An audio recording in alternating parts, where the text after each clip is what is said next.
Chapter 1. Petra. Birds chirped merrily overhead, as I sat on a blanket under a tree on my college campus, looking at my dwindling bank account. The spring afternoon felt and sounded happy, but I was anything but that. I had one more year of college to go, before I could become a kindergarten through 5th grade school teacher, but finances were not working for me. Ohio State was not a cheap school. Thanks to my mother marrying a wealthy man, my financial aid was nothing, nada, zero. And my new stepdad was not about to pay for my school. It ripped my mother and I apart, but she did not seem too torn up about it. I was already in debt to the tune of $30,000, and needed another $20,000 for next year's classes. The struggle was far too real for me, and I had to figure out something, and quickly at that. But how on earth could a person come up with $20,000 in a matter of a few months? Enter Leticia, something or other. I could not pronounce her last name. It had more consonants than vowels, and tangled my tongue any time I attempted it. She would be my blessing, my lady in shining armor, my heroine. But the price I would pay would turn out to be far more than I had ever planned on. Chapter 2. Owen. Leaving the operating room after doing a facelift on a 50-year-old model who did not want to give up the fight just yet, I found my heart pounding and anxiety filling me. The cameras in my face did not help matters at all. I was one of the stars of a reality television show, aired on the Surgery Channel. Beverly Hills Reconstruction was all about keeping the stars glamorous and camera-ready at all times. My job paid amazingly well, affording me a lifestyle most only dream about. Fancy cars, houses, and vacations that would rival that of kings were what filled my life back then. The only thing I was lacking was female companionship. My brain would not allow me to believe women wanted me for me. Inevitably, my insecurities would bubble up to the surface and ruin anything that was beginning to form. I had a little secret that I kept from everyone. Each summer, for 5 years in a row, I would vacation in Portland, Oregon. I told those who asked a lie about my grandparents being from there, and how I liked to get back to my roots once a year. That was not the only lie I told people. Being a member of an exclusive retreat in Portland was the real reason I went to the town. I would find a willing companion for myself every year, and spend time with her in the confines of a small but lavish apartment that was inside the massive private estate. For 3 months, I would have a woman who understood what I needed. It was hard to hold in the desires that I craved, but I managed to do it for 9 months out of 12. It was the 8th month, and I was getting restless like I always did. I needed my escape, I needed the vacation, and I needed a woman to share it with. My secret could never come out, or I would be dragged through the Hollywood mud so badly that it would leave me destitute and banished. Of that, I was certain. Chapter 3. Petra. With my brow furrowed, I look at the unbelievable amount next year's classes will cost me. An audible groan slips out of my mouth and draws the attention of the tall, slender, gazelle-like young woman who is in line behind me.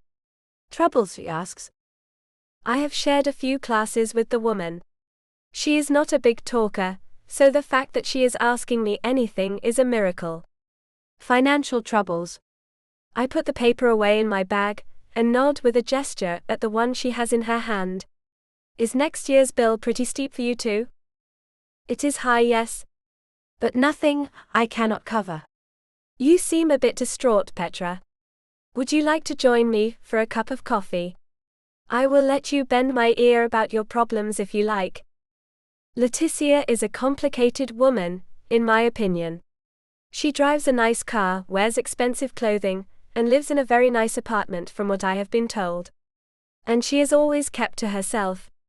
No one knows much about her. She is a real enigma at Ohio State. Long dark curls hang in spirals down her back. Her tall frame reminds me of a Native American, and her dark eyes are hauntingly beautiful. She is more than a knockout. She is stunning in every way. Even the way she speaks, with an odd accent no one can figure out, is mysterious. And she wants me to join her for coffee, and will allow me to whine about my problems to her. Why? Leticia, that is sweet of you, I say as I walk away and find her walking right next to me. I would hate to bore you with my financial woes. I will not be bored, Petra. And I may have answers that might help you. I do not see how she could, unless she wants to pay next year's tuition. But she seems set on helping me, and that is nice of her. I cannot be rude and blow her off. Sure, let us get some cheap coffee, I say as I head to the student cafe. It does not get any cheaper than our very own hub. You cannot beat free. I will treat. I laugh at my joke and she does too. Then she reaches out, takes my hand, and pulls me toward the parking lot instead. I tell you what. Let us go to lunch. Somewhere insanely expensive. My treat, Petra. No, I say as I shake my head. I cannot let you do that. She tugs at me to go with her. I insist. Come, it will be fun, and I am sure I can help you with your problems. I cannot help but admire the fire engine red Mercedes convertible she drives. Leticia, can I ask you a personal question?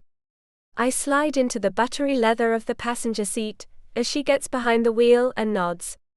Do you come from a wealthy family? No, she says quickly. I made all my money on my own. Yet you are in college. You are majoring in English literature, right? I ask as it does not make a lot of sense to me. If she already knows how to do something that makes her so much money, why go to school? I am majoring in that. You see, I want to be a writer someday. Not anytime soon though.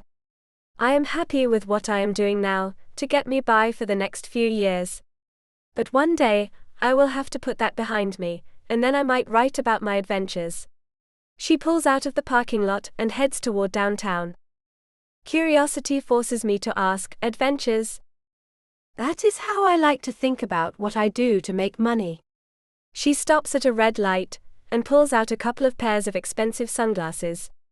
She hands one to me, then puts the other pair on. You can have those. I have lots of them. Looking the aviator-style glasses over, I see the word Cartier engraved on the side of the earpiece and know they cost more than the junker I drive. I cannot possibly accept these. She clucks her tongue at me as she shakes her head. You can. They are yours. You know, Petra, you have a rare beauty. With that long, silky, straight black hair, your brown doe-like eyes, those thick lashes that surround those gorgeous eyes of yours, and caramel lips, you are a natural beauty. When you add in that coffee with just the right amount of cream-colored skin and your curves, well, you make an exotic specimen many men would love to have as a companion. Leticia exudes confidence. I mean, she is just some kind of goddess. But I think she has the wrong idea about me. Easing the sunglasses on, I take a look in the mirror on the opposite side of the visor, and think I look pretty amazing.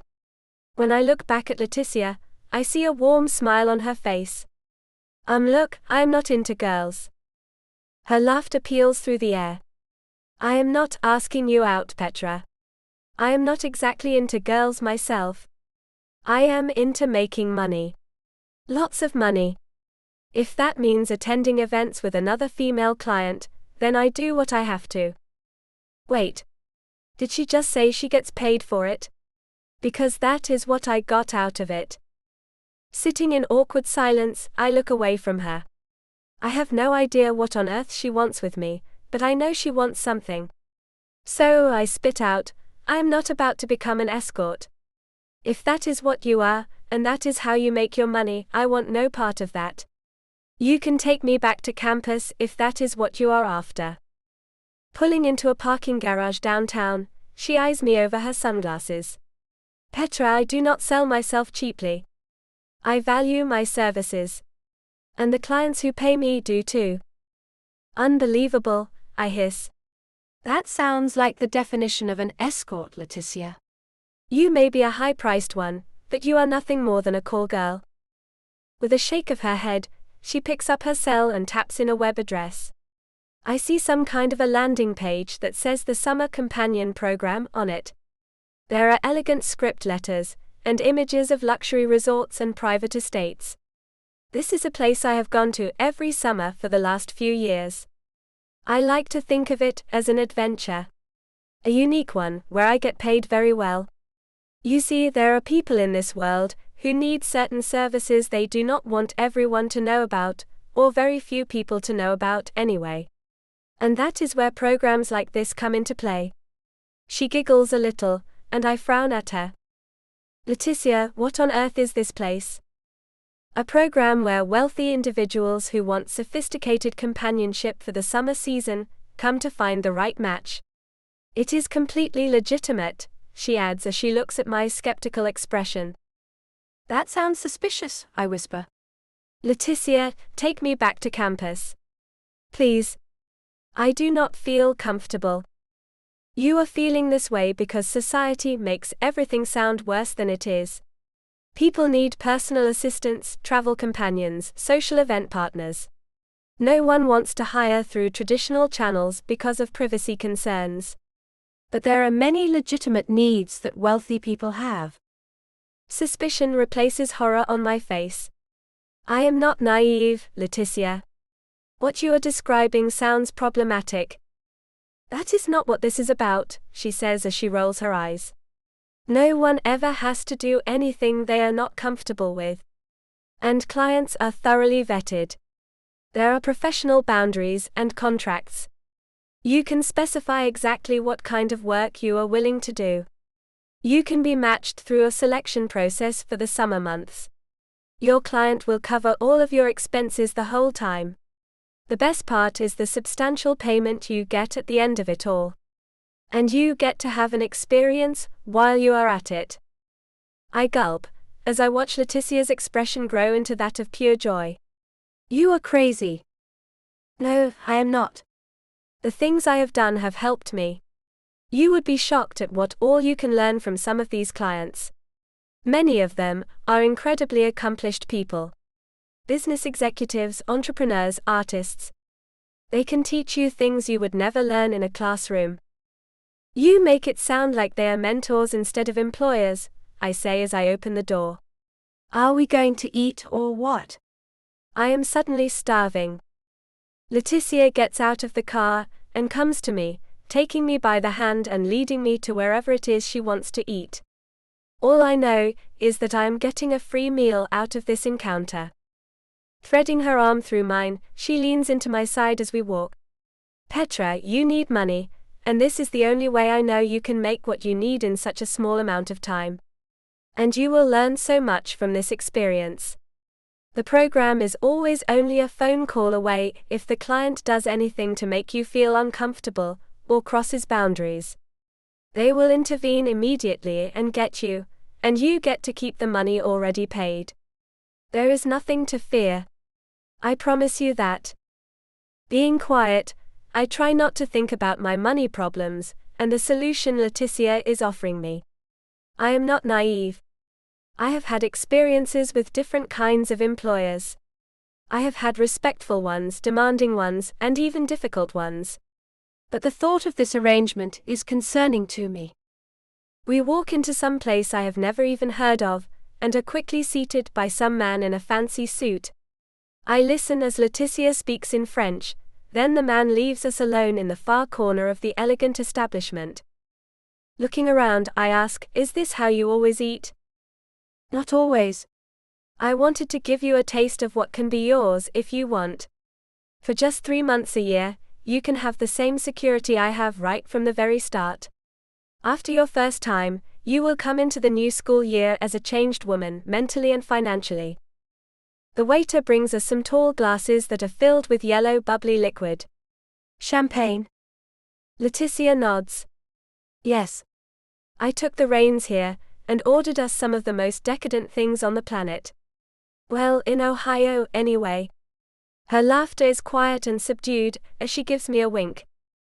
I wait for the waiter to leave us, then lean in and whisper, is there any way I can do this but maintain clear professional boundaries? If you specify that as a requirement, then the answer is yes. You only have to do what you want to.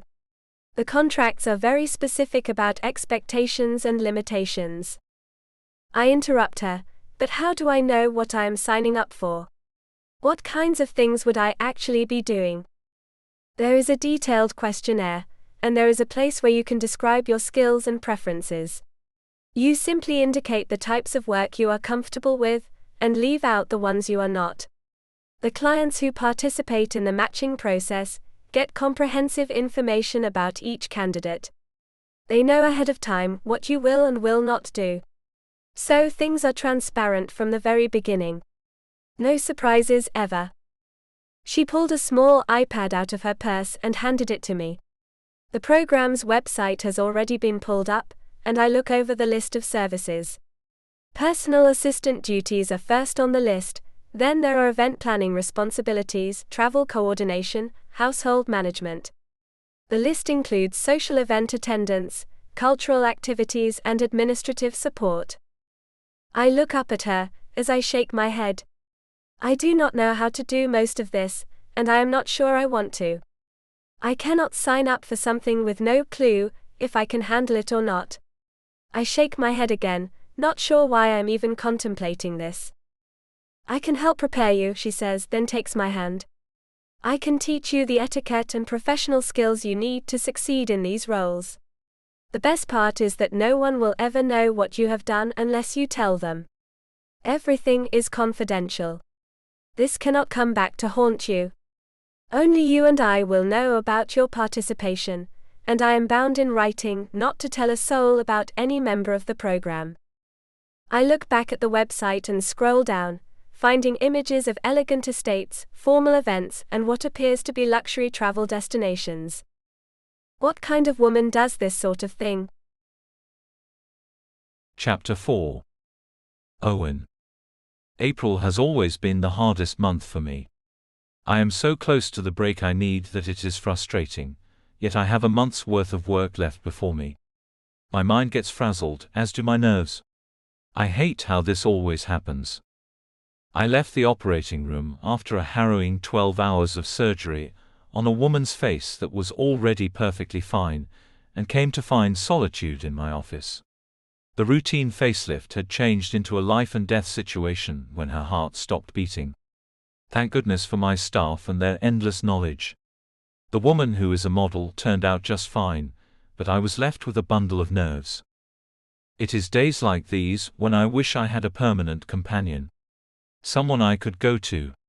Someone who would just be quiet and let me decompress, and then I could leave without so much as a word said between us. That is why I need my summer retreats at the Summer Companion program. That is where I find what I need to help me make it through the year. No cameras, and no producers asking if I can possibly make the surgeries bloodier. Just me, and the professional companion who waits for my arrival. My privacy is precious to me. As a celebrity of sorts, I am one of the plastic surgeons on a reality television series entitled Beverly Hills Reconstructions, and I cannot let my private arrangements become headline news. Nor can I expose the fact that I am a member of an exclusive program in Portland, Oregon. I arrange for professional companions for the summer months, and keep my identity completely anonymous.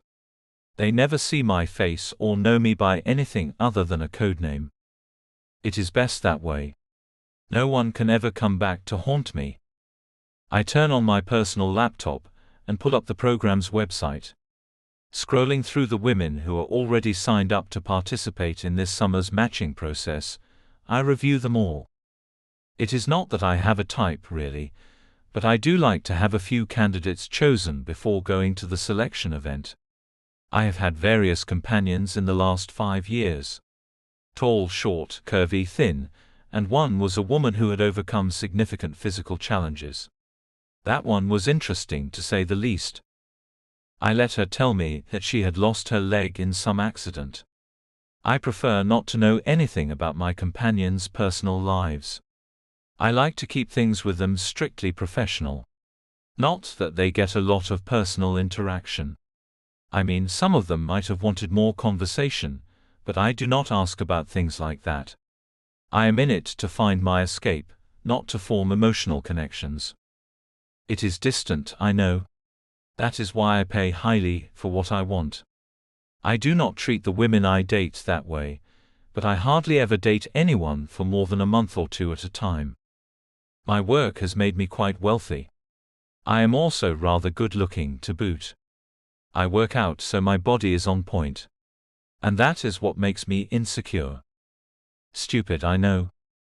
But it does. I mean, I am remarkably intelligent, a thing I feel like most women do not pick up on. They all think of me as the airhead who fixes other airheads' faces and bodies. Being a plastic surgeon who specializes in maintaining beauty does not garner respect from one's peers. I think my personality is charming, and even that has me wondering if the woman I am with likes me for me or for what I look like, drive in, live in, or any of the other things that money can buy. The anonymity is used so the women I hire cannot see me. I keep interactions minimal, so they cannot form attachments. I do not talk much, so they cannot fall victim to my charms. They get me in my most basic of forms. They get limited interaction, and that is all they get. So far, no companion has ever fallen for me. And I have never fallen for one of them. When the summer is over, the contract is up, and we go our separate ways, the woman none the wiser of who she just spent time with, and me with no remorse or guilt about walking away from her. It is clean and easy. It is about the only thing in my life that is that way. My parents are divorced. Even though my brother, 3 sisters and I are grown, they still use us against each other. We are their weapons, and they use us every chance they get. I hate it. So I moved as far away from New York as I could get. Los Angeles called my name after I finished medical school back east. And now Mom and Dad have a very hard time using me to hurt my siblings. It is great. Moving down the screen, I look at one pretty face after another, but none are jumping out at me. It should not even matter what they look like, but somehow it still does. A quick knock on my door has me closing my laptop. Come in. One of my fellow plastic surgeons, Dr. Dina Dion, comes into the room. Owen, come with me to dinner this evening. My old friend from college is in town, and she wants me to meet her husband. I do not want to go alone. No, I say, then sit back in my high-back chair. She comes around my desk and sits on the edge of it, then leans toward me. Please, Owen. I am begging you. I hate to show up to meet a married couple all alone. You can do this for me. It is the least you could do, really. I lean back further in my chair. I am sorry about our brief involvement, then not wanting to date you, Dina. I have apologized to you 1,000 times for that. I know you have. But you have still shown interest more than a few times since then. I think you feel more for me than you are letting on. And I think I could help you become the man you could be if you let me. And now, she has made me angry. This is why I know we can never have a future together. I do not want to be managed. I stand up and grab my laptop to take it home. Owen. No. Have a great night with your friend and her husband. I am not dating you. I move toward the door. I am out of here. See you on Monday. Well, do not you dare try to contact me this weekend if you change your mind, Owen.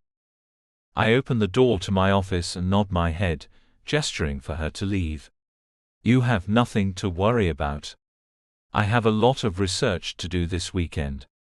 I will not be bothering you. Feel free to make other plans this weekend. So you will not be calling me? She asks as she walks past me, then pauses near the doorway. I know I give you a hard time about it, but I do appreciate when we spend time together. I just wish you would make it more of a regular thing. I am sorry, Dina. It is not fair to you. You deserve someone who wants a real relationship. I look at her and wish I could be that person for someone. At least she seems to understand my limitations, even if she wishes things were different. But I do not really see a future with the woman. She is assertive, demanding, and not at all my type. I only considered her because she was available. Owen, you turned 34 last week. When do you think you will be ready to settle down? You are not getting any younger. You will not be a catch for much longer. Her hand moves toward my shoulder and she leans in closer. I step back. Thanks for the advice. I better hurry up and find someone to marry before my expiration date comes up. Walking away from her, I hurry to get to the elevator before she does. That is not the first time she has used my age to try to knock my ego into the dirt. She can be so difficult sometimes. Owen, I am sorry, she calls out as I step onto the elevator. She stops as the doors close. Take the next one, Dina. The doors close and I drop my head staring at my shiny black shoes. I am a successful man.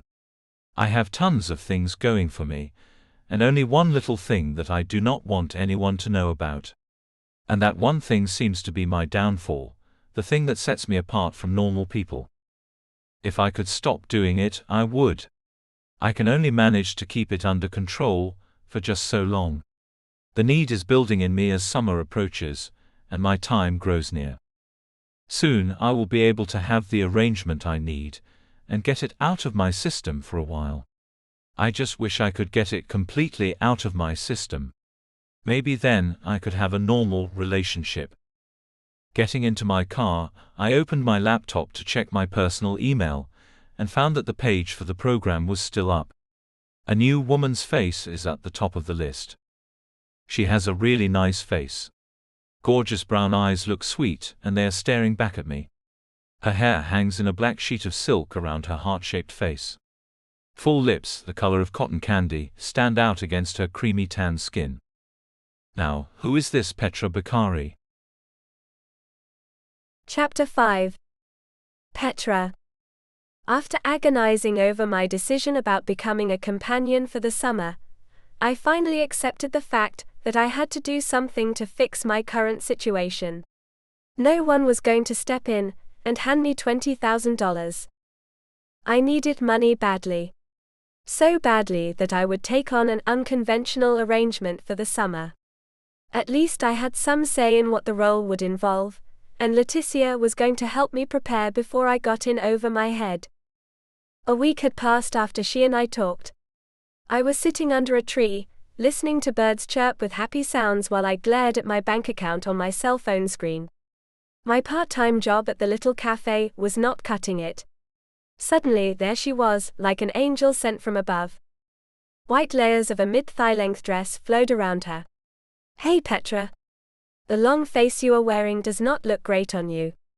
Care to come hang out at my place for a while? Clear your head a bit." I followed her like a moth to a flame. She radiated confidence, and had a calmness about her that beckoned to me. I was not sure I would fall into what she had offered, but when I got to her place I was all in. Luxuriant furnishings filled her large apartment. Nothing was cheap, and the way she was so calm about everything had me thinking that I was overthinking the whole thing. I told her to sign me up, and I would deal with my concerns. I would be foolish not to do it. Now I sit here and wait for Leticia to come into her bedroom, where I am waiting for our first training session. We are role-playing professional scenarios to help me get comfortable with formal social situations, a thing I have never really dealt with. I am to get out of my head and into the mindset of what this role requires. It is just a professional arrangement, after all. I am not really changing who I am as a person.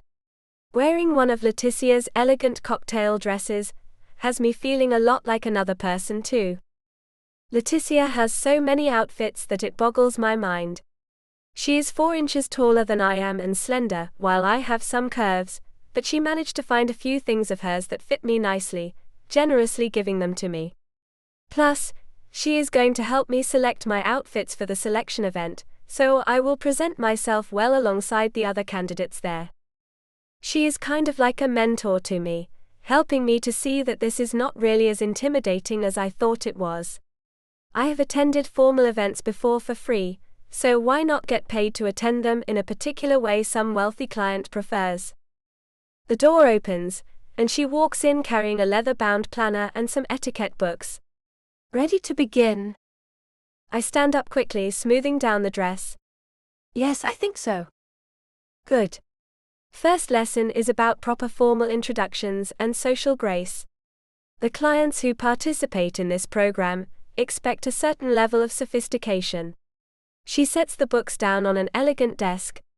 Your client most likely will expect you to know basic etiquette for high society events. Understood, I say, feeling a bit nervous. Excellent, she says with an encouraging smile. She walks over to demonstrate proper posture and movement.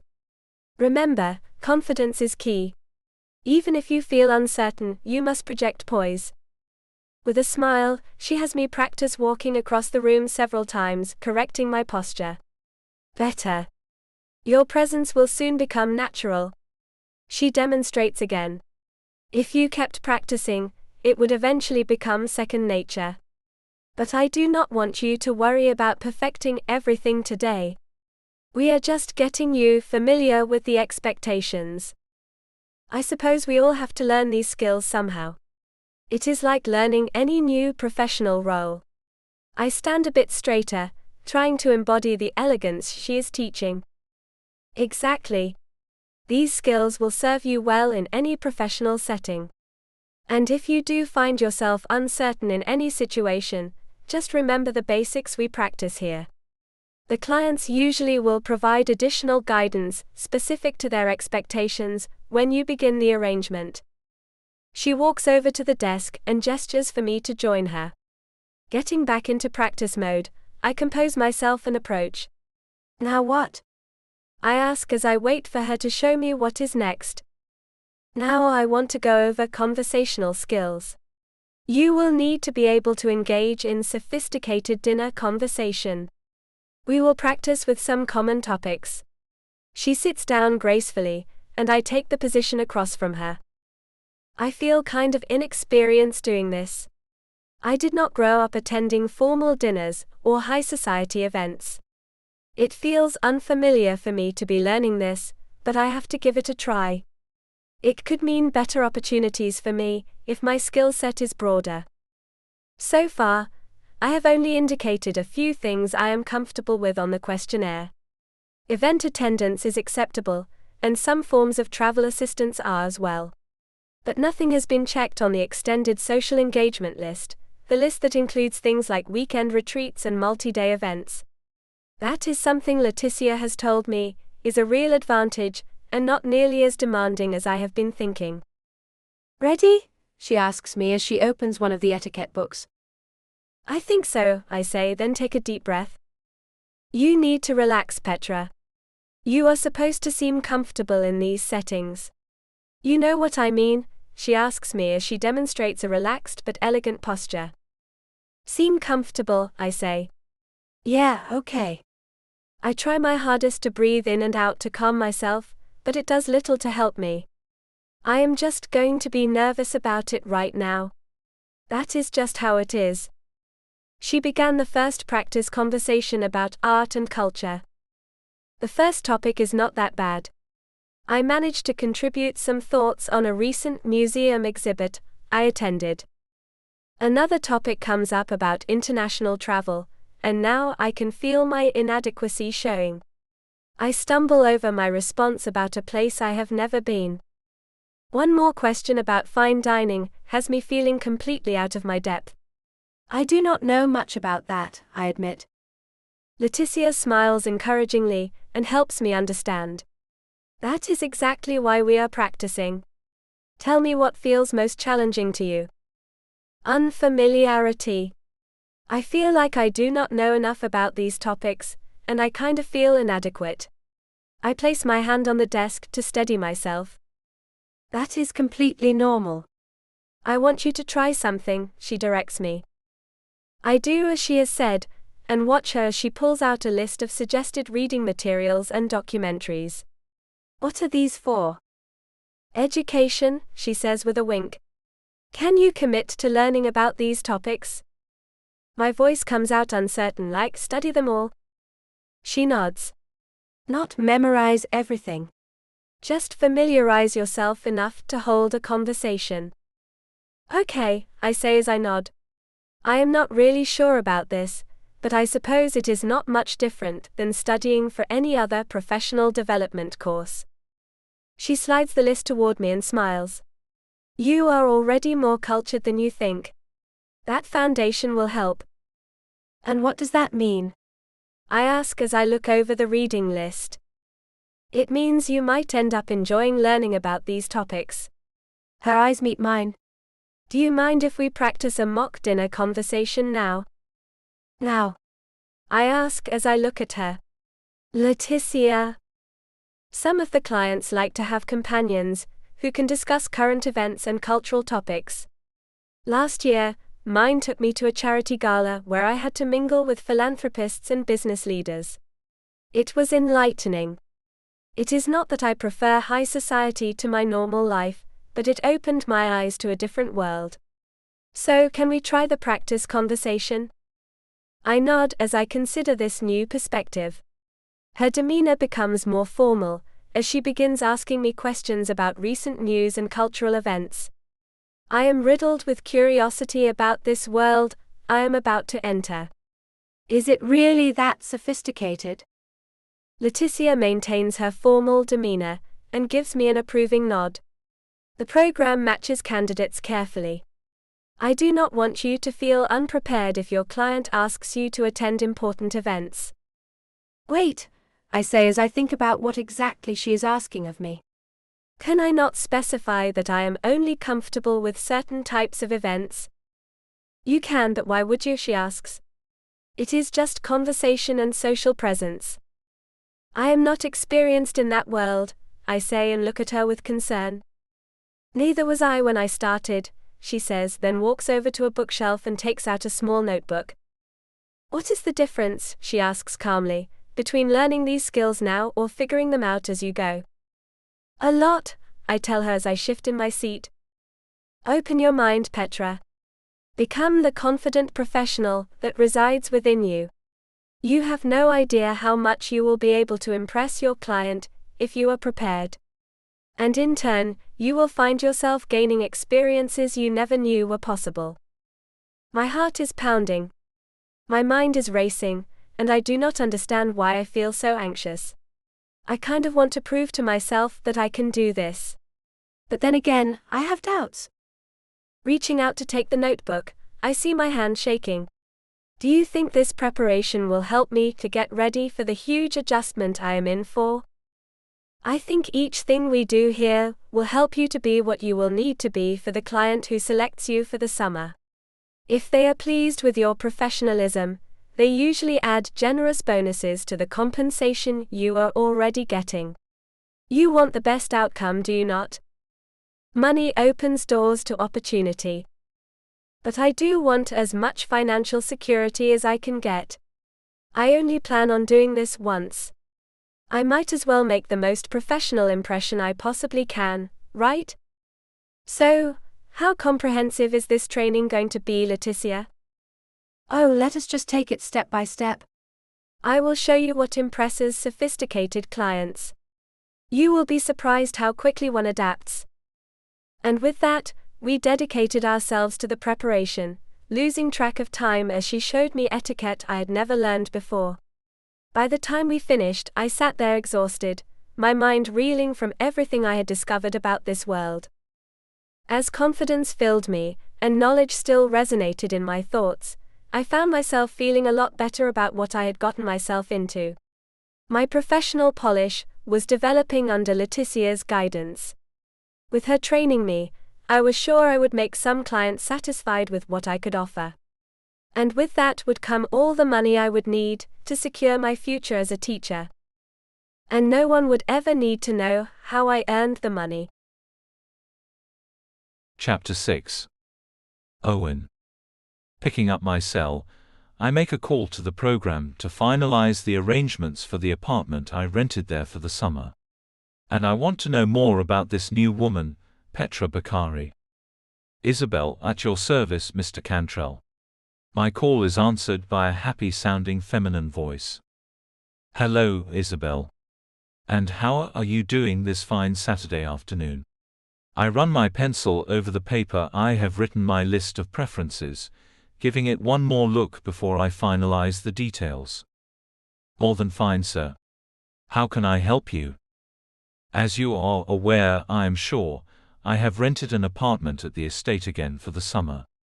A place for my companion to stay. I need to confirm my preferences. Can you take this information for me? I can. I am ready when you are. Picking up my list, I go through it. I need to ensure complete privacy is maintained at all times.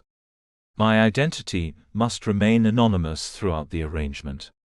I prefer minimal personal conversation and a professional distance maintained. Excuse me, sir, Isabel cuts in. Yes. Do you have any specific accommodation preferences for the apartment? Elegant furnishings. Everything should be refined and comfortable, please, I clarify.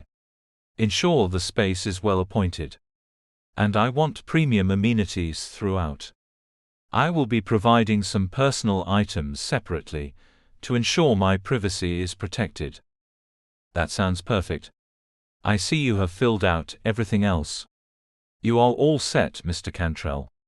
We cannot wait to see you in 2 weeks. I wanted to ask about a new young lady who has appeared on the site. Petra Bakari. Can you tell me anything about her? There is some tapping as she looks her up on the computer, then she says, "Oh yes. Here she is." It looks like she is receiving some preparation from another young lady with whom she goes to college. Petra is in school to become a teacher, kindergarten through 5th grade. Her list of what she is comfortable with is fairly conservative.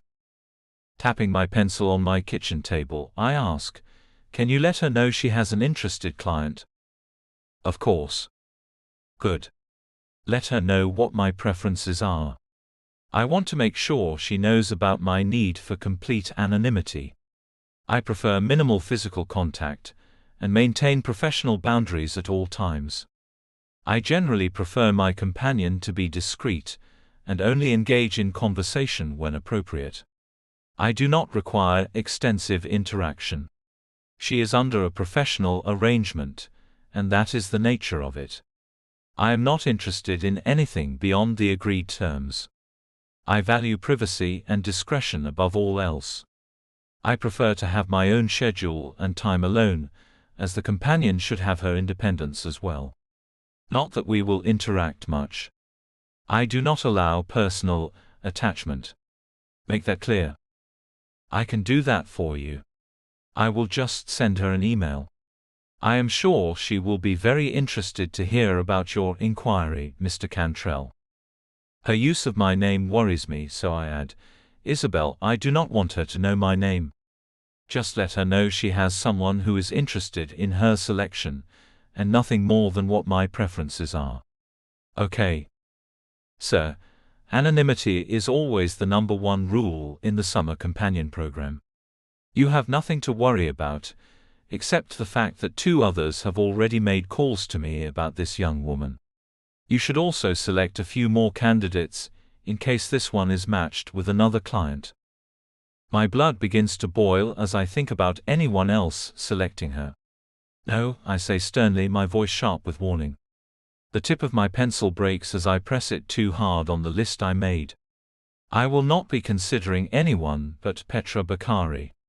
She is the only one this year who is of any interest to me. If I do not get matched with her, then I guess I will go without. Sir, there are always companions available on a day-to-day basis if that happens. You have nothing to worry about. But I really do think you should consider selecting a few more candidates. It is just a smart thing to do. I know that. I have done that in previous years. But there is something about this one that makes my pulse race, you know? I see. Well, good luck then. I wish you all the best. You can rest assured that your apartment will have everything arranged as you requested, and that it is being all taken care of as we speak. The space is yours, whether you are matched with Miss Bakari or not. At the very least, you will have a place to retreat to if you so desire. Here at the Summer Companion Program, we always make it our business to please our members. Our entire staff will be at your disposal.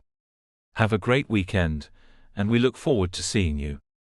If there is nothing else, I will bid you good day. There is nothing more that I need. Only to be matched with her. Goodbye. I end the call and put my phone down. Drumming my fingers on the tabletop, I cannot stop thinking about someone else being matched with her, and how frustrated it makes me. This has never happened to me before. I cannot say that I like it. But I cannot say that I hate it either. Already this woman is bringing more out in me than anyone ever has, and we have yet to even meet. Pulling up her picture on the site again, I tap the button and print it out. The sound of the printer in my office that is just off the kitchen buzzes, and I hear it bringing the woman I cannot stop thinking about a bit more to life for me. 2 weeks seems like an eternity to find out if I can offer more than the others who are interested in her. I have to be matched with her. I have to. Chapter 7. Petra. Sipping on a glass of red wine, I relax beside the pool at Leticia's apartment complex. Wearing a conservative swimsuit, I am getting some sun while enjoying the warm afternoon. Leticia says presenting oneself well is important, so we are taking time to relax before the selection event that is in 2 weeks. My nerves have subsided a lot since I have been preparing. Reading all I can about professional etiquette has helped tremendously as well.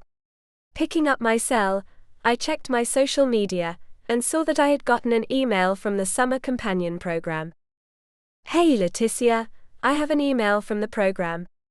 Do you think they are telling me I cannot participate in the selection event? I ask with worry threading through my voice. No silly, she says, then waves her hand as if to push away my bad vibes. Just read it. My hand is shaking as I swipe the screen.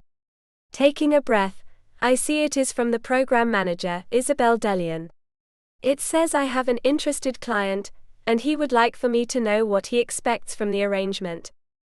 Leticia pulls her expensive shades down and looks at me with interest. Really? Does it say what his preferences are? Yes, I say as I look over the rest of the message. Listen to this, Leticia. Our member requires a companion who will stay in a private apartment here at our estate. She will reside there for the 3-month contract and will accompany him on outings only if the client so desires. Very private, Leticia says, sounding thoughtful. Like, I will be staying there the whole time if he selects me. I ask with hesitation. Oh, I do not know about this. Keep reading, Petra, she urges me as she refills our wine glasses. Okay, it says here that he prefers minimal physical contact and maintains strict professional boundaries. Various protocols will be in place to ensure privacy and discretion. He values his anonymity highly, and may not reveal his identity at all. Oh, and he is not interested in any informal social activities. That is good to know. I shift in my seat, thinking about how formal this arrangement sounds. That is actually easier for you. You do not have to worry about complicated social situations. She hands me the filled glass of wine, and I take a sip to steady my nerves. Reading on, I say, it goes on to say that he values extreme privacy and may not allow face-to-face interactions. He is someone who guards his identity carefully, and may maintain complete anonymity throughout. I give Leticia a worried glance. What if there is something concerning about him? Shaking her head, making her spiral curls bounce around, she says, that does not matter at all. The program screens everyone thoroughly. You have to maintain professionalism, regardless of the specifics. I nod and finish reading. If this client selects you, you can expect periods of independence, as he values his own schedule and privacy. He expects discretion and professionalism at all times. See you in 2 weeks. Have an awesome weekend, Miss Bakari. So he sounds very private, Leticia says, then takes a sip of her wine. He sounds unusual, I say as I put my cell down on the little glass table and take a longer sip of my wine. Why do you think he wants me to stay in an apartment where I will have so much time alone? And when he does want to meet, it sounds as if the interactions will be very formal and distant, then he leaves again. That sounds kind of isolating. Not necessarily. You get compensated well, and you have independence and free time. That is valuable. At some apartment inside of an exclusive estate. I do not know about this. I take another sip, and find Leticia shaking her head. Look, it sounds like this person needs a very discreet arrangement. He might be someone prominent, who cannot risk any public connections. Instead of hiring through traditional channels, he uses this program. You are vetted, professional, and not a risk to his privacy, she says as she applies sunscreen to her arms, then hands the bottle to me. Put some of this on too. Doing as she says, I feel a little disappointed about this interested party. I do not know.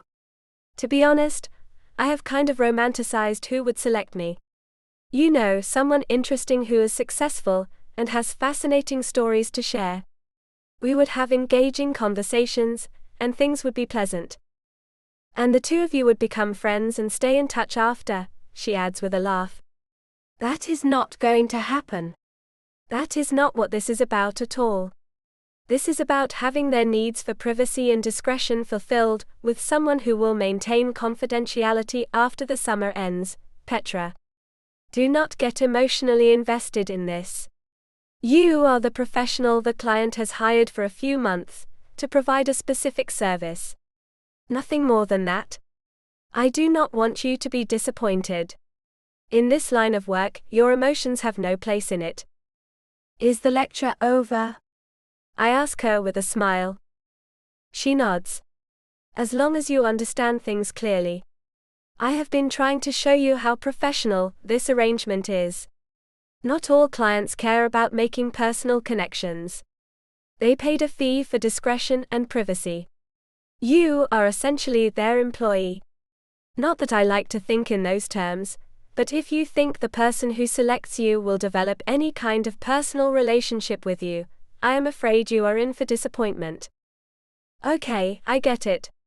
This person just wants a professional arrangement, someone available when needed like no traditional employee would be. He wants the service without any emotional complications, so everyone maintains appropriate boundaries. If he has other obligations, he has not shared anything personal. Only a business transaction. Am I on the right track? I ask her as she fans herself. It is getting warm out here. And you are on the right track. She gets up, grabbing the half-empty bottle of wine and her glass. Come on, let us go inside. Enough sun for today. I get up and follow her. Who knows? He may not even be the person who selects me. I should not worry, right? You should never worry, Petra. There is nothing to worry about. This time, you will get someone who has specific preferences. Next time it might be someone completely different. She stops at the door to her apartment. I reach around her to open it as her hands are full. This will be the only time I do this, Leticia. I am in it for the $20,000 to pay for next year's classes, and that is it. She and I go inside, and I close the door behind us as she smiles knowingly. You will see, Petra. Not only is the money helpful, but the experience can be valuable too. You begin to appreciate the opportunities. Grabbing my cover-up off the chair I left it on, I wrap it around me and take a seat on the soft, cushioned sofa. I do not think I will want to repeat it. Especially if my first experience is with someone who treats me like an employee, and nothing more. Putting her cover-up on the chair opposite from me, she sits down carefully. Petra, even if you do not enjoy the experience the first time, you will see that the financial security it provides is worth considering again. Privacy is also a huge part of the attraction to this type of arrangement. The things you will experience that you will never tell a soul about will remain confidential, where only you know what transpired. But you said that some arrangements involve attending events with other people present. Now that is not a secret, I remind her, then set my empty wine glass on the table between us and lean back on the sofa. It still is. While you are at those events, knowing others are there, you know they will never reveal your name, what you do for a living, or anything personal about you. That is what makes it all so professional and secure. We are like a group of professionals who maintain strict confidentiality about all members. I want to be a teacher of little kids, Leticia. What if this does leak out somehow? What would happen to the career I have worked so hard for? I ask as I sit up and feel the butterflies begin to flutter in my stomach. What if the very thing I do to make sure I get my career is the thing that takes it all away from me? Now you are just being dramatic, she says as she waves her hand through the air. She has this way of dismissing concerns. It is kind of funny, but effective because it seems to work like magic. I lean back, feeling like she is right and that I am overthinking things again. I will let it go. Who knows if I will ever do this again or not? You might consider it, she says with a knowing look. And the apartment 3 doors down is going to be available in the fall. You should rent it. Your rent has to be out of this world, I say as I look around her place. I have never seen anything so nice in my life. I could never afford it. You will be able to. You will see, she says, then gets up. I am going to shower. You should too. Then we will get dressed up and go out to a club.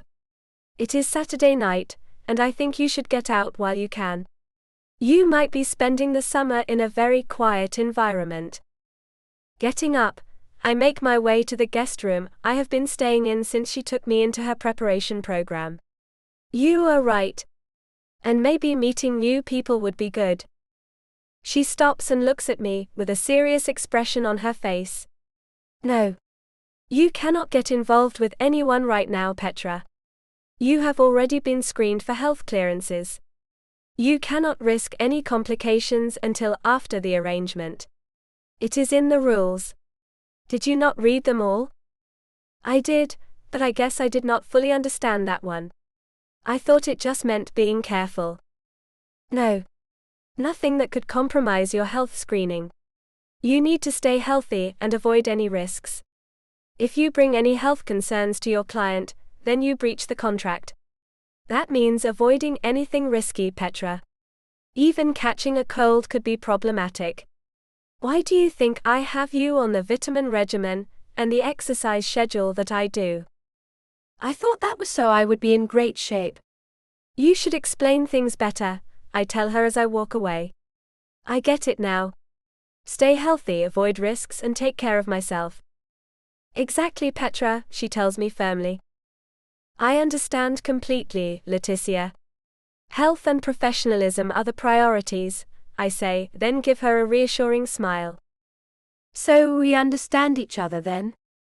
With a nod, I walk into the bedroom and think about what I have gotten myself into. I have committed to a very formal professional arrangement, and will soon be allowing someone to maintain complete control over the terms of our interaction. What am I thinking? Chapter 8. Owen. The expensive brandy I have sipped on to steady my nerves has done little to help. The night has come.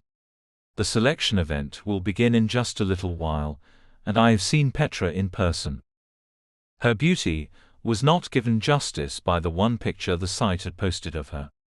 The way her silky black hair hangs to her waist stirs something deep inside me. I can already imagine the conversations we might have. She is wearing what all the other candidates are wearing tonight, a formal black cocktail dress that goes to just below the knee. Elegant and professional, it presents each candidate appropriately. All of them look polished and ready for the interviews. Petra Bakari has on very little makeup. She is a natural beauty. Her heart-shaped face is accented with a subtle glow. Her skin looks healthy and fresh, as if she takes excellent care of herself. That one there, she is new, some older gentleman says as he points at Petra through the observation window where candidates are waiting. I saw her on the site. She is one of my favorites. I make my way to where he is sitting and clear my throat, then say, I saw her profile of what she is comfortable with, and it is pretty limited. New is not always ideal. He looks at me with faded blue eyes and nods. I know her comfort level is restricted, but with someone experienced like me, I can help expand her capabilities. Push her past her boundaries? I ask with a frown. Not very professional of you. Push, he asks with a smile. No, not push. Encourage. Her boundaries just need to be tested for her to develop into what I need her to be. Another man joins us at the spot in front of the window where the candidates are being interviewed one by one. The setup is formal and organized.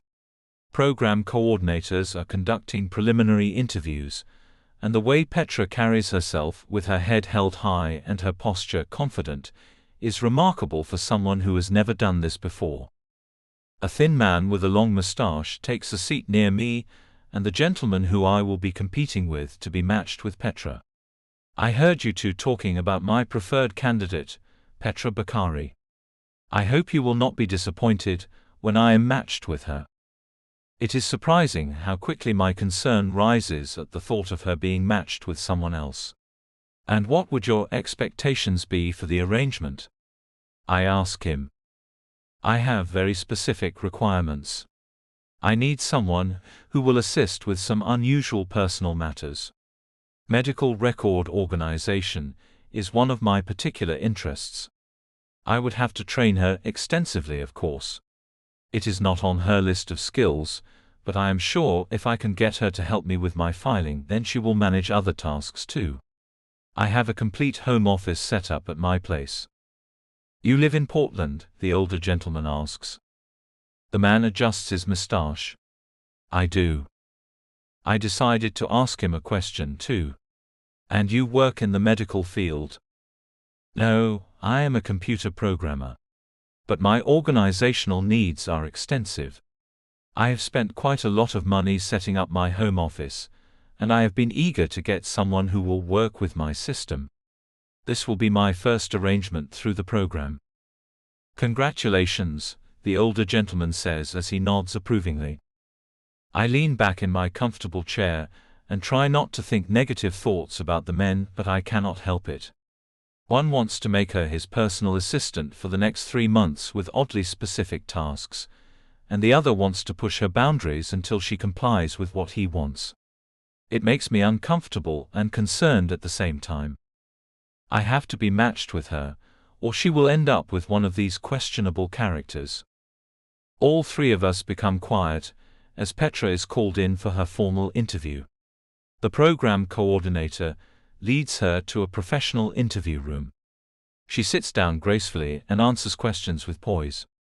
The coordinator reviews her qualifications and comfort levels, asking standard questions about her expectations and boundaries. The older gentleman shifts forward in his seat. Excellent composure. I appreciate someone who can maintain professionalism.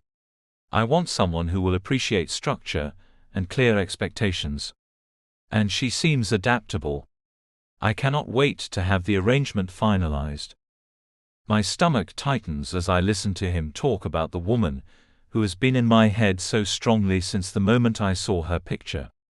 Her profile says that she has limited experience with demanding schedules. That means she will struggle with extensive requirements, I say, hoping to discourage him. She will learn to adapt, he tells me, with a confident expression. When she gets rewarded after meeting expectations, she will actually exceed them the way all the others have. I keep my thoughts to myself, but would love to let him know that is only because of the substantial compensation he must be offering. I see. My attention returns to the interview, as the coordinator reviews Petra's educational background and career goals. For the first time ever, I feel protective of someone going through this process. I do not think such extensive questioning is really necessary, I find myself saying out loud. Nonsense, the thin moustache man says. I think it is thorough. Not only do we get to understand the candidate's qualifications, but this also shows me that this one has no issues with detailed expectations, something I plan to have for her regularly. The tasks I will assign her. I am so excited to get started. Will the selection process begin soon? In about an hour or so, the older gentleman says. We have to review all the candidates. How many more have you selected, in case you are not matched with Petra? He asks the thin man. 2. But I really want Petra. They look at me, and I simply look back at them. What makes you think I am interested in her? She has limited experience. I am sure she will struggle with the arrangement right away, and terminate the contract before anything productive can even happen. She is a risky choice in my opinion. The two smile as they look at one another, then the older gentleman says, Good. Then it is only you and me who will compete for her. That will mean we have to offer less compensation. I move away from the men. My concern is growing for Petra being matched with either of them. Retreating to a far corner, as Petra has finished her interview and has to wait while another candidate is evaluated, I sit down and think about my summer plans. I saw 2 new restaurants I plan on visiting while I'm here. There was also a new venue I noticed when I drove in from the airport. I rented a very nice hotel suite, and am already set up there. My evenings will be filled with fine dining and perhaps some socializing. I will most likely meet different people each night, enjoy pleasant conversation, then return to my hotel. The next day, I can visit my companion, spend the agreed-upon time, then leave her to her own activities while I explore the area. Alone. Blissfully alone, and with this tension that has filled me, it is beginning to ease. All I need is an arrangement where I can maintain my privacy with no complications. Is that too much to ask? If I could have such an arrangement consistently, I cannot imagine all I could accomplish. So many times I want professional distance, without the need for emotional entanglement and all the expectations that go with that. If I could find someone who would be comfortable with that, my life would be simpler, I think. Maybe one day I will move past this need for isolation. But then again, since I found this program, I do not know if I ever will. Before I found this place, I tried traditional arrangements, but feared they would compromise my privacy. I do not want to be known as someone who needs unconventional arrangements, mainly because I could probably have conventional relationships.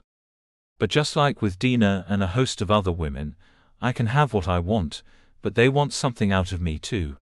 Here, with the companion I select, I get to have things exactly the way I want them, with no expectations, emotional demands, or pressure. I do not need or want a demanding woman in my life right now. My parents showed me what married life is really like. I am not falling for the idealized version others describe.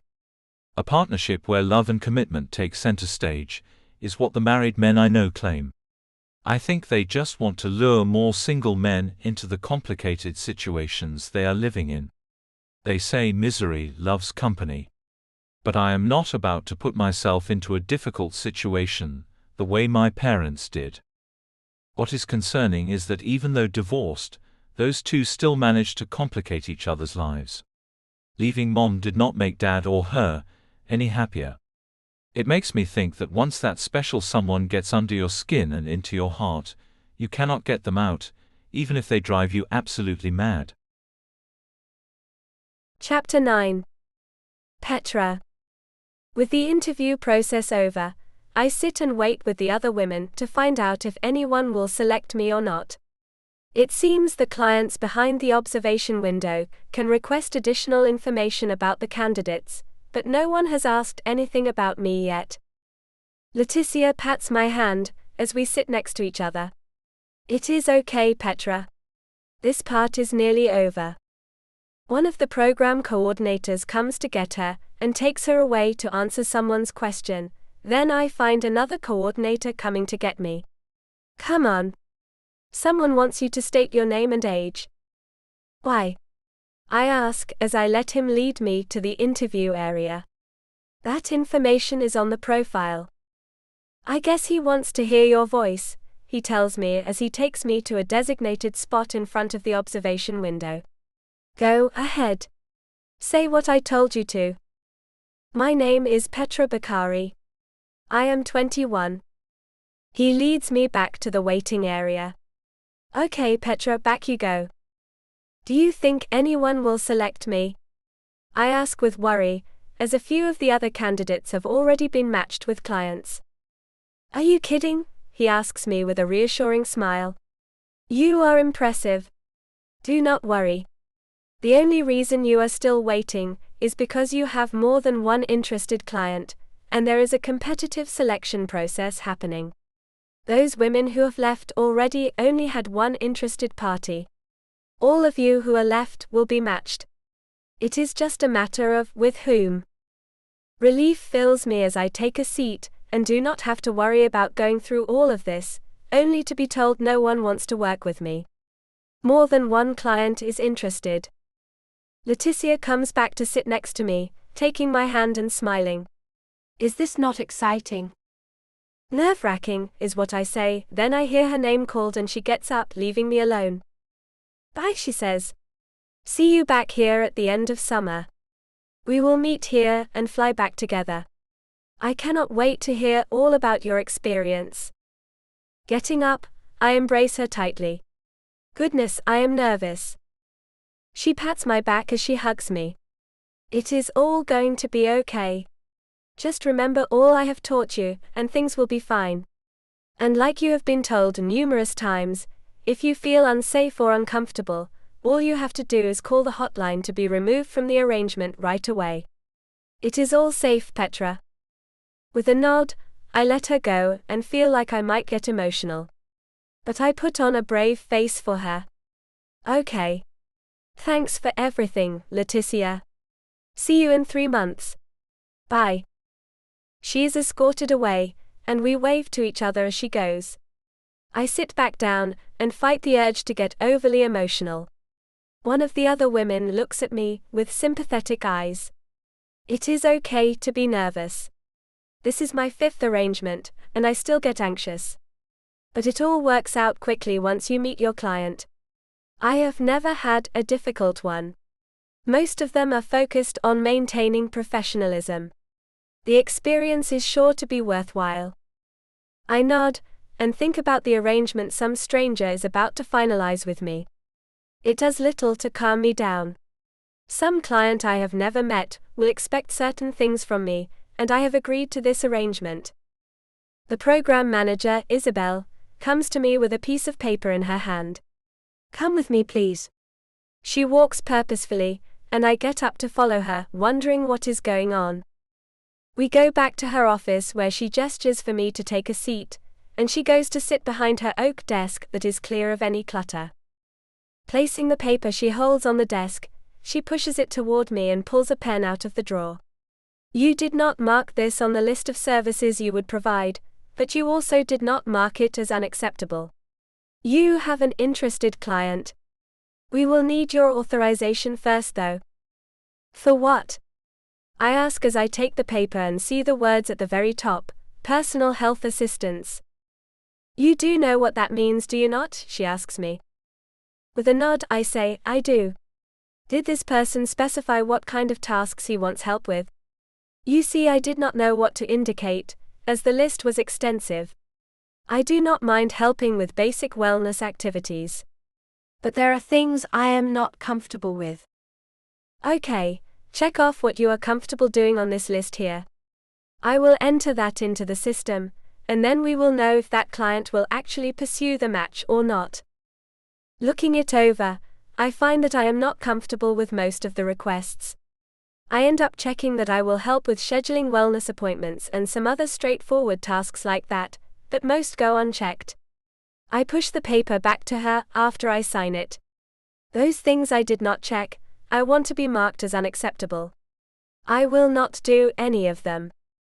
With a nod, she takes the paper and says, "Go back to the waiting area, please." She hurries off as I take my time in the hallway, not in a rush to go back and sit down again. The sound of a door opening draws my attention, and I look behind me, finding a tall, well-built man with dark waves that hang to his broad shoulders is looking at me with a slight smile on his face. He gives me a small wave as we make eye contact.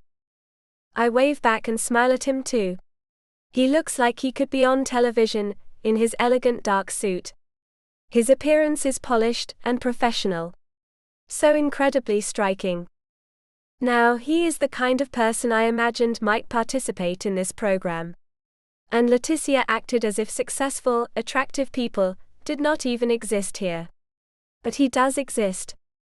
And he is looking at me with what seems like interest. He might be a potential match. He might be the client I get paired with for the next 3 months.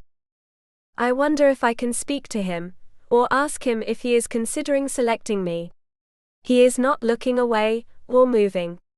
I could approach him and just ask that simple question. Our eyes lock for only a moment, then my name is called and I have to go. He walks away, and I watch him as he moves with confidence. He seems so familiar. Walking down the hallway to find out who has been matched with me, I think about why the man looks so familiar. Then it hits me.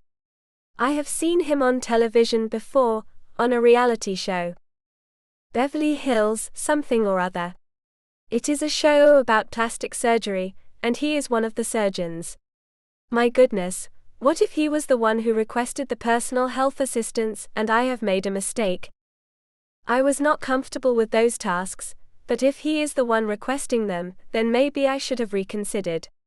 I wonder if I can get Isabel to revise my responses. But my name has already been called, and that means the matching is complete. Why did I not think about who might be making such a request? That doctor is incredibly accomplished, and I may have been too hasty in my response to those questions. He seems very professional. Oh no. Now who will I be matched with? The man's name is escaping me as I go to the designated meeting area. His name is on the tip of my tongue. I can almost recall it. One of the coordinators is waiting for me with a welcoming gesture. Here she is. Petra Bakari. Then the name comes to me, and I whisper to myself, Dr. Owen Cantrell. Chapter 10. Owen.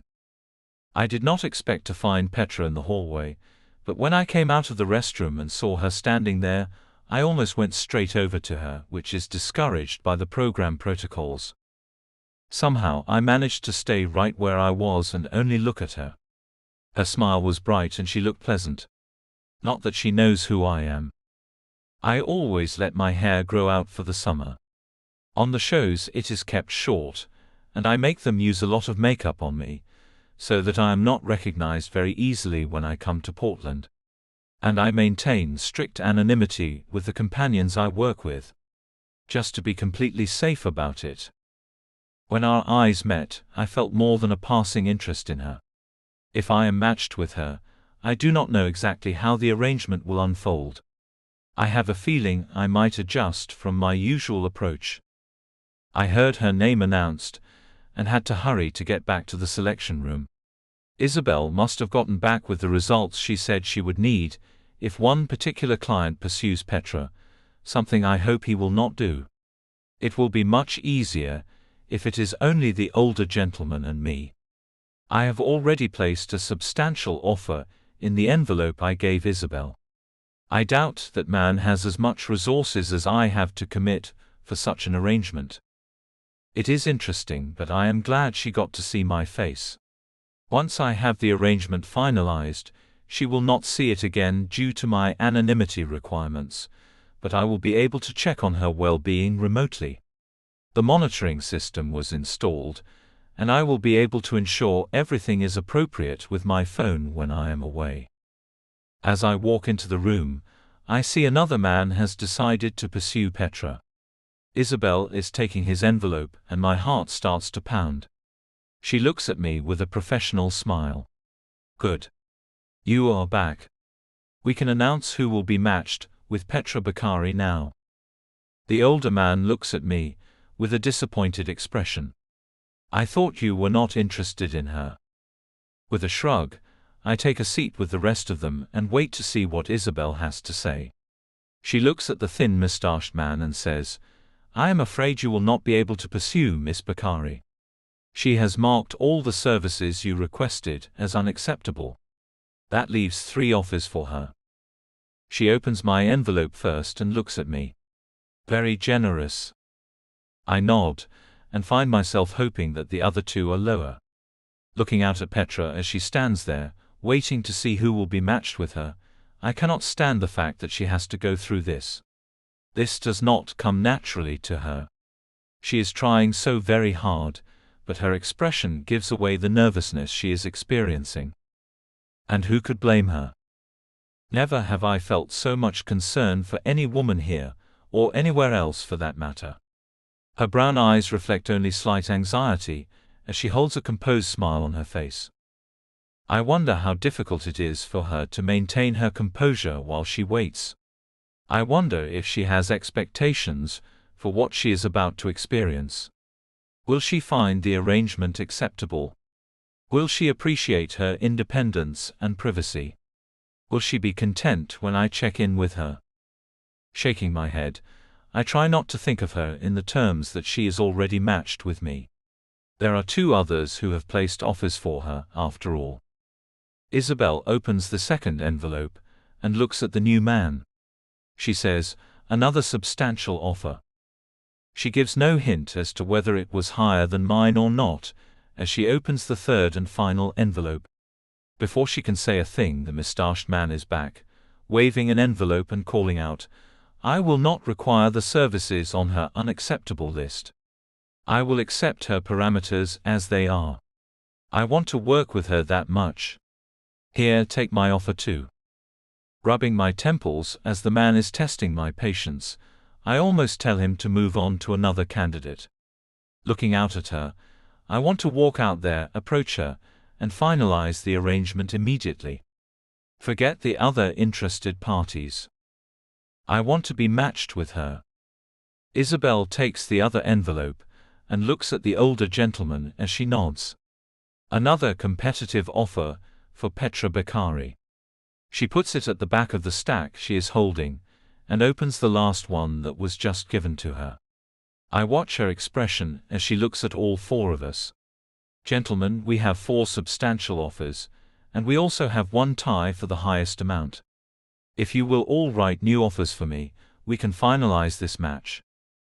I take a deep breath as her assistant hands us new envelopes with the small pieces of paper inside of them. With no idea which number was the top one, I have no idea how much higher to go. With a glance at Petra, who looks anxious as she waits, I make a bold offer, one that I hope will see her matched with me for the summer. I close the envelope and hand it back to Isabel. Sitting back, I look at Petra as the others seem to deliberate over their offers. I have never committed this much for an arrangement before, but I have a feeling Petra will make it worthwhile. Excuse me, I want to submit an offer, some man from the back says. I look back and see a tall, well-dressed man with an expensive watch, telling me he is most likely extremely wealthy. Now I am concerned. Isabel extends her hand for his envelope and gives me a slight look, conveying her acknowledgement of this complication. That tells me she knows how much this man is worth, and my chances have drastically declined. So, I take a moment to understand what the new candidate wants. So, if you do not mind me asking, what are your expectations for the arrangement? His eyes are dark and so is his short, wavy black hair. I think he might be from Europe, and probably has significant holdings. I have a few requirements. But with her, I am thinking about bringing her to high society events. My wife and I often bring companions to social functions. He leans in to speak more quietly. Let us just say my wife and I have an understanding. We bring in a third person for social events, include her in our circle, and she essentially becomes part of our household staff. It is a complex arrangement, something my wife and I invest in every few years. It is our 5th anniversary, so I want to arrange something special. The way my stomach tightens is from discomfort with this arrangement. I cannot believe there are so many unusual requests in this program. Then I realize I am not exactly conventional myself. I want to maintain extreme privacy and keep her isolated. Somehow, I have rationalized my approach as less concerning than everyone else's. In my mind, at least. When the man extends his hand for a handshake, I have to reciprocate. Professional courtesy and all that. Good luck, I say, even though I do not mean it at all. Isabel looks around the room. Are there any more offers for Petra Bakari? Thankfully, no one else comes forward, as it is pretty obvious that the wealthy newcomer will likely win. All I can do is stare out the window at the woman who has filled my thoughts for a while now, and I do not think she will stop filling them just because she is matched with someone else. Actually, I think she will be even more in my mind, and I will be concerned about her well-being in his household. Excuse me, where are you from? I ask him, so I can have an idea of her potential location.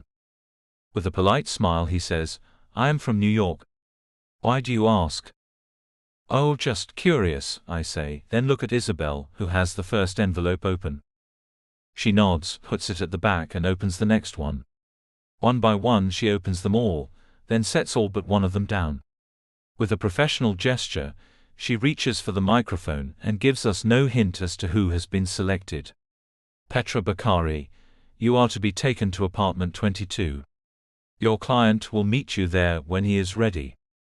I almost cannot believe it, as I finally hear that I have been matched with her. My hands shake as I get up, and the others just look disappointed. I did it, I say quietly. I was matched with her. Isabel gives me a professional smile as she takes my hand, leading to where I will sign the contract. That was quite competitive, was it not, Mr. Cantrell? I have never been more invested in any arrangement in my life, I confess. I cannot believe it. Her assistant offers me a glass of champagne, as I take a seat to sign the papers that will bind us together for the next 3 months. Congratulations, he tells me as I try to sign the paper with my unsteady hand. You seemed concerned. I was. I have not thought of much else but her, since the first day she was listed. I had no backup plan. I finish signing the contract, and see her signature on it. Petra Bakari is matched with me. As I leave, I see the men who were competing have all moved on to other candidates. Thank goodness I made the highest offer. Petra will be well compensated for the arrangement. If she manages the funds wisely, she will have significant financial security. She will never have to do this again, if she does not want to. Taking a sip of the drink, I go to find one of the staff to help prepare for my meeting with my new companion. I find a young woman who seems professional and ask, "Do you think you can do something for me?" "Of course," she says with the helpful tone all the staff seems to have. Taking her aside, I lead her toward the apartment Petra was taken to. I think that you might be a better person to help my new companion settle in. She looked a little nervous, and I want her to feel comfortable. But I am not going to interact with her extensively at first. I pulled the letter I had written to her out of my pocket and put it in the woman's hand. Give her this and let her read it. It will help her understand the arrangement. After she reads it, offer her a beverage if she wants one. Just something to help her relax. Then I want you to ensure the privacy protocols are in place. The apartment should be secure, and she should understand that I value discretion above all. And just before you leave her, remind her that I will arrive when I am ready. Understood, she says as we get to the door to the apartment. Oh. Should she be dressed in anything particular? There is a robe provided. Something comfortable for the evening. With a nod she goes inside, and I head to the bar to get a drink. I need to calm down and collect myself. This woman is affecting me more than I anticipated. Taking a seat next to a man with salt and pepper colored hair, I give him a nod in greeting and order a whiskey. Taking the drink, I do not consume it quickly the way I want to. Instead, I take a sip and sit back. "Did you finalize an arrangement in that selection event they had tonight?" the man asks me. "I did," I tell him, and decide to be a bit friendlier. "I am Owen." "Nice to meet you, Owen." "I am Grant." He nods back at me as he lifts his glass to his lips. "I did not see you in there," I say as I look at him. "No arrangement for you?" With a shake of his head, he says, "I am not into anything long-term right now." "Oh, neither am I. I am not looking for a relationship." I take another sip and watch him smile knowingly. "If you were, this would be the wrong place for you." He chuckles a little. "Well, that is not entirely accurate. I know that genuine connections can develop, even in unusual circumstances. Not often, but it has happened on occasion. The Summer Companion Program is not a place one comes to when searching for love, but it can develop between people every now and then. I am not worried about that happening. My companion will maintain complete privacy and professional distance. I make sure of that. I am keeping the arrangement strictly formal throughout the summer." Grant laughs and looks me over. "Wow, that is quite controlled. Do women develop feelings for you easily? Is that why you have to be so careful?" It might be hard to believe, but this appearance, my bank account, and my celebrity status make me somewhat attractive to people for the wrong reasons. But I do not want anyone who would only be interested in those superficial parts of me. If I could find someone to care about me for who I really am, then I might give her a chance. But then again, I might not. My parents have kind of damaged my perspective about relationships. They made it look like a disaster instead of the partnership we are all told about, he asks as he looks at me over his glass. A complete disaster, with 5 children they created to use as leverage against each other. I have often thought they had us only for the purpose of gaining allies behind each of them. Unfortunately for them, we all refused to take sides.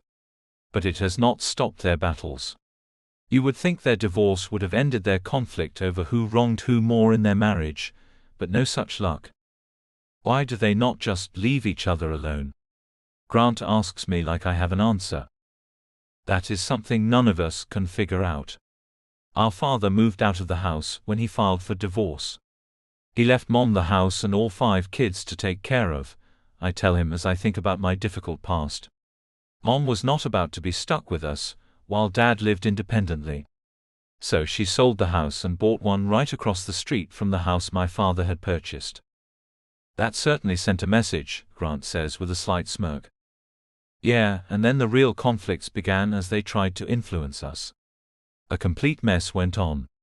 One by one, my siblings and I distanced ourselves from them.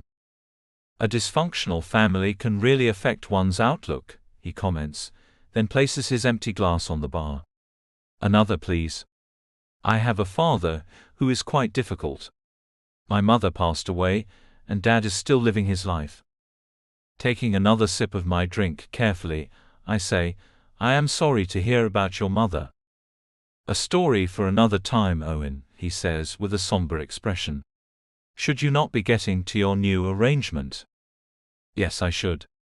See you around, Grant. It was nice to meet you.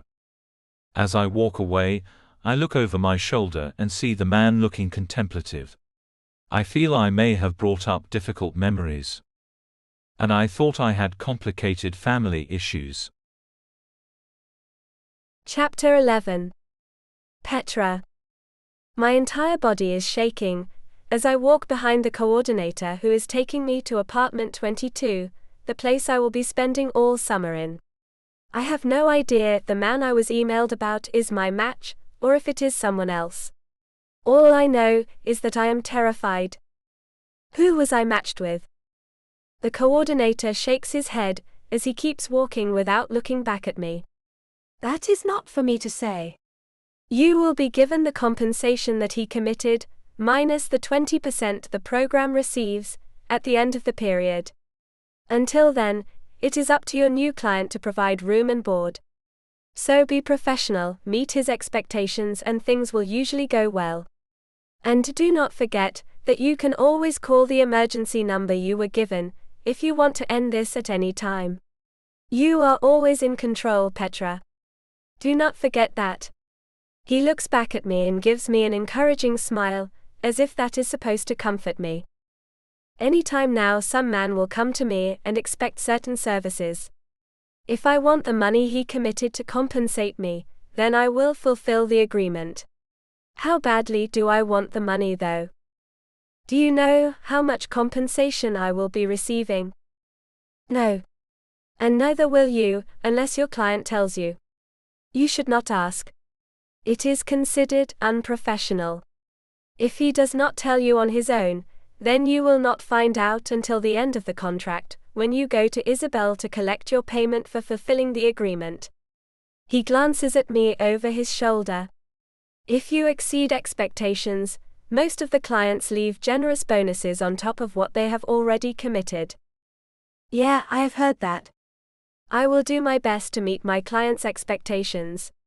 I bite my lip as we walk through a crowded room full of people in formal attire. It is a networking event of some kind, but that is not what I am here for. I keep my composure as we go through the people who glance at me.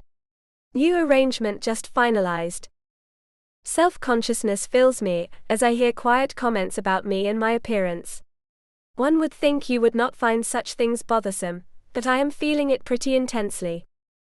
I have done this to myself. I have agreed to an unconventional arrangement for money, and this is how it feels. Leticia warned me about this. She told me the discomfort would not last. No one here is judging me. They all are a part of similar arrangements, providing professional services. Leticia said that I should look at what I do as a professional transaction. I have skills and he needs assistance. He is paid substantially for the services I will provide, and I should feel confident about being helpful to another person. I suppose the confidence will develop later because it is not in me right now. Thankfully, we leave the crowded room and end up in a long hallway. Elegant lighting illuminates each doorway. I see various indicators and ask, what happens here? These are private meeting rooms the members can reserve. The indicators show which rooms are occupied and which are available. He stops and turns around to look at me. The program is very comprehensive. I can see that, I say, looking around at the elegant facility. He continues walking, and we go until we leave that hallway and come to a door. He opens it using a card and in we go. It is well lit and charming. Ornate sconces hang on the wall, lighting the wide hallway. Are these the apartments? Yes, they are. This area is very secure. You do not have anything to worry about. At the far end of this hallway is the restaurant that is generally used by our residents. But make sure you discuss with your client about what arrangements he has made before you make plans. Some are very flexible, while others have specific protocols. As always, follow the agreement and things will go well. I nod as we stop at a door with the number 22 on it. The gold plate is shiny, and I think I will see this in my memory for years to come. The moment I saw the door behind which I will be spending my unusual summer. He opens the door without stepping inside. He gestures for me to enter my new residence. There is a nice-sized living room, complete with lavish furnishings.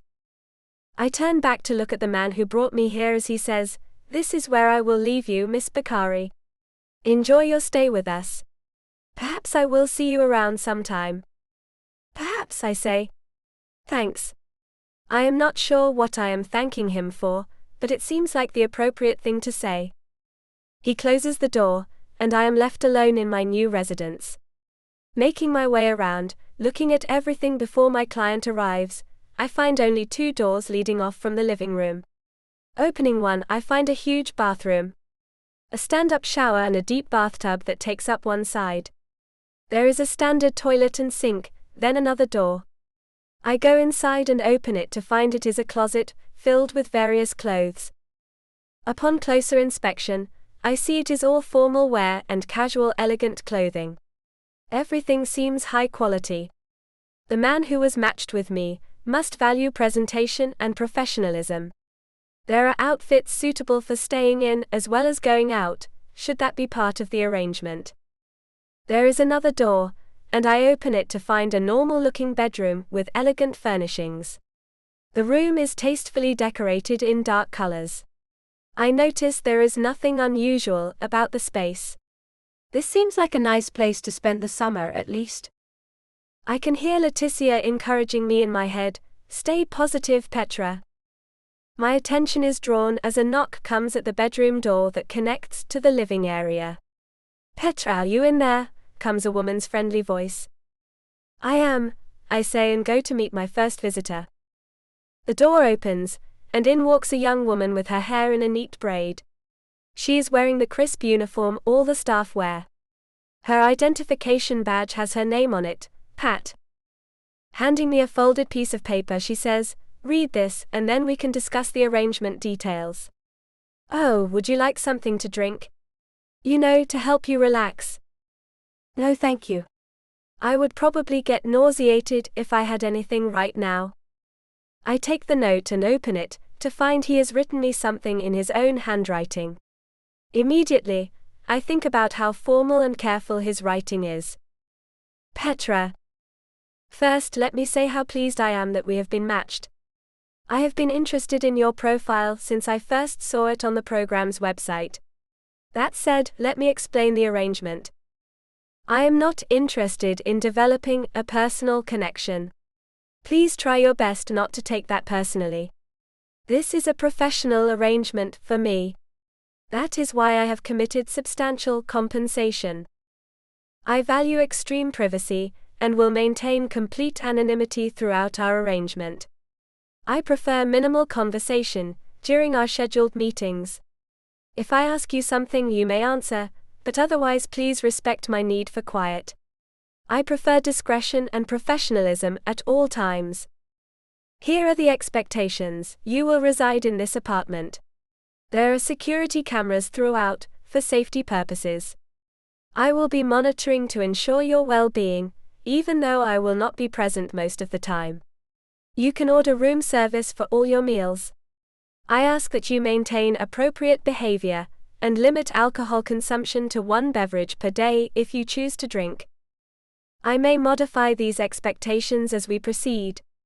I want you to enjoy your time and independence. There is a television, and an e-reader for your entertainment. Feel free to occupy yourself, however you wish within your residence. Respectfully, your client. Looking back up at Pat, I ask, will I ever get to know his name? Shaking her head, she walks toward a chair in the corner. Probably not. I would not ask either. It might be perceived as unprofessional.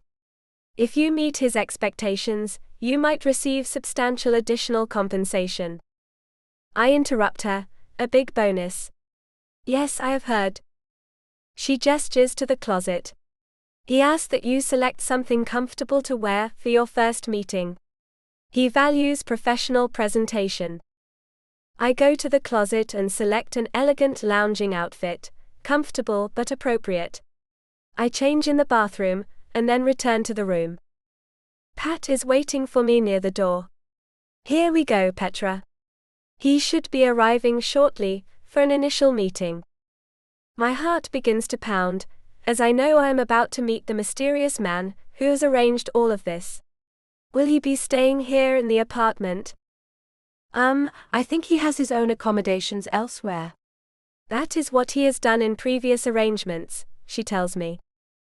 I look at her with surprise. Do you know how many previous arrangements he has had? She looks concerned. Oh no, Petra. I should not have said anything about his history. I am sorry. Please do not mention I said anything. With an understanding nod, I let her know her comment is safe with me. I do not want her getting in trouble for the little information she shared. Pat checks her watch. I should go. He values punctuality and privacy. See you later, I say as I look into her eyes. Her light green eyes are kind and reassuring. Pat moves toward the door as she says, everything is going to be fine. You will see. He has a reputation for being very professional. We have had no complaints about him from any previous companions. Do not mention I told you that. I should not be sharing anything, but you look so nervous that I felt I needed to help calm you down. He is a good person, Petra. Do not worry. I hear her footsteps as she walks to the bedroom door. Goodbye. He will arrive when he is ready. So now I sit and wait. For how long I do not know. I suppose this is part of the arrangement, respecting his schedule. This is unusual, but not terrible. He will come in, have a brief professional meeting with me, then leave, and I get compensated for that. I hear the front door open, and then the bedroom door opens. Before I can stop myself from speaking, I ask, are you my new client? I am, comes his deep voice. Pleased to meet you. And you as well. I hear him moving around. You will not be staying here with me, is what I understood from your letter. Is that correct? I have accommodations in town. You will be alone here most of the time. I am not sure how often I will visit. I do not understand, I say as I turn toward where I heard his voice come from. Why arrange for me if you do not want much interaction? To have the arrangement available when I want, he says directly. I am here for an extended stay, and will be pursuing my own activities. When I want your company, you will be available. Not enthused and somewhat disappointed too, I ask, what kind of arrangement did you have in mind? The terms were somewhat vague. I prefer minimal personal interaction, nothing more. Nothing to worry about or fear. I just need privacy, and want no personal attachment. Any warmth or familiarity from you is unnecessary and unwanted. You will not see my face. I want no personal terms. You call me sir when we communicate. Most of the time, you will simply be available here while I have my own schedule. I can see you are someone who likes conversation. You do not seem to have much control over that, do you? I ignore his comment and ask, how am I to never see you if you have to come in to meet with me? Communication will be minimal, and I will maintain my anonymity. Not to worry. You will be comfortable most of the time. Only when I need to check in will I require your presence. I want to know the man behind that voice, and it is frustrating that we are matched together, but he wants so little to do with me. But I am here for you in any capacity you need for the next 3 months. I do not know what you paid for this arrangement, but you can have so much more. I can accompany you to places. I am great company. And love to do all sorts of things. I can be an excellent companion to you. You do not need to be so isolated.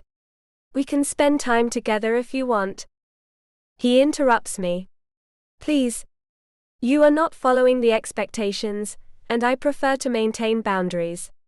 Speak when I ask you something. Other than that, please respect my need for quiet. I will arrange things as I prefer. All I want is privacy and minimal interaction. I apologize if this arrangement is not what you expected. But you have agreed to these terms. The television has all the channels. You have an e-reader on the bedside table, and can access all the books you want to read. Spend your time any way you wish, as long as it is within this residence. With a nod I sigh, yes sir. He could be more difficult, and I know that. I think I will respect his wishes, let him have the arrangement he wants, and receive my compensation at the end of this experience that is not anything like I thought it would be. But his voice is intriguing. I just wish I could see the man behind that voice. Petra, I know I wrote it all in the letter, but I want to be sure you understand that this is not personal. Please, he says, then I hear him step closer. Do not take anything about this arrangement to heart. This is not about you in any way. His presence is affecting me, and his voice is beginning to sound familiar. But I keep that to myself as I say the words he wants to hear. Yes, sir. Chapter 12. Owen. Petra's presence is more affecting than I expected. I find myself wanting to actually have a conversation with her, something I never intended. I wanted this to be completely impersonal, but it is anything but that. She is intelligent, and her voice is pleasant. Her responses are thoughtful and genuine. Standing near where she sits, I find myself saying, "Petra, you are the most interesting person I have been matched with." "Thank you," she says with that warm voice of hers. I should maintain more distance, so I do not develop any attachment. Her voice is melodic, and on the deeper side for a woman. It is incredibly compelling, and I know I am going to allow more conversation than I permitted with any of the previous arrangements. Taking a moment to observe her composed demeanor, I find myself intrigued. "You carry yourself well," I tell her, meaning every word. "Thank you," she says again. "Petra, I know I said I wanted minimal conversation, but the fact is you seem like someone worth talking to, so feel free to speak more freely if you wish, okay?" "Oh yes, sir," she says as she relaxes slightly. "And if I may say so, you seem much kinder than I expected from your letter. And I mean that. I am not just saying it." A slight smile crosses my face. Something shifts between us then, and I find myself abandoning every protocol I had set for myself. What follows is an unexpectedly genuine conversation about her studies, her goals, her perspective on life. I am shocked at how engaged I become. I have never felt so interested in someone before. I am unsettled by it and need to leave. I have to get out of here. Taking a step back, I move toward the door. "Sir, are you upset? Did I say something wrong?" "No," I say, then head toward the bathroom to collect myself. I splash cold water on my face, trying to regain my composure. I shared more than I ever intended. What is wrong with me? I will go away for a few days and get myself under control. So what if she is fascinating? So what if talking to her feels surprisingly natural? I am not here to do anything more than maintain a professional arrangement, and I have broken all of my own rules about emotional distance.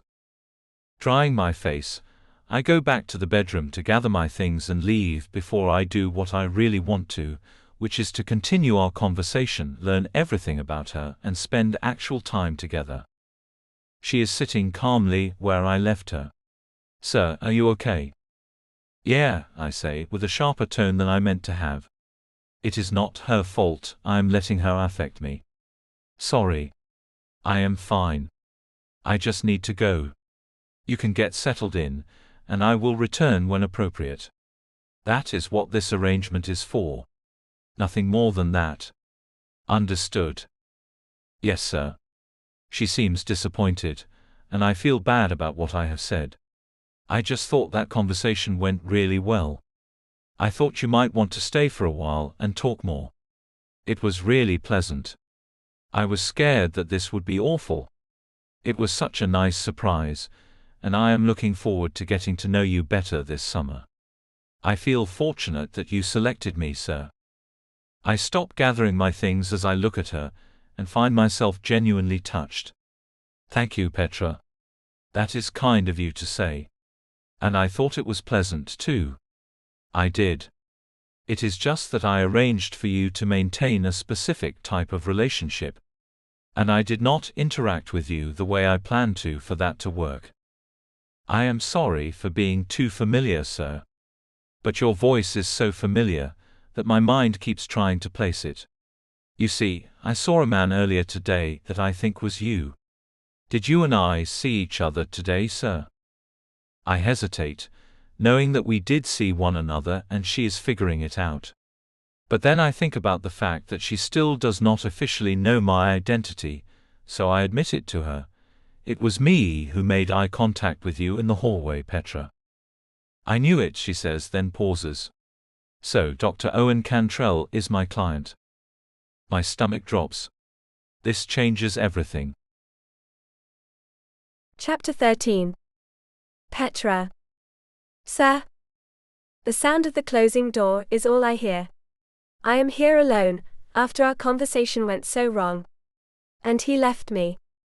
I stand there uncertain, wondering if he will send anyone to speak with me, or if this is the end of the arrangement. And it is all my fault. Why did I have to say his name out loud? Of course he did not go through all this trouble to maintain anonymity, if he wanted me to know who he was. I am an idiot. And now, what is he going to do? Probably terminate the arrangement. I bet he is going straight to Isabel and ending everything, and I will most likely be removed from the program.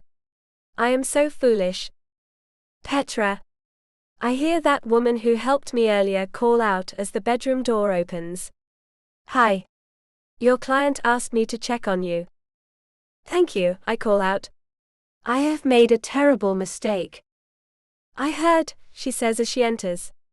He is upset. Very upset. Yeah, I figured that out when he left without another word. What is going to happen? She gives me a sympathetic look. I do not know for sure. He did not tell me that. I do not know if he is going to Isabel, or what he is doing. He did say that you need to answer your phone if he calls you. She gestures toward the living area. Perhaps you should try to relax. I nod and she walks with me. I feel anxious and worried about what has happened.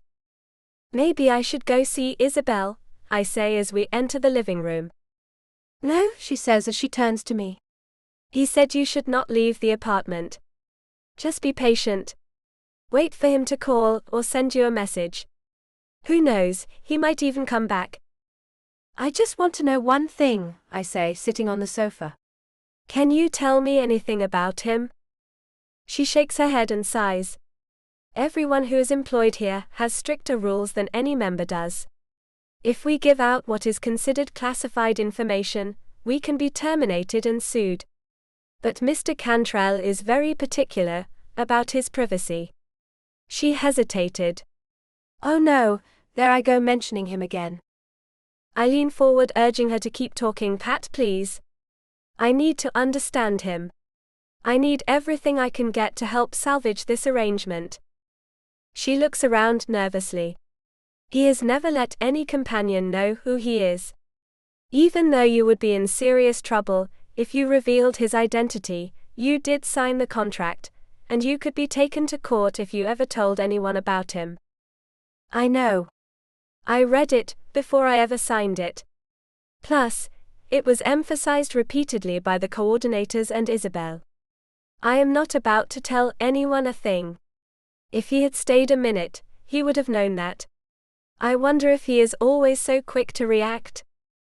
I cannot say. I do not know him on a personal level, Pat says as she moves toward the kitchenette. I follow her, looking around the well-appointed apartment. Thanks for checking on me. I notice the tasteful decor and elegant furnishings. Do you know if I will get to keep the compensation if he terminates the arrangement? Pat looks uncomfortable as she fidgets. I do not know if you will or not. I mean, there's that 24-hour policy we have that says that if either party is not satisfied with the arrangement, then the contract can be completely voided. I do not want you to worry though. There are a few clients who were not matched with anyone. I am sure one of them would be interested. I turn to look at her directly, concerned. I do not want anyone else. My client seems like a good person.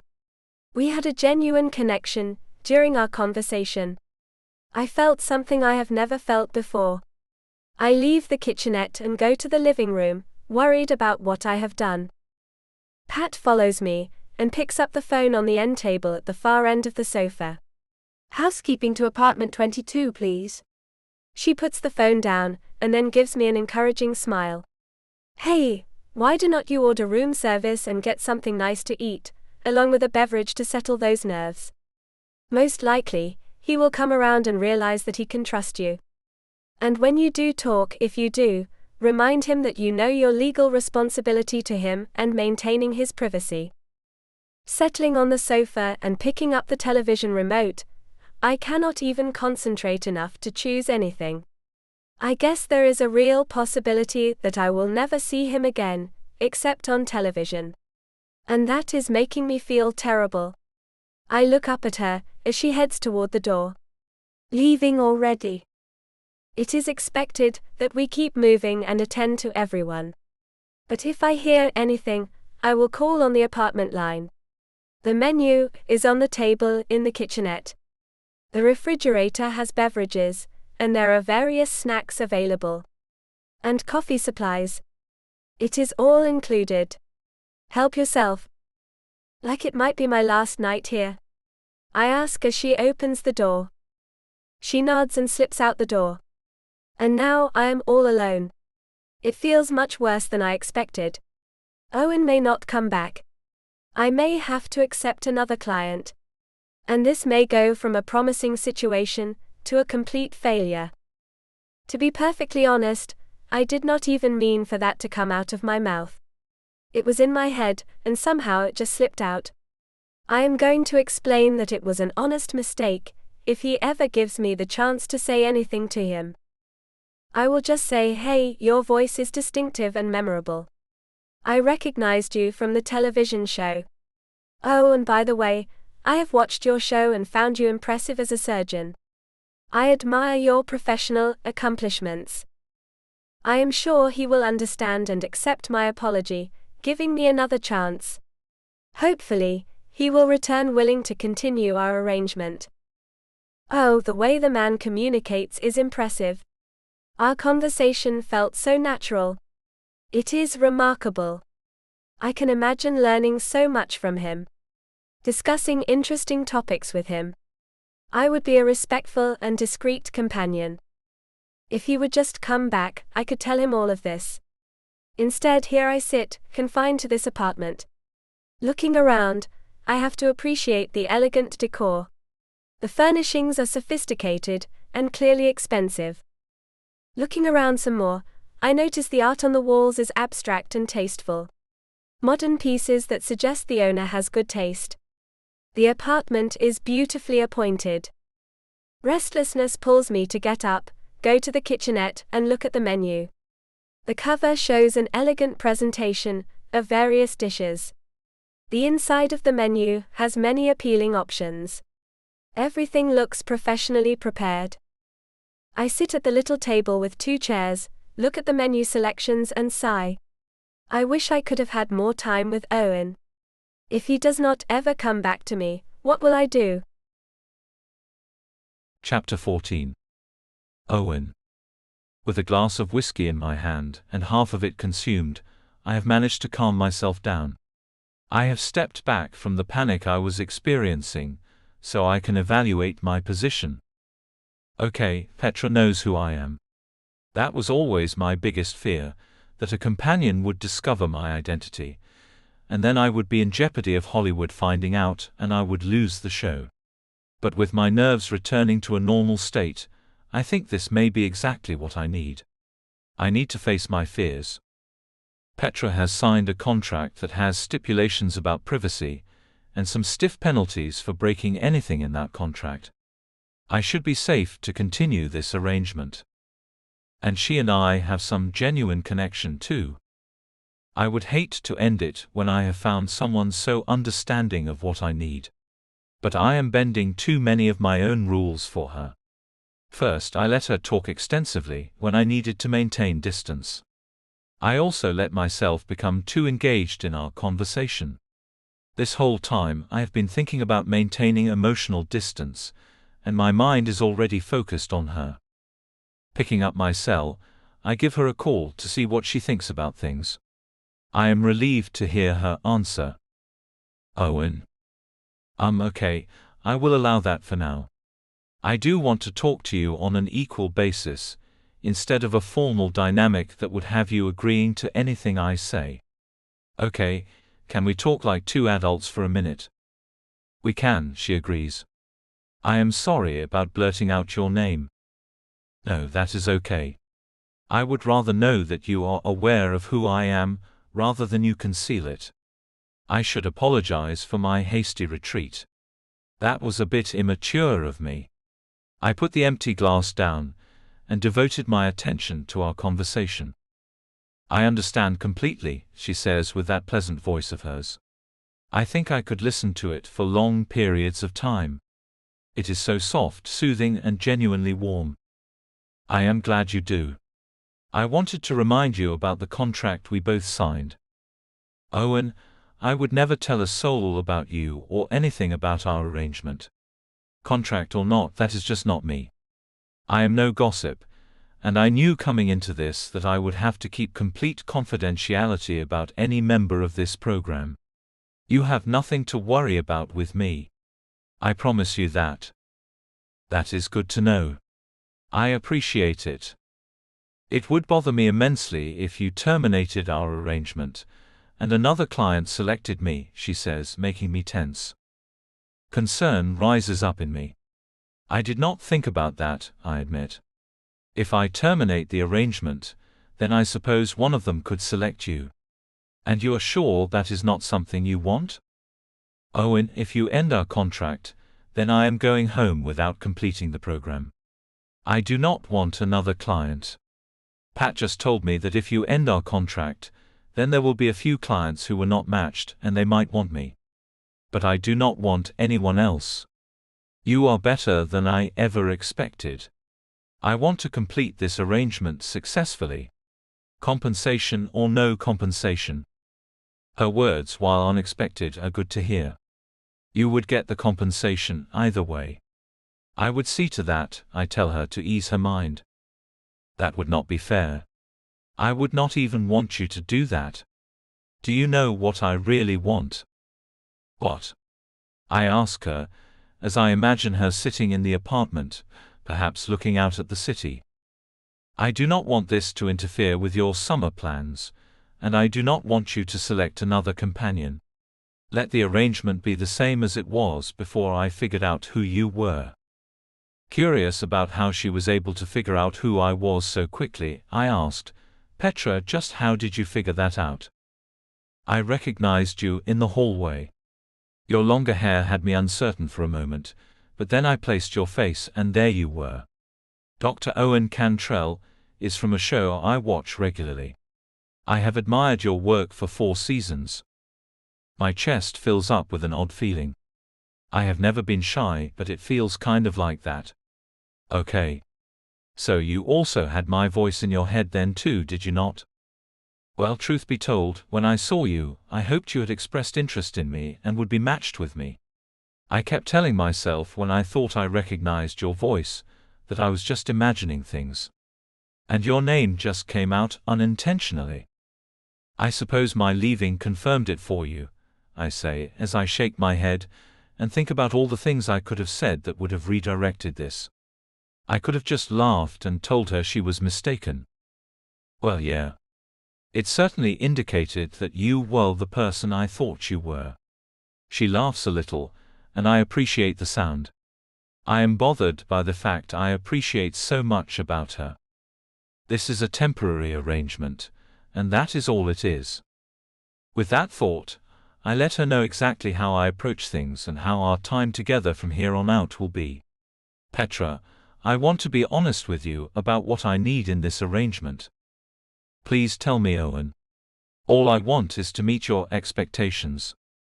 Tapping my fingers on the top of my leg, I fight myself not to do what I want, which would be to take her to dinner and make huge mistakes that will cost me dearly.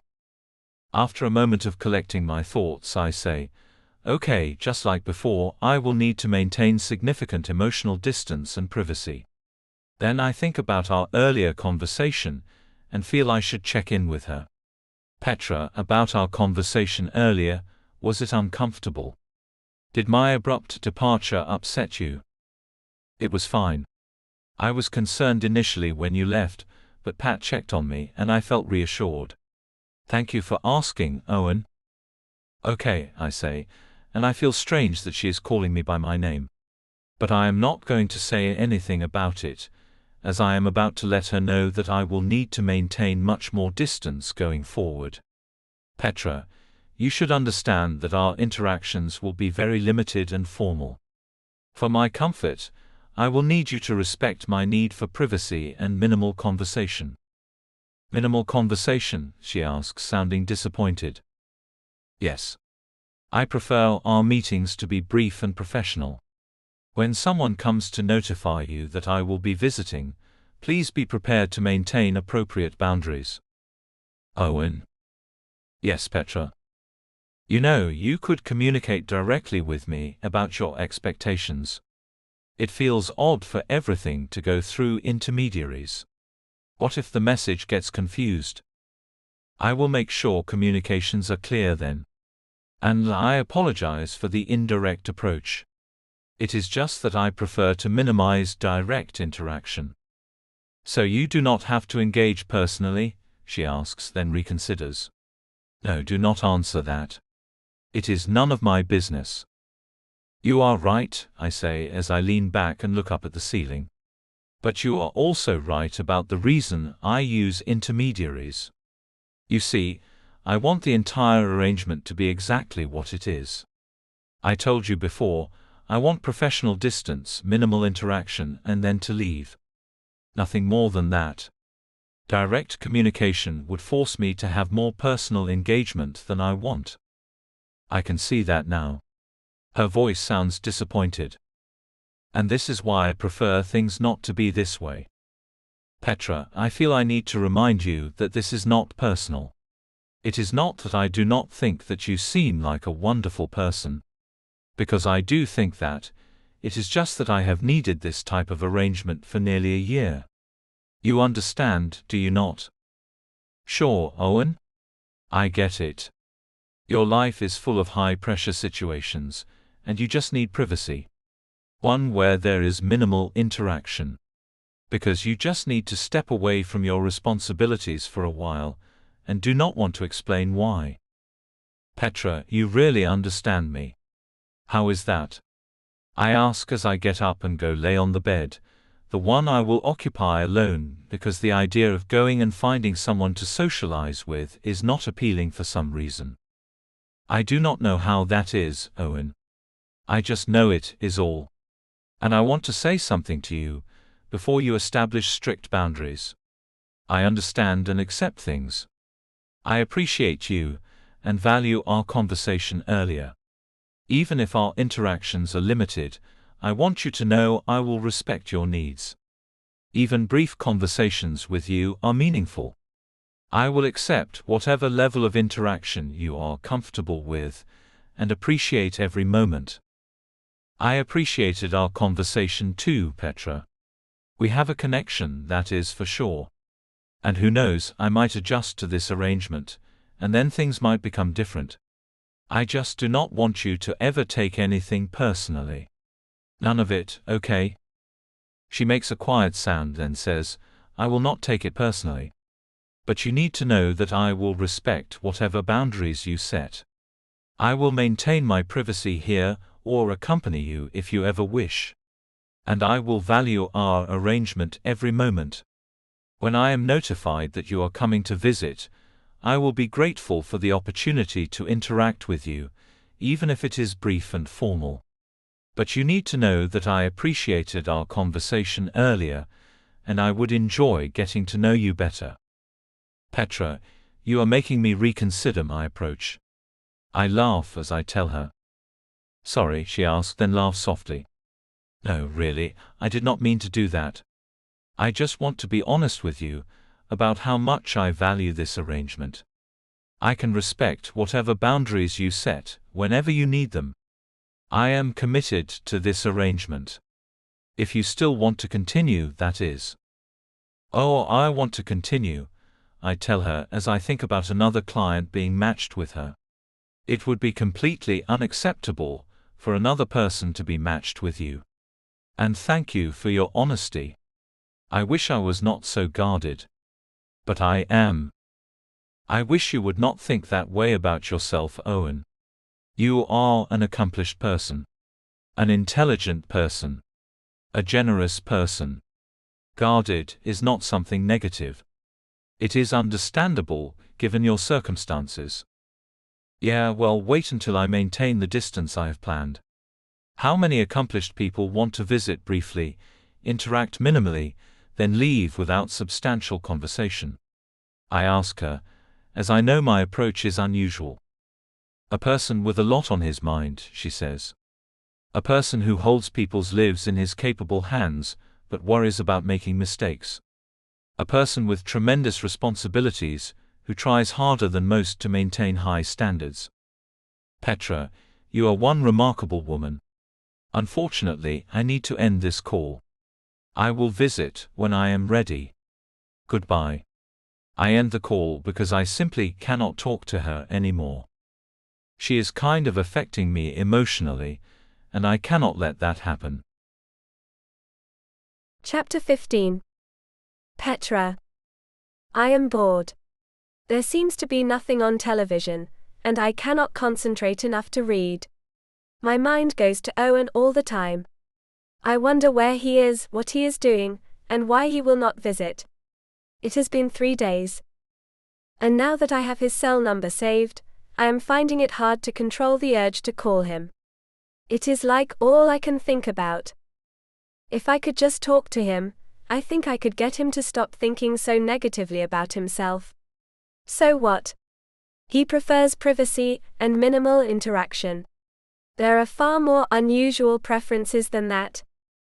A swift knock comes to the door, and I assume it is someone sent to pick up my dinner dishes. I ordered a light salad. I am just not hungry, but I eat something at each meal anyway. I cannot believe Owen can affect me so much, when I do not even know the man, really. As I take my plate and glass to the door, a memory of our earlier conversation fills my mind. Another knock has me shaking my head to clear it, and hurrying to the door. Coming. When I open the door, I do not find someone looking to pick up my dishes. Instead I find Pat. Petra, it seems your client is about to make a visit. He asked that you wait in the living area. Are you presentable? She looks past me and I close the door.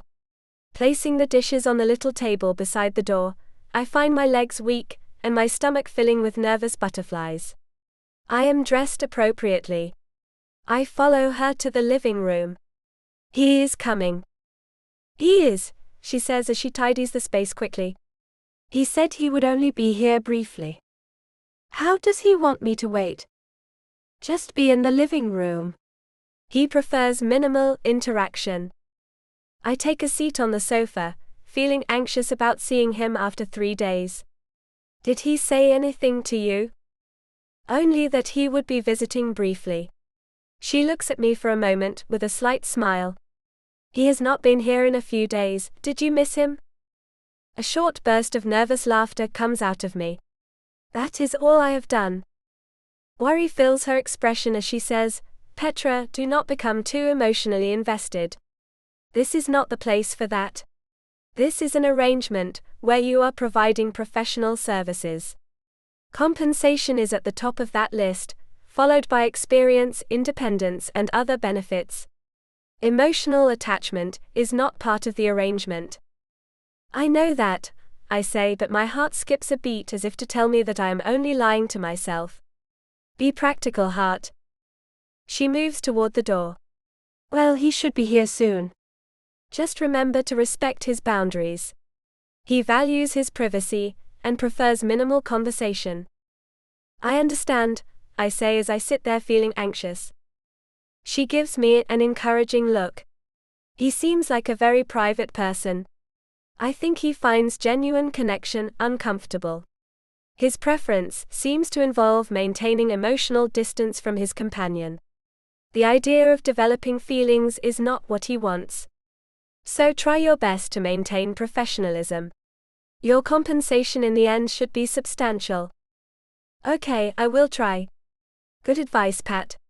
Thank you. I take a deep breath and prepare myself for a very brief, formal interaction.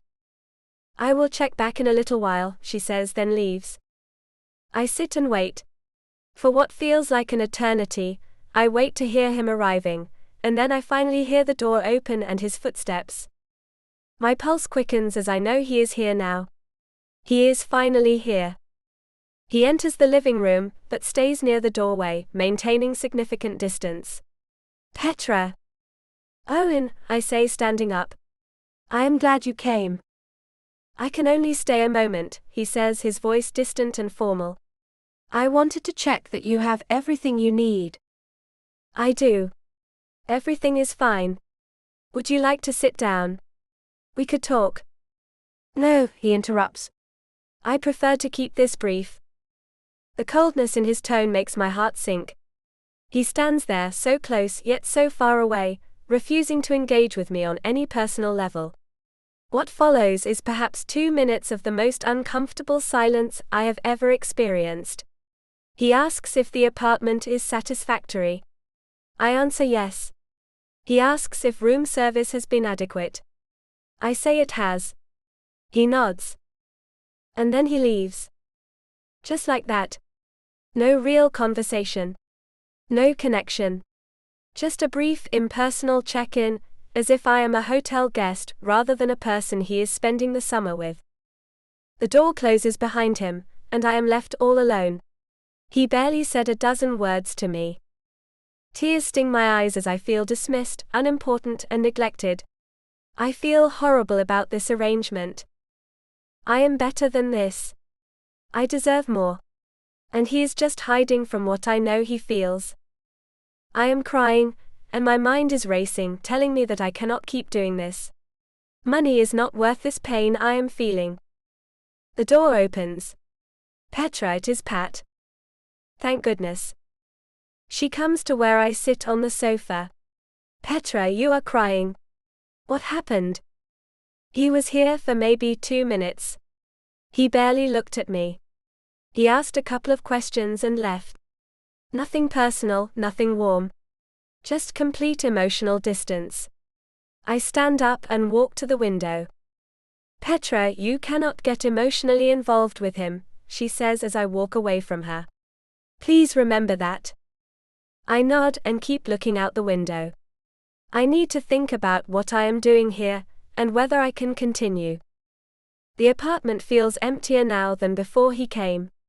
Pat, I do not know if I can do this. The money is not worth feeling this way. I will be honest with you. She looks at me with sympathy. Petra, I know we are not supposed to tell the companions how much compensation is waiting for them, and I will not tell you a dollar amount. I look at her with wide eyes, then wipe the tears away. Is any amount of money worth all of this? She nods. The amount that is waiting for you is most certainly worth this. And he is your first client. You should know that this happens a lot with the first arrangement. The disappointment fades with time. And you learn valuable lessons about maintaining professional boundaries. You learn to differentiate between genuine relationships and transactional ones. It is valuable experience. You will even find it helps you in the real world. When someone approaches you professionally or personally, you will be able to assess their intentions immediately. If someone is genuinely interested in you as a person, you will see the difference between them and people who want something from you. Wonderful, I say with evident sarcasm. What a relief. She smiles slightly. Sarcasm aside, Petra, I am serious. You will be thankful one day in the near future that you had this experience. That you learned the difference between someone who values you as a person and someone who views you as a service provider. I will think about what you have said, Pat. Thank you for trying to help me. You are very kind. Can you leave me to process this now? With a nod, she leaves me, and I let the tears flow freely. Will I become hardened to rejection? Will I learn to spot people who genuinely care about me versus those who do not? Will anything good come out of this, other than being financially stable? Chapter 16. Owen. Sitting in the car in the parking garage at the estate, I cannot seem to make myself leave. Everything feels so unfinished. I left her there after barely speaking to her. I have done the same thing to my other companions, and never felt so much as a moment of guilt over it. With Petra, I cannot seem to stop feeling guilt over everything. And I have to learn to stop this pattern that seems to be escalating. My cell rings, and I pick it up off the passenger seat to see that it is Petra. She is not supposed to be calling me, and she knows that. And I should not answer her, but I am going to because I cannot seem to stop myself. Hello. Her voice is rough and raspy, like she has been crying, and already my heart is aching even worse than it was. I know I am not supposed to call you or talk to you. But I wanted you to know that I appreciated your visit. I can respect your boundaries. Resting my head on the steering wheel, I mutter, that is still more interaction than I usually allow. Then maintain whatever distance you usually maintain. Not sure that I even can maintain my usual approach with her, I answer, I might. I hear her sigh, then say, tell me what your typical approach has been with others. The others have had minimal interaction. Very brief visits, nothing more. Then I leave. Do that with me. It does not sound difficult at all, she says, and acts as if it would be so easy for her to accept. I make a confession that I probably should not. Petra, it is not that easy. You see, I find myself wanting to actually talk to you. It is almost impossible for me to want less conversation than that. I must admit, I want even more connection with you. You do not have to follow the same old pattern, Owen. This may not be my place to say, but what if you are changing?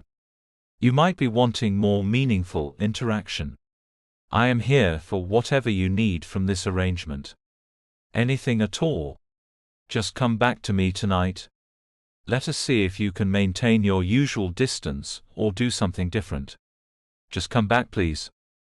A sudden, enormous burst of pure guilt comes over me, and I blurt, I am not sure what I want from you.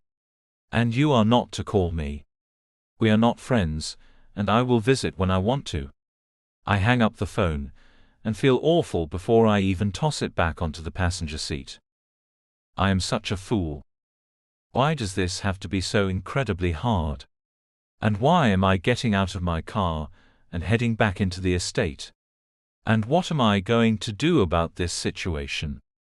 Leaving my cell behind, I lock the car up and head back inside. My heart is leading me, and my brain is letting it win. I go to the gift shop and look over the jewelry. The summer companion program has a nice collection to choose from, and I picked out a necklace with a heart made from diamonds that should look beautiful on her. It will look gorgeous on her, and that is all I want. I want her to feel valued. And I have not made her feel that way. Will this be all? The cashier asks as she nods toward a very nice basket full of cheeses, fresh fruits and a bottle of wine. Because that is a perfect place to include this little beauty, and really give your companion a surprise. She pulls it over to show me everything that is in the elegant basket. I bet she has been wonderful, and you want to show her how much you appreciate everything she has done. She has been perfect, I say quietly. Better than I deserve. Oh, I am glad you were matched well, she says as she puts the necklace in a black box. How long have you two had this arrangement? I hesitate. Not long. I pull the basket to me and look at the perfume too. Add in a nice perfume as well. She has been very professional, despite my difficult behavior. And I will take this basket. Can you have it delivered to apartment 22? I can. Do you want it delivered right away or some other time? She asks as she pulls out a nice-looking perfume and sprays some on a small sampler, then wafts it around. Taking in a sniff of the floral aroma, I nod. That one will be perfect. And have it taken to her right away. I am going to go to the bar. Would you care to write her a note? She asks as she pushes a pen and a pad of paper toward me. I take it and write 2 words, I am sorry. Then I push it back to her, and see a smile move over her face. I am sure this will help her accept your apology. She pushes the bill to me, and I sign it. You seem like a good person. I cannot imagine anyone who could stay upset with you for very long anyway. With a nod, I leave. Petra deserves more than gifts as an apology for my harsh words. She deserves to hear the words come out of my mouth. She deserves so much more from me. And I am not willing to give it to her. Finding the bar moderately busy, I already feel bad about being here while Petra is alone. But I have to do some soul searching. Something is different inside of me. As I take a bar stool near the end of the long bar, the bartender comes to me drying a crystal glass. What can I get you? Something strong. I want to forget about my problems. Can you help me with that? I ask the man who looks at me with dark eyes, which I know have seen some difficult situations. Before I do that service for you, can you tell me if you have a ride home this evening? If not, I will arrange one for you before I start serving you. Oh, a bartender with responsibility. I appreciate that. I have an apartment here. But if I tell you I am going to my hotel, get me a ride. Sure thing, he says as he holds out his hands. Car keys please and I will help you out. Handing him my keys, I make the agreement with him that we will see me intoxicated soon enough. Sometimes I just need a reset. I drink until I cannot anymore, and it kind of resets my brain and gets me back on the right track. I need that right now. I have no idea what the man places in front of me, but I consume it in one drink that leaves my throat burning. The heat moves down to my stomach, and I give him a nod of approval. He sets me up again, then places a cold mug of beer in front of me. I will let you finish that, then see how you are doing. Sipping the beer, I think about my complicated feelings about relationships, and why I find it acceptable for myself to drink but judge others. Maybe there is a part of me that has unrealistic expectations. Perhaps I think people should be stronger than they are capable of being. Women should be supportive, not struggling with their own problems. Mom was not nurturing. Dad brought that up a lot when we were growing up.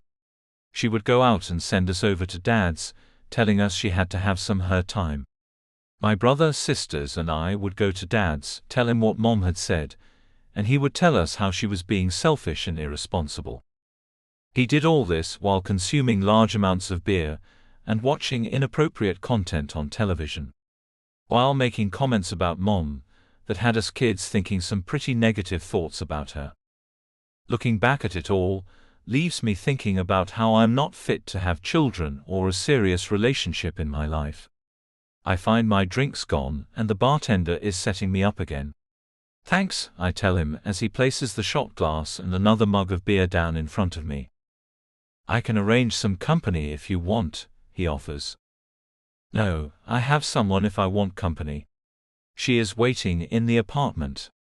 I take the shot as I think about the fact I have a beautiful woman who wants to spend time with me, and who will respect whatever boundaries I set. And here I am, getting intoxicated. Sure, let me know if you need anything. I will be back when these are gone. He leaves me alone with my thoughts once more, and I dislike it. The alcohol is making my brain foggy a bit, and I find only one thing on my mind. Petra. Chapter 17. Petra. Looking at the basket of things Owen sent me, I want to say thank you to him, and of course I accept his apology. The necklace is stunning. I have never seen anything so beautiful. The perfume smells wonderful, and the food and wine look delicious. And as good as all this is, all I can think about is how much I want to actually talk to him. I call him to say thanks, but he is not answering his cell. I was pretty sure he would since the note said he was sorry, and it has me worried about him and where he is. I want to know if he is okay, and send him a text letting him know to just text back, so I know nothing has happened to him. But I have gotten nothing back from him. It is making me anxious. Getting up off the sofa, I head to bed. I probably will not fall asleep, but at least I will be lying down. Pat had the sheets replaced, so everything is fresh and clean. I want some closure with Owen. Changing into comfortable pajamas, I climb under the blankets and close my eyes, trying to clear my mind. My heart aches as I think about his face. The bedroom door opens and in walks Owen, looking distressed. "Petra, I am here," he says quietly as I sit up in bed, pulling a robe on. "Owen, are you okay?" I ask as I turn on the bedside lamp. "Do you want to sit down? Do you want to talk? Do you want?" He holds up his hand. "I need to apologize properly." Face to face. I gesture to the chair near the bed. "Please sit. Let us talk." He sits down, looking vulnerable in a way I have never seen before. His eyes are filled with emotion, and I wait for him to speak. He looks at me seriously. "Hey you." I give him an encouraging smile. "Hi." His words come out carefully. "I like you, Petra." "I like you a lot. Did you like the necklace?" "I loved it. Thank you." He reaches out slightly, then pulls his hand back. "You loved it." "I did. But more than the gifts, I appreciate you coming here to talk to me." He nods and we begin to really talk. For hours we sit there in the dim light of the bedroom, having the most honest conversation I have ever had with anyone. He tells me about his fears, his family, his struggles with intimacy. I share my own insecurities and dreams. We laugh together, we sit in comfortable silence, and we connect in a way that feels profoundly meaningful. By the time exhaustion overtakes us, I feel like I truly know him. Scene break. I wake with a start, as I hear movement in the apartment. Owen is still here, I realize with surprise.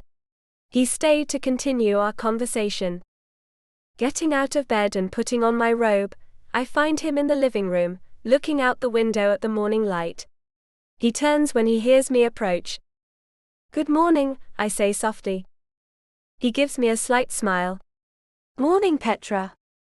I move to stand near him. "I am glad you stayed." Our conversation last night meant a lot to me. He turns to face me fully. "It meant a lot to me too." More than I expected.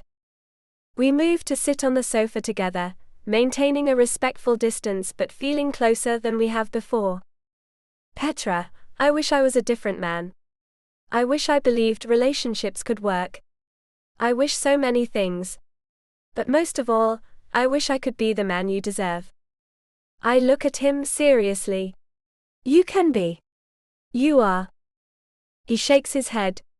"You have no idea how complicated I am." "Are we not all a bit complicated?" I ask. "I mean, look what I have done." "I have agreed to this unusual arrangement for the summer. That is complicated too." He nods thoughtfully. "And why did you do that, Petra?" "Student loan problems. My mother's marriage made it impossible for me to get any financial aid for college," I tell him.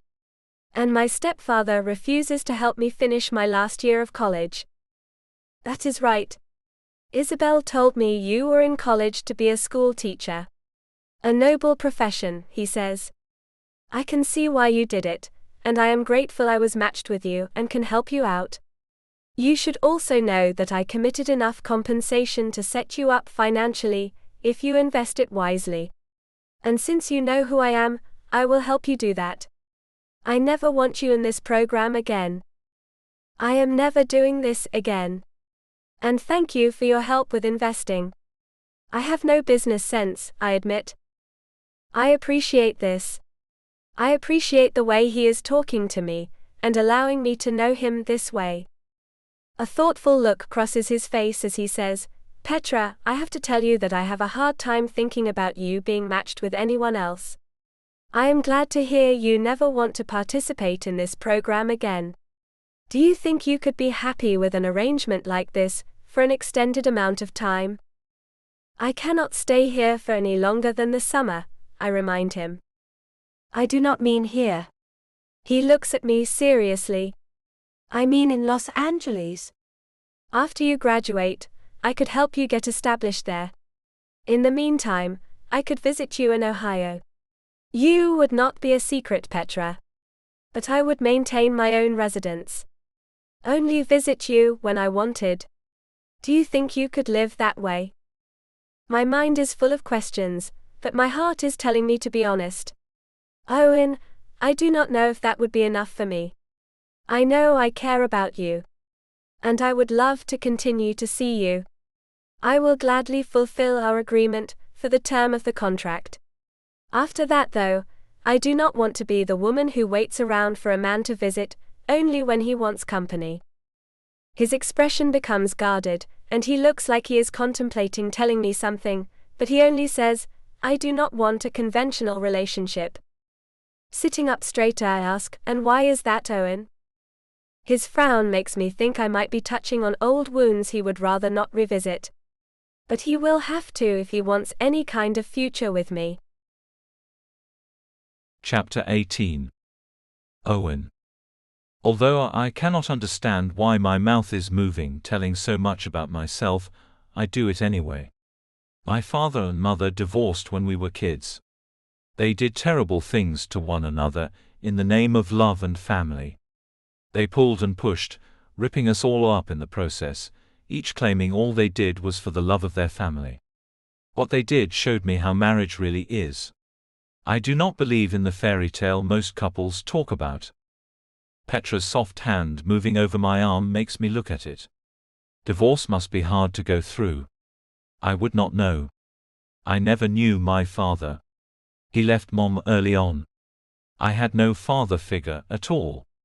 Then this rich guy met Mom at the bank where she worked, and swept her off her feet and away from me. Now I have no one. She sees my sad face and leans up to touch my cheek gently. Do not look at me that way. I am making my own way in this world.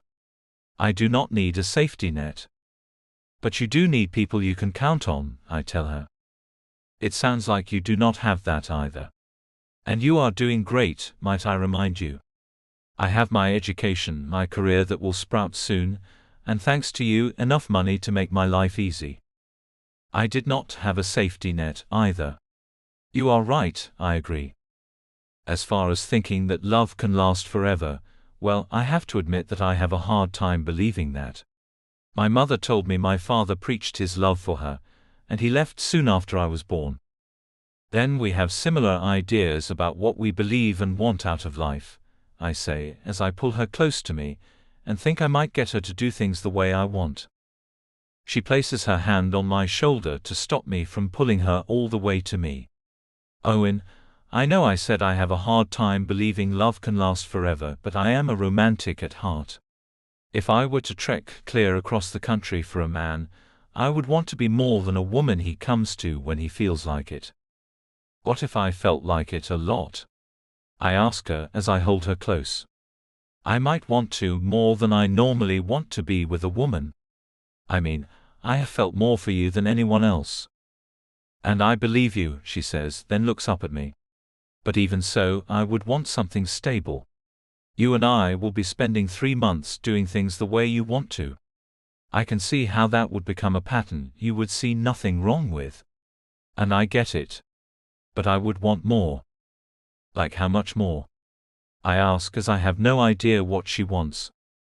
It felt good waking up in your company. Did you like waking up the way you did? She asks as she blinks up at me. Her gentle eyes compel me to lean in closer, and I pause near her. I loved the way I woke up this morning. Well, that is what I want long term. I want to go to sleep together, every night possible. I want to wake up with the man I fell asleep with. I want to plan our days, nights, and weekends together. Go out together, stay in together, and be ourselves at all times. I want to feel comfortable in my own skin with a man, and I want him to feel that way with me too. With a frown I say, the fairy tale Petra. This is the story every supposedly happy couple tells those of us who hang on to being single and happy all alone. Do you not see how you are falling for what they want you to believe? Maybe I am falling for that happily ever after that so many couples talk about. But what kind of life would this be if we never thought there could be more? You tell me how you think your life will be if all you ever do is come to me when you get the urge to be with me. Well, you might hate this, but I think it would be absolutely amazing. I laugh and tickle her. She laughs and wiggles as I tickle her, until she has wiggled herself off the pillows and is lying flat on her back. Owen, stop, she said, laughing. The way she looks up at me as I stop tickling her takes my attention so completely. Petra, promise me you will think about it. This summer I will let you know how things will be, if you decide to do this with me full time. I do not think it will be as bad as you think it might be. And I will keep taking care of you. Buy you a car and a huge home. Anything you want, you will have it. And like I said before, you will not be a secret. We will go out together whenever we want. You will just be expected to wait for me to ask you. Wait for me to come to you. Allow me to come to you whenever I want. That kind of thing. It does not sound so bad, does it? She strokes my cheek as she gazes up at me. Owen, you make it sound easy, but I know I would want you around as much as possible, and I would want you to care about what I might want or need out of a relationship too. It is so much more than giving me a home and transportation. It is being there when I have had a hard day, and reminding me I have someone who loves me. It is about sharing the hard times as well as the good times. But no one has all that, baby. It is a myth. And what about kids, Owen? She asks. Are we never going to have any? No, we will not have any, Petra. I stare at her, and wonder if she has a clue how hard parents splitting up is on the kids. I do not want to bring innocent children into a world where they can be hurt so badly by what other people do. Then what is it all about, Owen? She asks me as she runs her hands through my hair. Is it about men and women meeting up, being together because it feels good, then leaving each other to the harsh world? Is it about never procreating because life is hard and people get hurt? Is it about letting your past stop you from moving into the future? A future you have a hand in creating for yourself and any people you love. Oh baby, you are one of those women who believe in the lie of love. Maybe you will not want what I do. But I am going to try my best to get you to see what life could be if you could accept my limitations. Limitations like not being able to commit to one woman? Shaking my head, I answer, that is not a problem. If you and I keep going, I will not see any other women. I can make that promise. But I will not live with you. I will not make my schedule around you. But I will expect you to make me a priority and be there when I need you. And I would expect you not to see any other men. That does not sound like enough for me, she says, sending my heart plummeting. Well, if you feel that way, then I see no choice other than to go on as if that is not a possibility, I tell her as I get up and turn around and help her to her feet. She steadies herself as she looks at me. Owen, you are impossible. I know. I take her hand and lead her toward the door. Come on. Let us get some breakfast and talk about something else for a while. The fact is, I could give Petra all she wants and more. But what would that do for either of us? Sure, we might fall in love temporarily, as is the case with most people. We could build a mansion together, get his and her dogs, and hold hands all the time as we make our plans for the future. I saw all that happen with my parents. Not once did either of them say, hey, instead of making plans for where we are going for next Thanksgiving, let us plan for the magnificent fight that will occur just a day before that, breaking us up and making everyone skip the great meal and trip to Grandma's that day. Now, how fair would it be for me to pretend that Petra and I will live happily ever after when I know things like that cannot happen?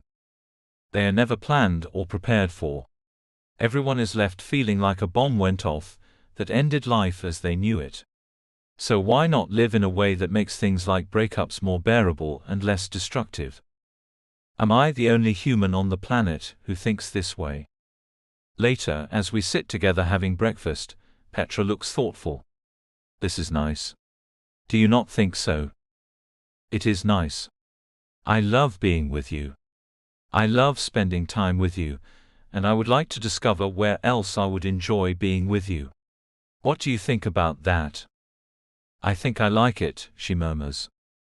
I think she does too, but I need to make her crave it. Do anything for it. Including moving to Los Angeles and being mine completely. Chapter 19. Petra. Owen has hung out with me all day. He has given little hints about how great it would be if I would change my mind about moving to Los Angeles to be his woman in waiting, as I think of it. I am not a fool. I know I would hate that. I am being paid to be that for him right now, so that makes it different. On my own, I would want much more than this. He has had a nice suit brought in, and is planning on going out to some club that is near his hotel. He is baiting me. I know it. He has told me already that if I agree to keep this thing going for however long he wants it, then he will make changes now. If not, then he has no choice other than to go on about things the way he had planned. I am not taking his bait. I will not be giving in to his silly demands. If he wants more from me after this, he has to step up to the plate, not keep things as they are with me waiting around for him. He is incredibly attractive and fun to be with, but I have my heart to think about, and that would not be enough for that piece of me. He will have to bend a bit, if he really wants me. I hope he does. We had our dinner, and the staff came to gather the dishes. Then Owen went to get ready to go out. I am picking out a movie to watch, and waiting to see if he actually goes out, leaving me here alone. His cologne drifts out of the bedroom door as he comes out dressed to the nines. I am about to leave, Petra. I have no idea when I will be back. I know, I say, then get up and head to the kitchenette. I am wearing casual evening clothes, as he has provided me with a comfortable wardrobe. Have fun, sir. Oh, I will, he says as his eyes follow me. And what will you be doing to entertain yourself this evening? I found a movie to watch. It is a love story. I will be fine. I look into the mini fridge. Oh, Mr. Pibb. My favorite. I straighten up. I am thinking of having some kettle corn flavored popcorn and a Mr. Pibb. Sounds good, right? Well, not as good as cocktails and some dancing. But good for you, finding something to do while I am out. He leans against the counter, as I rummage through the basket of goodies to find the package I want. What is this love story about, anyway? A Marine finally finds love after his 30th birthday. He gets married to a great woman, and they have a wonderful honeymoon, then he is sent off to war. He passes away, and his wife is left behind. She is expecting a child and alone in the world. His best friend comes back to comfort her, and he and she fall in love and get married. He takes the child as his own. Nice of him, but I kind of hate that she hurried up and married another man. It does not say a lot for the love she supposedly had for the first guy, does it? He asks as he crosses his arms over his broad shoulders, making his biceps get even bigger. I suppose she thought her late husband would have wanted her to be happy, and to have another great man to live her life with, and raise his son with. I think it is romantic. I find the bag I was looking for, and he wrinkles his nose. I think you should forget about that movie, and that flavor of popcorn. There is a new comedy I saw when I was flipping through the channels earlier, and it looks hilarious. And that flavor you picked out will not taste good with the Mr. Pibb. Why not try something salty with no butter? Thank you for the recommendation, Owen. I place the package on top of the microwave, as he seems to be hanging around. Are you going to be staying for the food? No, he says, then eyes me. I should be going. The eligible women should be filtering into the dance club by now. I will probably find a woman who I can take back to the hotel and spend time with. Although my entire body prickles with jealousy, I try not to show it. I am sure you will find a woman who wants you to take her to your suite. You are handsome and more than a catch. Lucky you, Owen. Go get you one of those lucky girls. He reaches out and takes my arm, then pulls me to him. You know how to get me to stay put, right? Looking into his eyes, I see he thinks he can get me to agree with him, and that is not going to happen. I do. But I want more from you than that. You go have a blast. Keep on living life the way you planned. I will be here. You could have me mostly, Petra. You would get more than anyone else ever has, and still you say no, he mumbles as he lets me go. I do not understand you at all. I may have sold my body for a few months, but I will not sell my soul, Owen. He looks kind of shocked, then says, You know what, Petra? I know many women who would take what I am offering you. A home of your own, all the cars you can handle, and me when I want to give you me. We can talk, laugh, and even love. I just want you on my own terms. I can think of 6 women in Los Angeles right now who would take what I want to give you. I bet you can, I say as I find a packet of sea-salted popcorn. I want all of you. Not you on your terms or my terms. I will give you all of me, and in return I want all of you. An even deal. Nothing one-sided. I wiggle the packet of popcorn at him. Look, it is the kind you wanted. His lips quirk to one side, and then he says, If you want to change your movie from the two-timing woman to the comedy and make the popcorn I like, then I might be tempted to stay in with you tonight instead of hitting the club.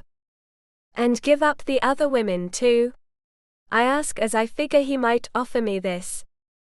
I would even give up the other women. He pulls me close and touches his forehead to mine. So, what do you say? Want me to hang out with you? Maybe spend the night too? I would get you for the night too. I ask as I feign surprise. Maybe, he says with a sly smile. I do not want you to get your hopes up. I might leave. Well, I will take what I can get. How about you go get out of those uncomfortable clothes and change into something casual, and I will get the things together and meet you in the living room. I smile at him, and he winks at me. How about I help you with the snacks first? I like that idea, I tell him as he lets me go. We get our stuff and head to the living room, where he takes a seat on the sofa and smiles at me. Compromise is nice, is it not? It is, I say, even though I do not consider this a compromise at all. It was my plan all along. He goes to change into comfortable clothes while I set up the movie. When he comes back out of the bedroom, he has the remote in hand and is settling onto the sofa. He smiles and gestures for me to join him. I take my place beside him, settling comfortably against the cushions. He pops a piece of popcorn into my mouth, and then hands me the bottle of soda. I take a sip. Then he says, See, it is good together, is it not? It is, I agree. You were right. You have an excellent handle on food combinations. Do you cook too? I dabble with it. To be really good at it, I think I would need a kitchen partner. Do you know of anyone who would be that for me? He asks, then smiles warmly. I could be that for you, I say as I turn my head to look at him. I could be anything you wanted, I bet. He grins. How about tonight you relax with me, and we will see about other things as this progresses? Whatever you want, sir. I am yours, you know. I settle back again as the movie starts, and find him leaning back contentedly. His heart is pounding a bit harder than normal. He must be thinking about things. Taking his hand, I hold it, and rest our clasped hands comfortably. He sighs and turns to me. His expression is warm as he looks at me. The hand I am holding tightens around mine. And I can feel it all moving around inside of him, as his breathing deepens. He is letting it go. Maybe only a tiny bit at a time, but it is moving around inside of him. Churning and turning and breaking away, leaving bits of his heart wide open. Open to seeing if love is all a lie that can never stay alive between two people. Open to seeing if he and I could have what it takes to keep something going, that others have let go of. Open to me. When he speaks again, I watch as he looks into my eyes. I really like you, Petra. Good. I really like you, Owen. If I asked you to marry me right now, what would you say to that? He asks, and I know it is not a real proposal. Holding his face in my hands, I look deep into his eyes. Owen, I want to get to know you. The real you. And I want you to get to know the real me, too. Time is a gift, and I am more than happy that I was given time with you. I will be happy with that for now. His face is frozen as he says, I would like that, Petra. I would like to get to know all about you, and for you to get to know all about me. Not the handsome man, not the wealthy doctor or celebrity, just the guy who is underneath all that surface stuff. Good, I tell him as I touch his cheek gently. Because that is the guy the first want to know. You are handsome. But I want to know what makes you truly beautiful. I bet it is deep inside of you. Deep in that spirit of yours. Working with beautiful people who only want to look even more beautiful, has me thinking everyone in this world is all about what is on the outside. I want someone to want me for what is on the inside. I know all too well how the outside can be damaged and made ugly by all kinds of tragic things. Me too, baby, I let him know. I want to see it all. None of us are attractive in every aspect. It is important to accept the ugliness that everyone has too. He nods and settles back to watch the movie. Let us watch this movie and have some laughs. I like you, you like me, and we might just really hit it off. Or we might not. Only time will tell. His heart has come back to a normal beat, and his mind has settled. I have never felt happier about feeling a normal heartbeat in my entire life. Chapter 20. Owen. After spending another night with Petra, I think we should do a little more together. I feel so different with her, it would be a sin not to try more things. The same old thing will never do. It might never do for me ever again. Ordering her some clothes that are more suitable for going out is what I did late last night while she was sleeping. She is getting ready now, and a knock at the door tells me the delivery should be arriving any minute. Opening the door, I find a courier with a bag and slip him a 20 for his trouble. Thank you. With a nod he leaves, and I go to surprise my companion with something new. She is in the bedroom as I enter with the bag in hand. What do you have there, Owen? If you want to, I thought we might go out and see the sights, I say as a smile moves over her sweet lips. You will need something to wear. If you want to go with me, that is. You do not have to. I am allowing you to make the choice. She walks over to me with a bright smile. I will go with you, sir. I would go anywhere with you. All you ever have to do is ask. She eyes the bag. Care to show me what you got for me? Pulling out a nice and expensive little coral-colored summer dress, I hold it up to her. I think it will fit, do you not think so? With a nod, she peeks into the bag and sees the rest of the things I bought her. There are a few things in here. Everything I need. Well, I thought you might want proper attire for going out. I want you to look your best, companion. I smile warmly at her and she grins back. Are you not full of surprises today? She asks, then pulls out the items and starts to get dressed.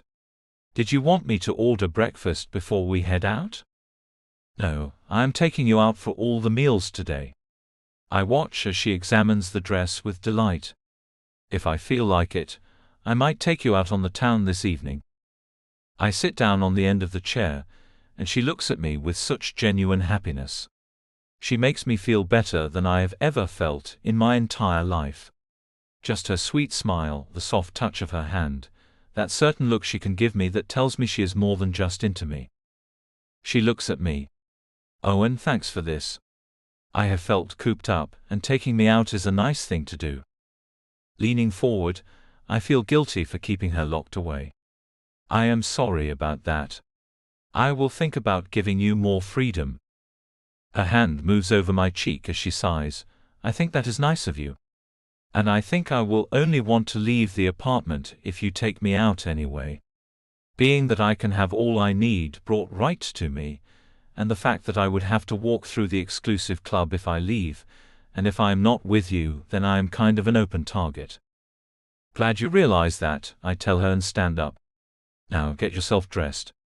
You are making me restless, and I am in need of nourishment, as are you. She steps behind the dressing screen and pulls on the dress that fits her perfectly and looks fantastic on her. Pulling the flats out of the bag, I place them on the floor, and she steps into them when she emerges. You look even better than the model who wore it online. She does a little turn. Thanks, baby. Now, where are you taking me for breakfast? I'm starved. Pancakes or eggs? I ask her as I get up and hold out my arm for her to take.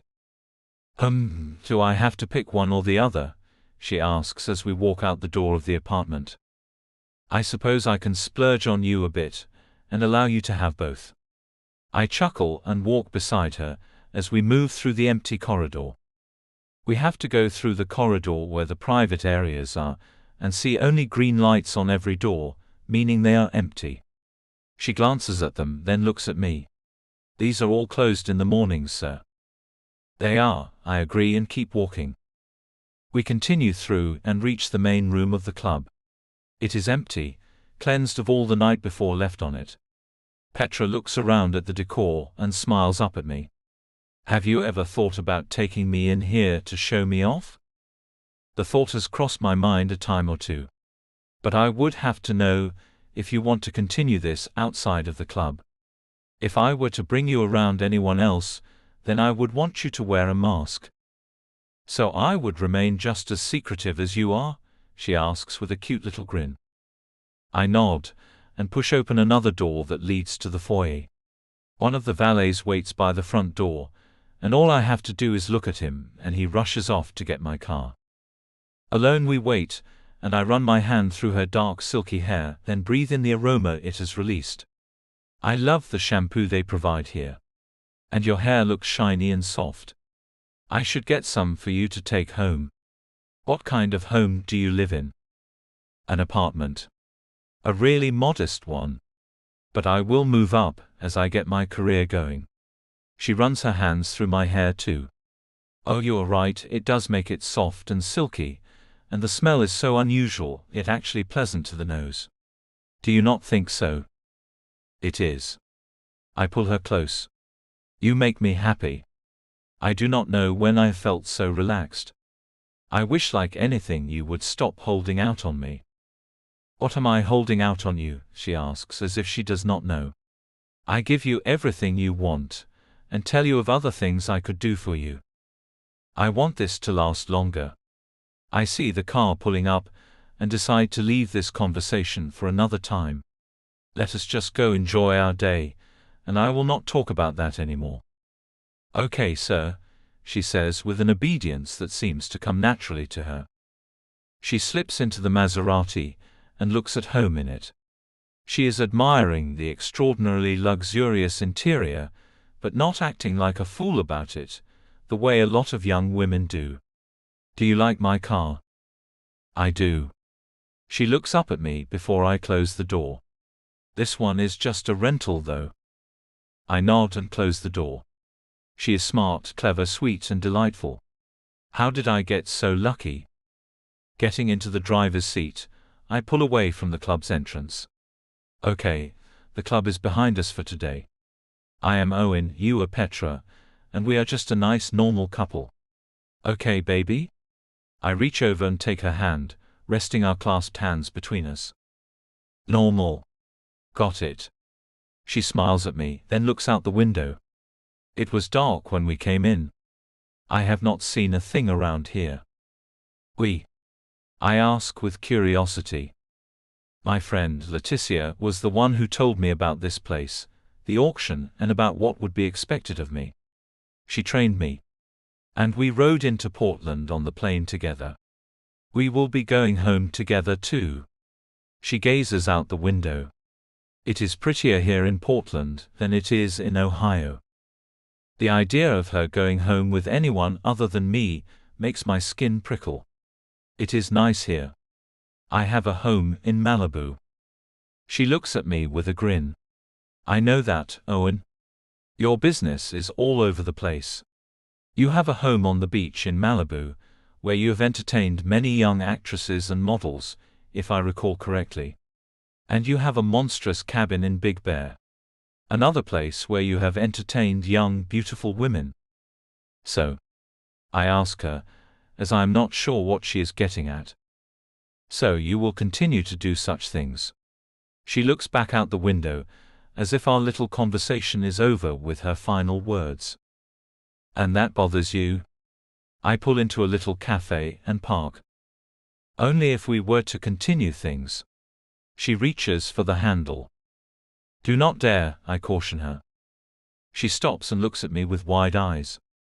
What do you mean? Open that door yourself. Allow me to get that, my little princess. I get out and go to open her door. She is grinning at me and holds out her hand for me to take. My gentleman is on point this morning. Taking her hand gently, I say, I am. And my lady is going to be treated as such. Maybe tonight I might treat you to something special. But for today you are mine to cherish. She leans into my side as we head toward the glass-fronted building. You are fun, Owen. Thank you. I touch the side of her head gently. You are sweet. You have no idea how lucky I feel to have been won by you. Shush, do not talk that way in public, baby. My biggest fear is being found out. But you know that, do you not? I ask her, as I open the door. She nods and goes inside before me. Then she reaches back to take my hand. I do. I am sorry. I will be normal now. We sit in a booth right next to one another, and the waitress comes to us, dropping a couple of menus on the table. What will you two be drinking this fine morning? Petra looks at me. You pick for me. 2 coffees and water to go with those. The look on the waitress' old and wrinkled face concerns me as she eyes me, then says, Dr. Cantrell from Beverly Hills Reconstructions. Well, this is not good. Chapter 21. Petra. Owen looks like a deer in headlights, so I hurry to help him by saying, haha. Not again, baby. Shaking my head, I look at the waitress. My husband Roger gets this all the time. He does resemble the handsome doctor from television, but he is no surgeon. He owns a construction company in Boise, Idaho. But I do have myself a nice-looking man, do I not? The old woman does not even blink as she stares Owen down. And he sounds like him too. I am a religious watcher, saving up my pennies to get a facelift. I was once Miss Portland, and I would like to get back at least some of my former beauty. Cigarettes, huh? Owen asks. I look at him with squinted eyes, hoping he will realize he is giving himself away with his spot-on question. Baby, do not be rude. He is right. I do smoke. Her eyes narrowed at Owen, and I felt him fidgeting beside me. Well dang, Mom, Owen says with a very phony southern accent. I am just trying to be helpful. My granny smoked something awful, and she lost her looks too. Keep saving them their pennies, and you can get fixed right up, I bet you. Can we have our drinks? Looking over her shoulder, she finds the man at the cash register giving her the stink eye. She nods and then hurries away. I try my hardest not to burst into laughter, but fail, and have to bury my face in Owen's shoulder to keep the noise from traveling through the busy cafe. Oh my baby. He is smiling broadly, and looking at me with lights in his eyes. You are one smart little wife there, sweetheart. Blushing with the after effects of him calling me his wife, I mumble, someone had to say something. You froze up and looked like you had no idea what to say. I bet you had that same look on your face when I said your name that night. I touch his nose playfully and he wrinkles it. I might have. I did not realize I looked so paralyzed. But I was. Thanks for saving me. He smiles at me warmly and touches my hand under the table. The woman comes back with our drinks and looks directly at me. I did not notice any wedding rings. She places the cups on the table and dares me to say a word. Owen chuckles. We came here to rekindle our spark, Mom. We left the rings home, along with our young ones Billy Ray and Bobby Sue. We are pretending to be dating, instead of the married couple we are. She mumbles, then walks away. Owen leans in close and whispers, "Think she is buying this at all?" Not sure, but you are going to have to use that hillbilly accent on me later. I think it is wonderful. I giggle and he chuckles. You got it, Mom. With the waitress fast approaching, I say, "Let me order." You should stop talking. She has already got her eagle ears on. Eyes, he says. What? Eagle eyes, not ears. I think you mean elephant ears. They have big ears. I have never even seen an eagle's ears. Have you? He asks, then looks up as the waitress is looking at him. So no goofy accent when you whisper, Dr. Cantrell? She asks with her hands on her hips. Doris, the man behind the register shouts at her, then wiggles his finger for her to come to him. She leaves us, and I say, "Looks like she is going to be in trouble." Owen nods and makes a lopsided grin. "If I get found out for some reason, then I am saying that you are my girlfriend. We met online when you were asking some questions about cosmetic surgery.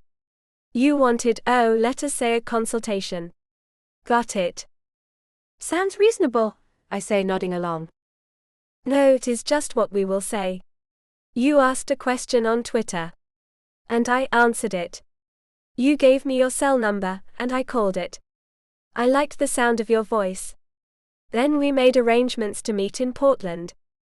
And why would we meet in this city? I ask as I can see he has thought this out, I suppose to tell everyone some false story about how we met.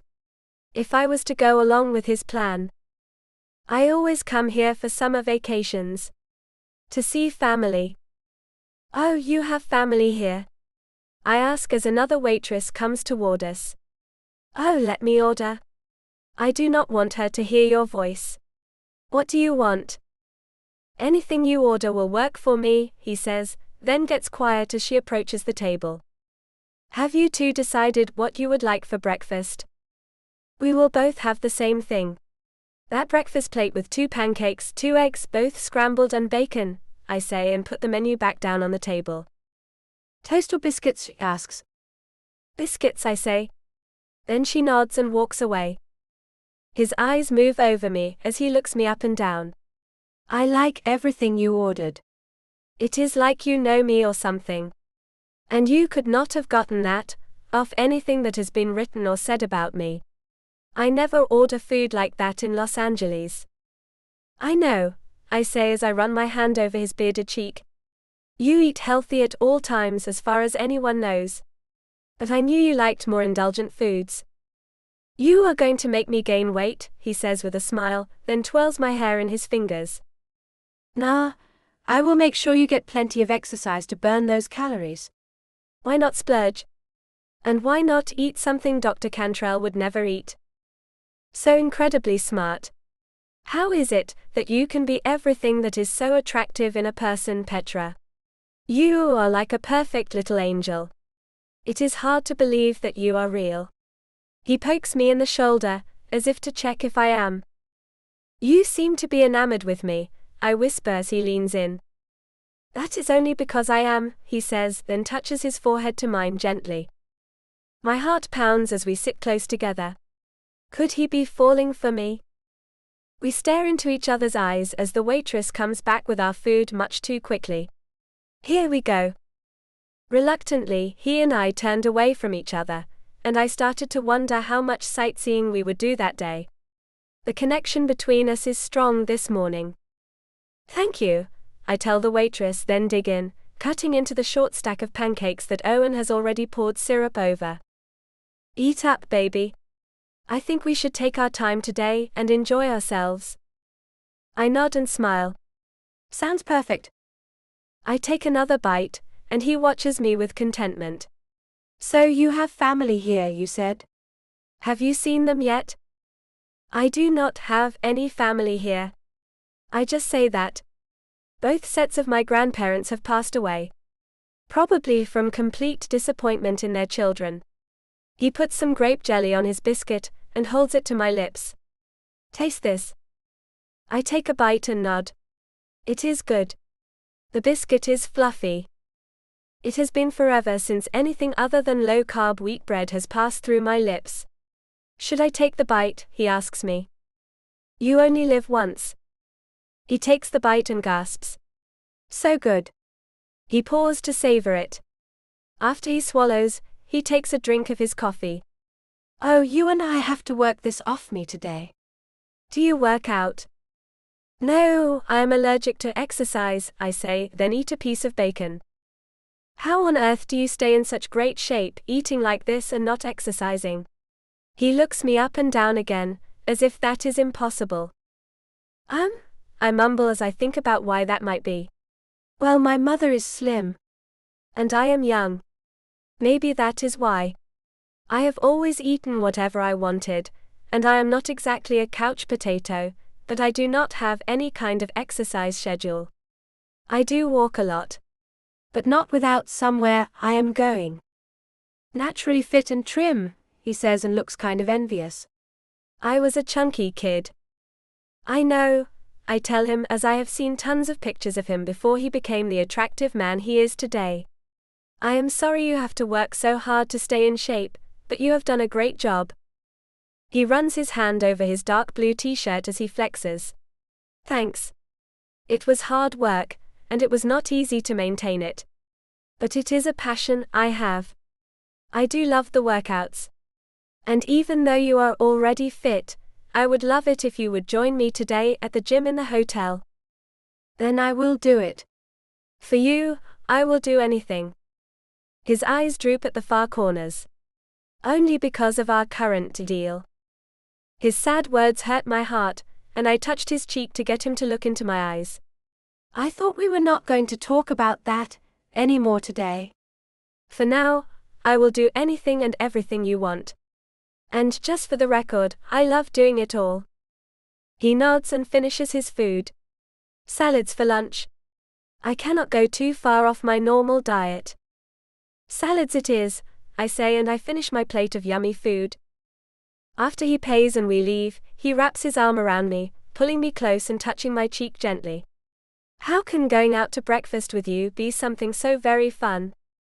I guess because I am a delight to be around. I laugh as he guides me to his car. You are a delight to be around. He opens the driver's door for me, and I am surprised. You drive. I have to see if you are good at everything. Owen, I do not think I should be driving this car. It is expensive and it is rented, and I have never driven anything that cost over $5,000. His eyebrows wiggle as he says, nervous? Or chicken? Get in, I say as I stiffen my jaw and prepare to drive a car that is worth more than I am. He slips into the passenger side. I am incredibly full. Go easy on me, Petra. I do not want to get sick in here. Then maybe you should be driving. I put it into drive and off we go. The car has a ton of power, and I spin the wheels as I barely press the gas pedal. Oh no. Whoa, easy there, he says with a laugh. This car has a lot of power, as would any car I give you. You need to be easy with it. Using my big toe, I ease down on the gas pedal, and we move out of the parking lot without a sound or smell of rubber burning the pavement. Did I turn the right way to go wherever we are going? My hotel is in the other direction. But you can head this way if you want. Maybe we should not give in to our impulses every single time we have them. If we do, we will never explore the city. How about we find a park and take a walk? I will find us one. Or do you want me to take you to the hotel first? I think you are right. Let us do some other stuff today. That way tonight we can really enjoy ourselves. You know? With a nod, we are in agreement. It is so easy to get along with him. I just wish things were not so very complicated. Chapter 22. Owen. The sun filters through her dark hair, showing just how many colors run through it. We lie back on the cool green grass after a vigorous walk through the park. Petra thinks she does not exercise, but her pace when she walks is phenomenal. I am out of breath, partly from the walk, the giant calorie-ridden breakfast, and being with her. I turn on my side and look down at her as she is laid out on her back, still breathing hard. Her face is glowing with perspiration, and she has never looked more beautiful. Petra, I want more. I do not care about all the rest. I want you with me. Like all the time, I want you with me. I lean down close to her. She runs her hands around my neck and holds me close. We stay like that for a moment, just looking at each other. Then I ease back and just look at her.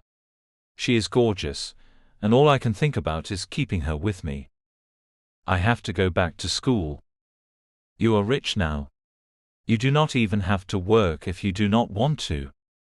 Shaking her head, she lets me know, I want to be a school teacher. It has been a dream of mine since I was little. I could not read as well as the other kids in my class. I was left behind in first grade. While all of my friends moved on, I stayed in Mrs. Hamilton's class. And I still could not read. Your mother should have had you move to another class, I say, as I feel bad for her. She finally did. I went to Mr. Scar's classroom. I was so afraid to be in his class. His name alone was frightening. It was Scarborough, but no little kid could say that, so his name to all of us was Mr. Scar. Was he mean-looking? I ask as I put myself in her shoes. With a nod, she confirms my suspicions. He was 10 feet tall and had a long white beard. His eyes were black as night, and he smelled like ham. How awful, I tease her, then tickle her ribs a little. I bet he was not that bad at all. Well, that is how I thought of him before I was placed in his classroom. In there, I found out that he was of normal height, 5'8". That is short for a man, I comment. Yes, it is. And he did not have black eyes. He had brown ones, and they looked kind when I finally took a look at them. His beard was not even white. It was the same color as his brown hair, and he kept it neatly trimmed. And he taught me how to read in record time. He also instilled in me the passion to teach little kids. That is why I am going to be a kindergarten through 5th grade teacher. I want to help young children blossom. My heart is aching. It is insane how she is pushing through the blocks that have surrounded my heart for years, knocking them down with each word she says and each flutter of her long dark lashes. You are making something inside of me blossom, Petra.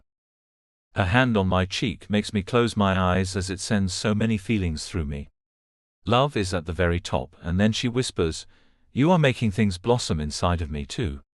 You see, I had a romantic notion about who and what my caretaker would be. Everyone told me that love would never come into play. Everyone warned me that if I allowed that to happen, then I would be left with a broken heart. Do you plan on leaving me with that, Owen? I open my eyes, not believing what she is saying. I was also told that love was not a thing I would find in that club. And I believed it. Have I found love, Petra? Is that what this is? You tell me, she says, volleying the ball back in my court. Do you think of me more often than not? Nodding, I say, I think of you all the time. I even dream about you. And how about you? Do you think of me often? All the time. But I also think about myself, and what I can and cannot live with. I cannot just be the girl you come to when you want. But I want to all the time, I say with a chuckle. So there is not much to fear about that. Shaking her head, she says, that is not enough for me. With a sigh, I say, I know that. And you are right, it should not be enough for you. You deserve it all. An entire man, who would move heaven and earth for you if he needed to.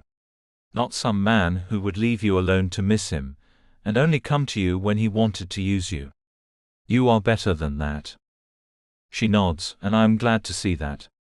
It is nice to have you understand that. It is nice to have you be so honest with me. The fact that you are not jumping through hoops for me is attractive. You do not try telling me to stay with you. You make me want to do that without saying a word. You are perfect, Petra. And probably more than I deserve, but I want you anyway. I thought we were not going to talk about this today, she says as her hands caress my face and she gazes at me. We should just let this day progress. We do have time together. No need to hurry anything up. I have been playing games with you, I admit. And I am aware of them, she says. It surprises me a little, not a lot though. I had a feeling she was playing me as well. You and I are kind of great together. Do you not think so? I do, she says, then pulls me close. I am not normal when I am with her. I am this young guy who is falling in love, a thing I have never felt. I thought I knew what love was. I had a high school girlfriend, and a couple in college. We exchanged I love yous, but I had no idea what love really was. I know that now, because I have rivers of emotions that are running through me. This has never happened to me before. I wonder how many caretakers actually do fall in love with their companions. I wonder if it happens more than any of the club members say it does. Or do they not talk about it, because of how things have ended up for them? They are all still at the club. Still seeking more. Still taking on new companions. If any of them had found what I have, would they still be there? Or have I really found love? I did tell Petra not to take anything personally. Could she be faking this? Could she not be taking me for my word? Pulling back, I ask, Petra, are you being real with me? She nods and smiles. Of course I am. No, I say as I shake my head and pull her to sit up. I told you not to take any of this personally. And I am not, she says, confirming my fears. She is just pretending. Getting up, I begin to pace back and forth, and notice the scowl on her face. I have no idea why she is looking at me like that, or why she is getting up to stop me from moving as her hands touch my shoulders. Owen, can you just speak plainly to me? I am not sure what is going on inside of your head right now. I do know I do not like the turn that you have taken. I am being real with you, and you think I am pretending. I know I told you not to take things personally. That was before things changed. Before I asked you if we could keep doing this. And you know I do not want to keep doing this, she says. The things I signed up for. The thing that will keep you above me, and in control of me. I cannot allow that. But you do care for me. I ask because I have to know. I take her by the shoulders and hold them firmly. The truth, Petra. Whether it will hurt me or not. I want the truth. That is not what the contract says. Right now, you are not my companion. She looks at me with a gleam in her dark eyes. Eyes that I could look into forever. Eyes that I want to look into forever. Deep chocolate pools of sheer beauty are what they are. The woman is holding my heart in her hands, and she does not seem to know it. You want the truth, she asks. Owen, I am unsure if you are having your fantasy or if this is real.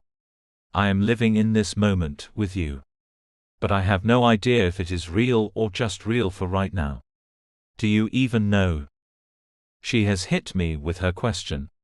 Do I even know if I am living a fantasy, or if these are real feelings? Do I know the difference between love and infatuation? Do I know myself well enough to make the kind of commitment I want to make to her? Should I slow down? Should I keep my words to myself? Her hand trails over my shoulder as she looks me over. My body has been built out of what was once mostly excess weight. My mind was sculpted by professors and other doctors. My heart has been molded by a couple of parents who have no idea what love really is. And here I stand in front of a perfect woman, and have the audacity to think that any of this is real. This is just a fantasy, nothing more than that. I am not capable of anything more than that. I have no idea how to love anyone. And Petra deserves real love. Taking her hand, I lead her back to the car. Let us forget about all of this. I want to take you shopping. What do you say to a bunch of new clothes? I want to send you back to college, looking the part of a school teacher. If that is what you want. She trails along behind me. Birds chirp overhead, the sun filters through the tall trees, and I hold her hand. A hand that feels right in mine. A hand that I am going to miss when she goes back to Ohio and I go back to Los Angeles. I will most likely never see her again after this is over. This is just a fantasy that we are living right now. Funny how I never got caught up like this before. Funny how things happen like that. Owen, she says as she pulls me to a stop. I turn around and see tears are leaving trails down her cheeks. Why in the world are you crying? Because I thought something was about to happen back there, and it is breaking my heart that it stopped. This is not a fantasy in my head. If you think that, then I want you to know that is not the case. Everything I feel for you is 100% real. I am not some phony girl. And I would love it if you would tell me your real feelings. Staring at her, I have to wonder if I can say it now. None of this feels like reality to me. But then again, I work on a reality show that does not feel real to me either. Chapter 23. Petra. When his eyes go narrow, I feel a chill run through me as he walks away from me, getting into the driver's seat. Petra, who are you to put me on the spot like that? He gets into the car and I stand perfectly still, frozen by his harsh words. Sure, I have had worse things said to me, but what he just said cut me to the core. Who am I? I ask him. He closes the door and looks straight ahead as he starts the car. I turn around and begin to walk away. He might own me for the rest of the summer, but that does not mean I have to get into a car with him. Not after his abrupt change in attitude. I hear the sound of the window going down. Petra, get in this car. I keep walking. Forget him. Tires squeal and the engine revs up and then he is gone. I turn around in disbelief. He has left me. My heart pounds as I think about what I should do. I do not have one thing with me. No purse, no cell phone, nothing. I watch as he takes a left turn. Then I am really alone in this park, somewhere in Portland. Now I am rethinking the whole not getting into the car with him thing. It seems like I made a rash decision. Do I not know you? Comes a high-pitched male voice. I turn around and see a short guy with a long dark mustache looking at me. He is squinting, then pulls a pair of glasses out of the pocket of his short-sleeve white button-down shirt. When he puts them on, they make his light blue eyes appear huge. When he pulls his baseball cap off so he can see me even better, I find he has wisps of dark hair on an otherwise bald head. He seems to realize he is showing more of himself than he intended, and puts it back on as pink fills his round face. Sir, I am not from around here, I say as he looks me up and down. So it is impossible that you know me. I turn to walk away, still unsure of where I am going.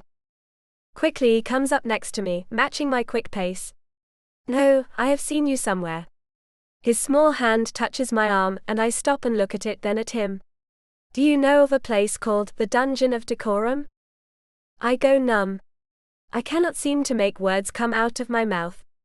The odd little man knows me from the exclusive club, and I am suddenly very apprehensive. I belong to someone. Yes, I know, he says, then looks around. And where is your caretaker?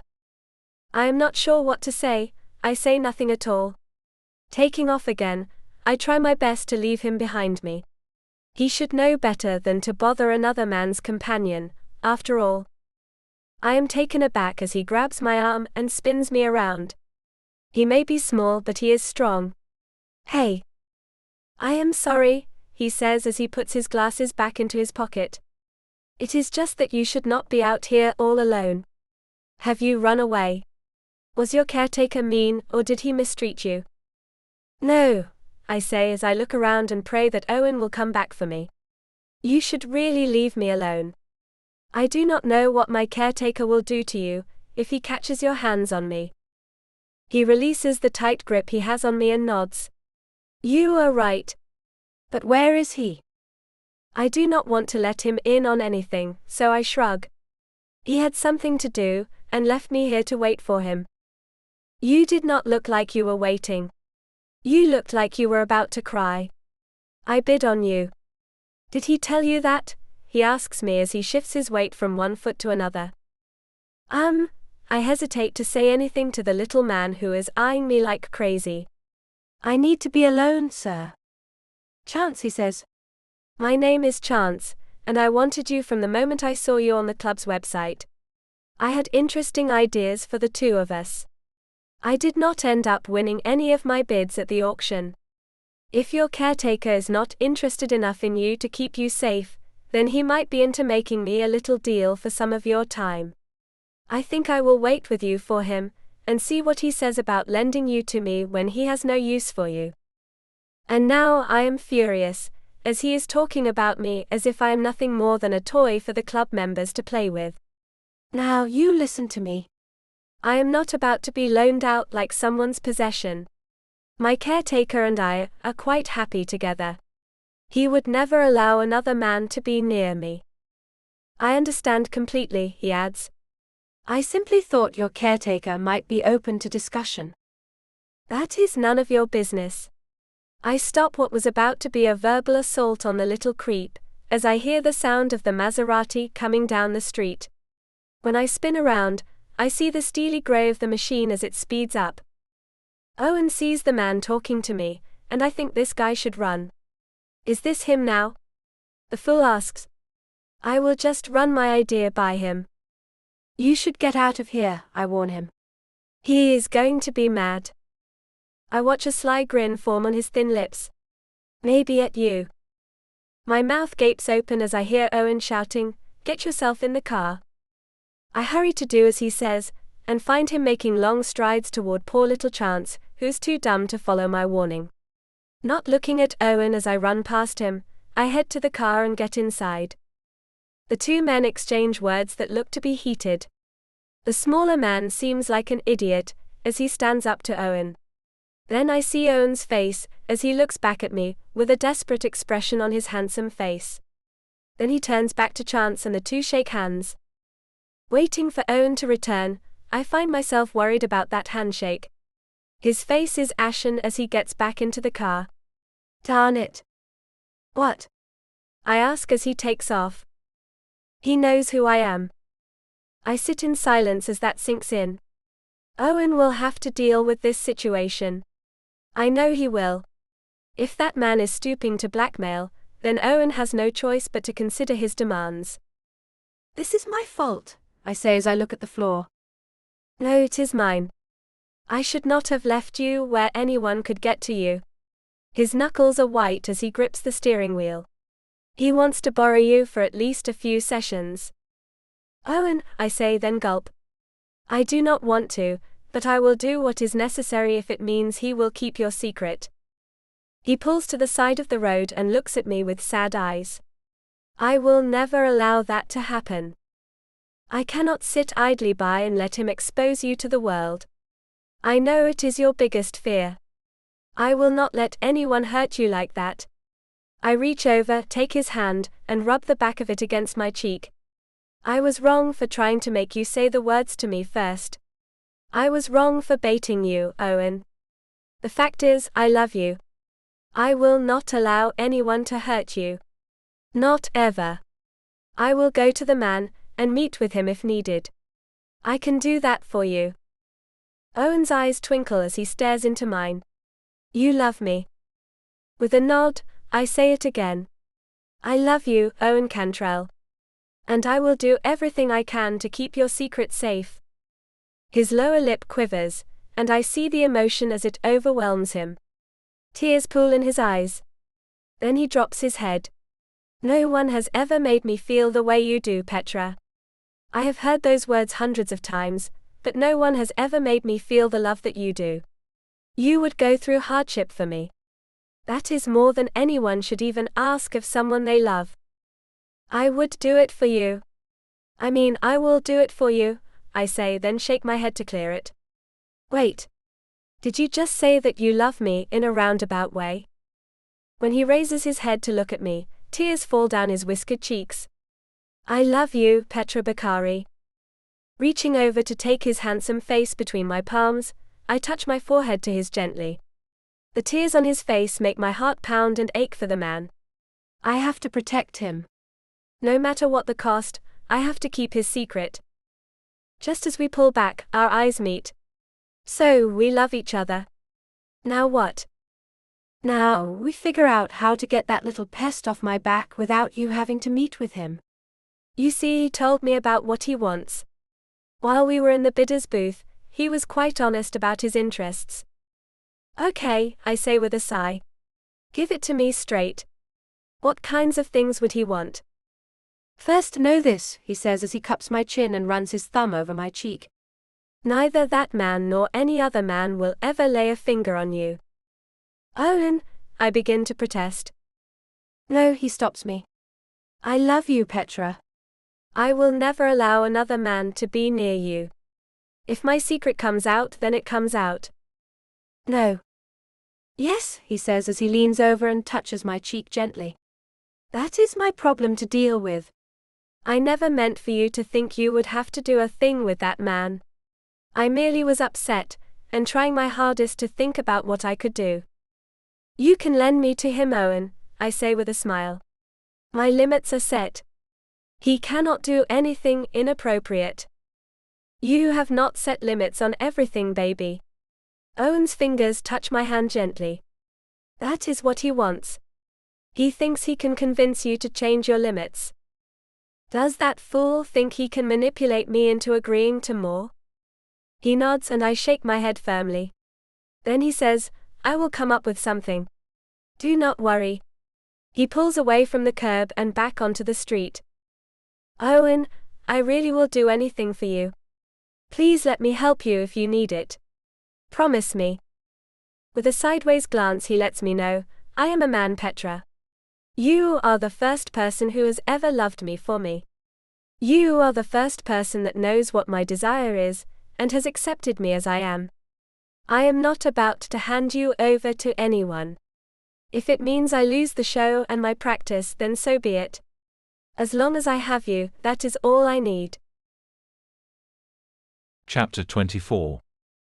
Owen. Sitting in the hotel room, I am lost in thought while Petra rests nearby. My head is a mess. I am both afraid and unafraid of everything at this moment. I love her, and that alone gives me strength I was not aware I had residing inside of me. She stirs and blinks at me. Are you still awake? I nod and smile at her. Go back to sleep, baby. She does not listen to me and sits up instead, as she rubs her eyes with the back of her hand. Owen, do not be nervous about a thing. While I was resting, the answer came to my settled mind. With a chuckle, I ask, and what is the answer? There are stiff penalties for giving out any member's information. I bet the fact Chance threatened you is enough to have him thrown out of the club. Do you not have anyone you can talk to about it? Isabel or one of the men in charge? I should go to see one of the men in charge. Isabel is not the person to help me with this. I smile at her gratefully. You are one smart woman.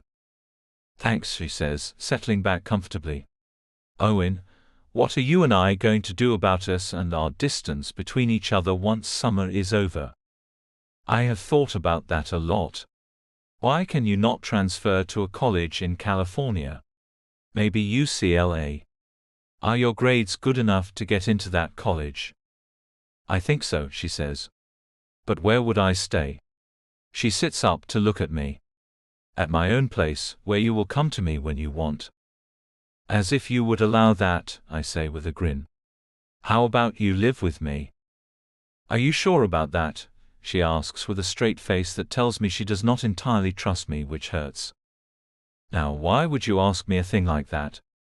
Because you have made this decision too quickly, and I think you might want a little while to think it all through. She settles back down. I love the way she thinks things through carefully. I love the way she challenges me.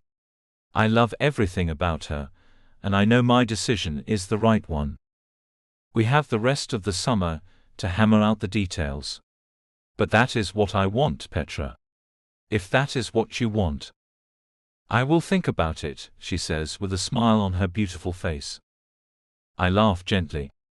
Maybe you need to be reminded who makes the decisions around here, you little imp. I laugh and she sighs. Is that what you want, Owen? She asks me as she looks at me thoughtfully. Do you want to rule me? I meet her eyes so she can understand what I want. Petra, I want you to take me as I am. I do not want you to try to change me, and I will not try to change you. There will be times when I need you to be quiet. Let me come to you and get out frustrations with the world just by being with you. Sometimes talking, sometimes not. Can you do that for me? I can do anything for you, she says, then looks at me seriously. But I am going to have to be careful not to lose myself in the process. Can you promise to help me? I nod firmly. I promise. Her fingers gesture gently. So that is it then. You and I are going to live together. Gazing at her, I feel she should have more than just that. Taking her hand, I hold it gently. You deserve more. Having you is more than I need, Owen. Being with you is all I need. Her words do something to my heart. It races and skips a beat as I look at the perfect young woman who will be a part of my life now. The first woman to actually be a part of my life. I moved closer to her, and what followed needed no words. We gave ourselves to the moment, losing track of time as we talked late into the night about our future together. When morning came, I found myself thinking about her in a completely new way. Without saying a word, we exchanged feelings with just our eyes. Softly she swept her eyes over my face and I did the same, memorizing each and every little thing about her. The way one eyebrow is slightly arched, and the other runs in a solid, smooth line. The way she is already getting laugh lines at the corners of her mouth. To me, that means she is happy most of the time. I like that her face tells me that, without knowing anything else about her. Her pupils are large as she looks into mine. I love you, Owen. It is amazing how my heart speeds up with her words, and my body feels warm. I love you, Petra. I look at her intently, taking in her presence. She captivates me with nothing more than her essence. I am 34 years old, and this is the first time I have actually felt this way about anyone. It boggles my mind a bit. As I sit with her, I think about how she brings out things in me no one ever has before. The thought runs through my head that she is mine now. I have won her heart just as she has won mine. Speaking softly, I murmur, "You are mine in all ways, Petra." "I am yours, sir." She smiles contentedly, and I feel a warmth spread through me. In this moment, I realize something has shifted within me. A seed of possibility that I had never wanted to see grow suddenly feels like it could take root with her. I could trust her, even with my children. Chapter 25. Petra. Waking to the sound of the television, I sit up quickly, as I hear the name Dr. Owen Cantrell being said by some man. What is going on? Owen's pacing tells me more than his words can, as he seems to be speechless. He paused, struggling to form words. How could she? He trailed off, unable to finish. Getting up, I go to him and stand close as I listen to the television. Watching it, I see Owen's picture on the upper right side of the screen. An anchorman says, Beverly Hills Reconstruction was pulled from the Friday night lineup on its current network until things can be figured out. That is what one of the producers of the reality television show Dr. Owen Cantrell is a big part of said late last night. His associate Dr. Dina Dion, also a plastic surgeon but one with a lesser role in the series, was mortified by what she found out when she went to Portland, Oregon, to surprise the man she says she has been dating for the past 3 years. To say the doctor, a man this country has come to idolize, has let his fans down and his girlfriend is a vast understatement. I grab the remote and turn off the television. Okay, I say as I take his hand shaking and led him to sit on the edge of the chair. It is out. Nothing can be done about that now. Do you have a publicist? As he is shaking his head, I already basically knew he does not. If he had one, then he would have made better decisions long ago. I am ruined, Petra. No, you are not. I sit next to him and put my arm around him. This is a thing many people do. And you have been made to feel ashamed of it. His eyes are dark as he looks at me. Because it is a shameful thing. That is why we hide it. No, you hide it because it is misunderstood. I say we be honest about it. Do not try to hide it anymore. We are consenting adults. Anyone you have done this with also consented. You hurt no one. You should not hang your head in shame. It is just that I was worried about that little pest outing me, and my own co-worker did it. I feel stupid. He hangs his head, and I feel the anger build up inside of me. I have seen her on the show. She is not really your girlfriend, is she? Looking up, he takes me by the shoulders and holds me still as he searches my eyes. Petra, I told her time and time again that I would not even date her. I do not even like the woman. But I did see her on kind of a regular basis. Kind of regular basis? I ask. Like how regular? Like most Saturday nights. And you do not feel like you two had anything going? I ask, trying my best not to judge him. Because almost every Saturday night is often, and I can see a person thinking you had more going on. I was honest with her about it. And I was always drunk when I went to her house and let myself in. I would leave as soon as I could. He lets me go and hangs his head in shame.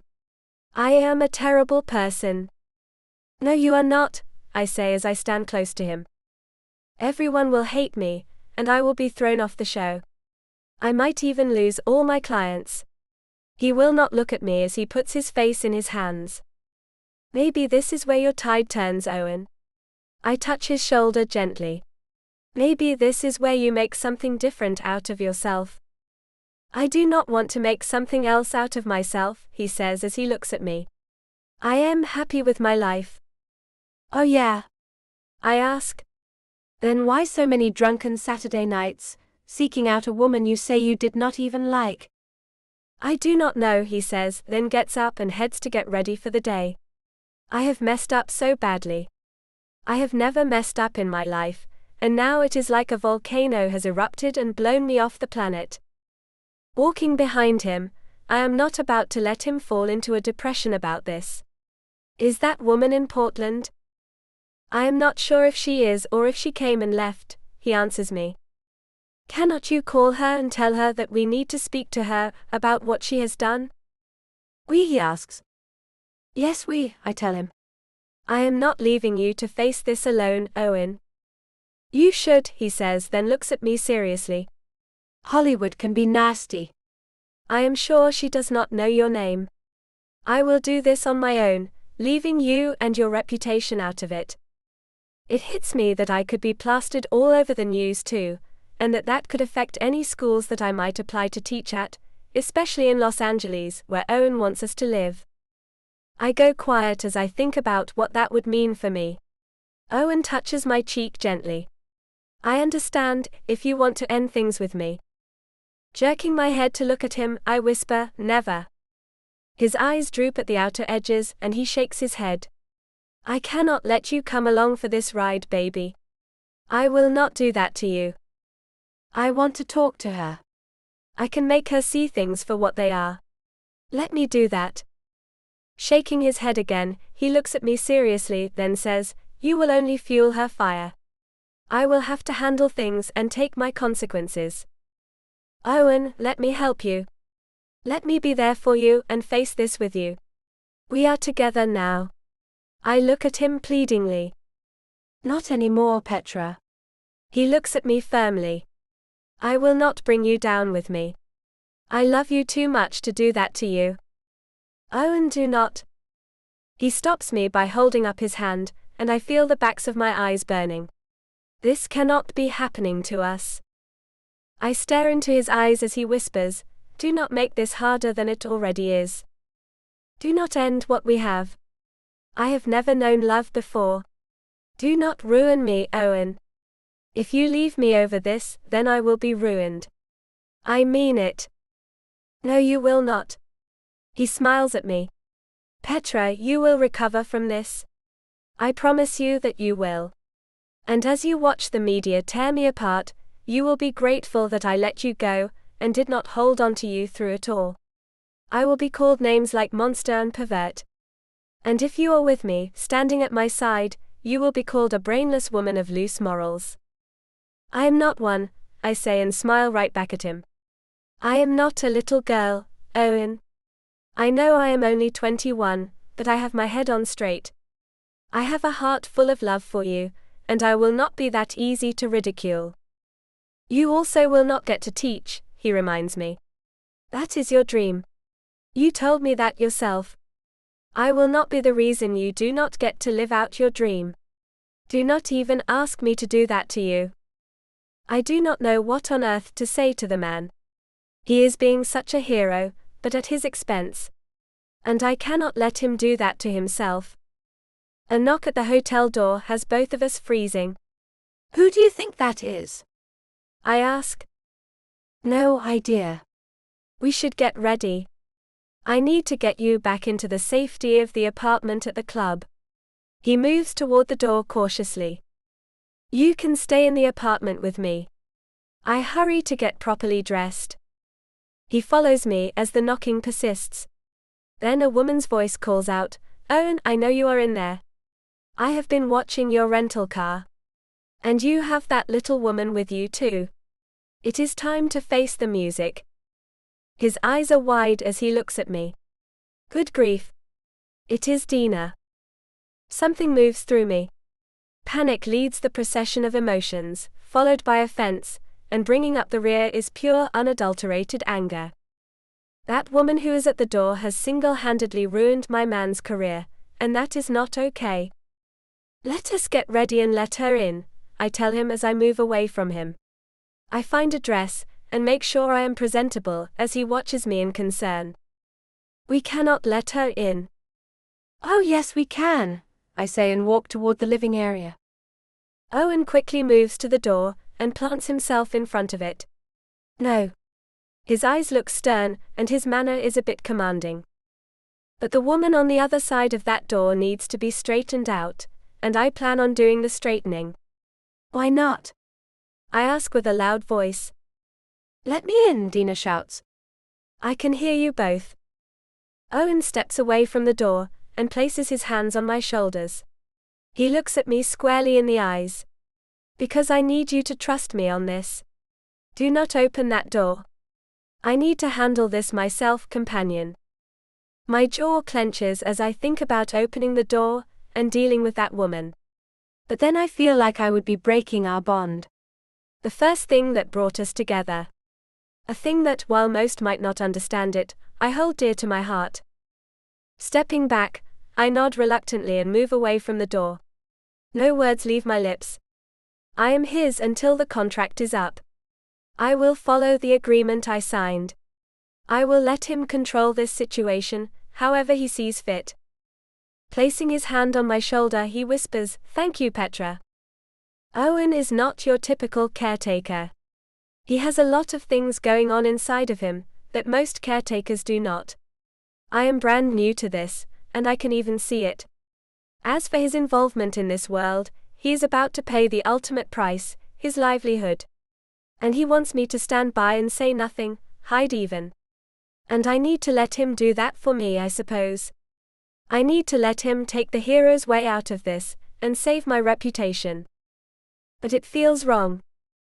I need you to go into the bedroom and stay there while I let her in and talk to her, he tells me, sending a shiver down my spine. Jerking my head up, I said firmly no. His hand is firm as he places it on my shoulder. Yes. He guides me toward the bedroom. Remember our agreement, Petra. Do as I ask. I do not want you involved in this any more than you already are. He picks up his shirt from yesterday. I grabbed another shirt and said, "Hey." He turns around, and I hand it to him.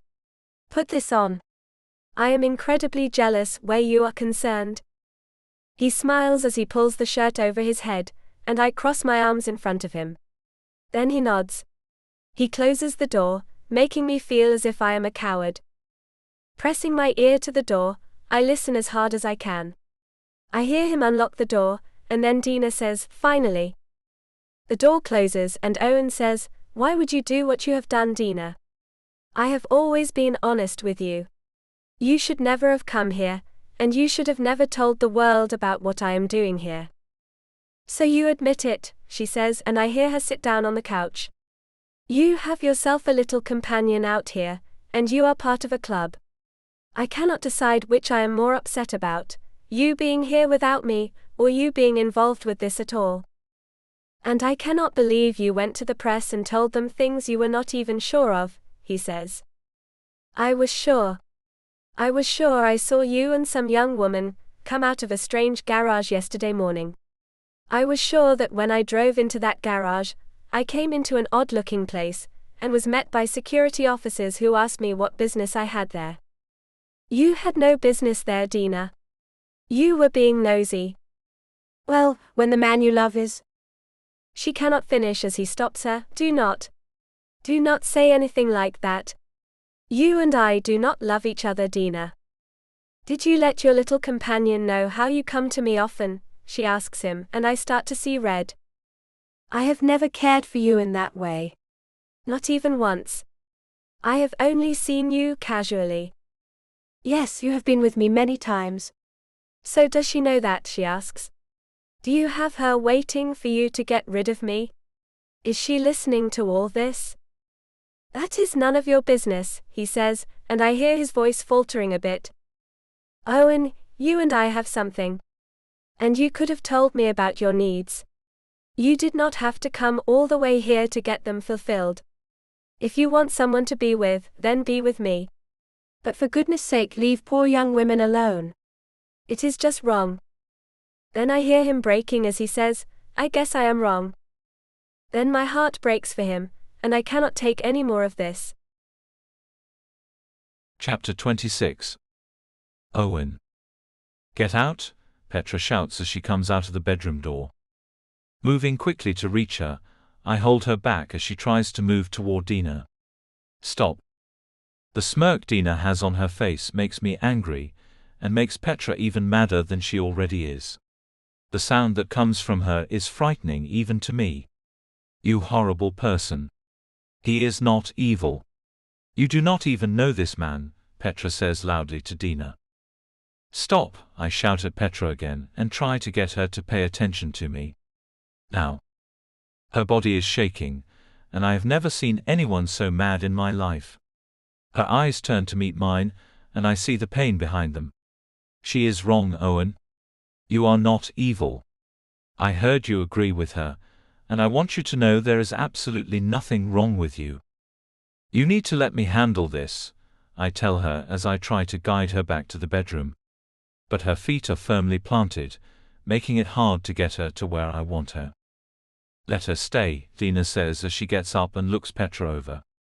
This child has no idea what the differences are between right and wrong. Petra's eyes leave mine to glare at Dina, who is looking back at her with a quizzical expression. What has he done to you so far? You can tell me, child. First, I am not a child, Petra says with her jaw clenched tightly. And what he and I have done is none of your concern. This man has never hurt me. Not even once. And you have hurt him more than his fair share. I know he has been seeing you on a regular basis, and I know you must feel jealous, but ruining his work life is not right. You are a kid, Dina says with a grin. You might be barely of legal age, but believe me, you are nothing more than a kid. And you have been led to do things you most likely will not even consider doing, once you reach adulthood. Trust me.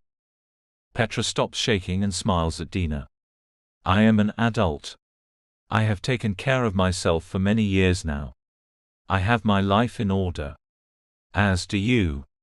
The difference between us is that I love this man, and you merely want to have him. You would destroy him before allowing him to love anyone other than yourself. With a loud burst of laughter, Dina says, You do not even know the man. That is enough, I say, as I have had it.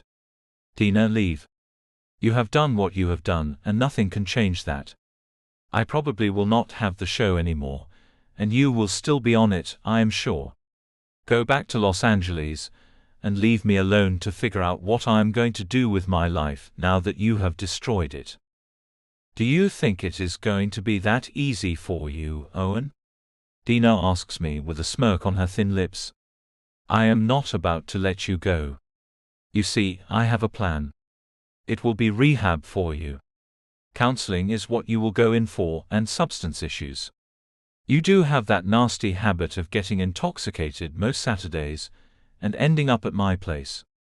Did he tell you that I gave him a key to my house about 3 years ago, and since then he has come over most Saturday nights, then left me without so much as a word?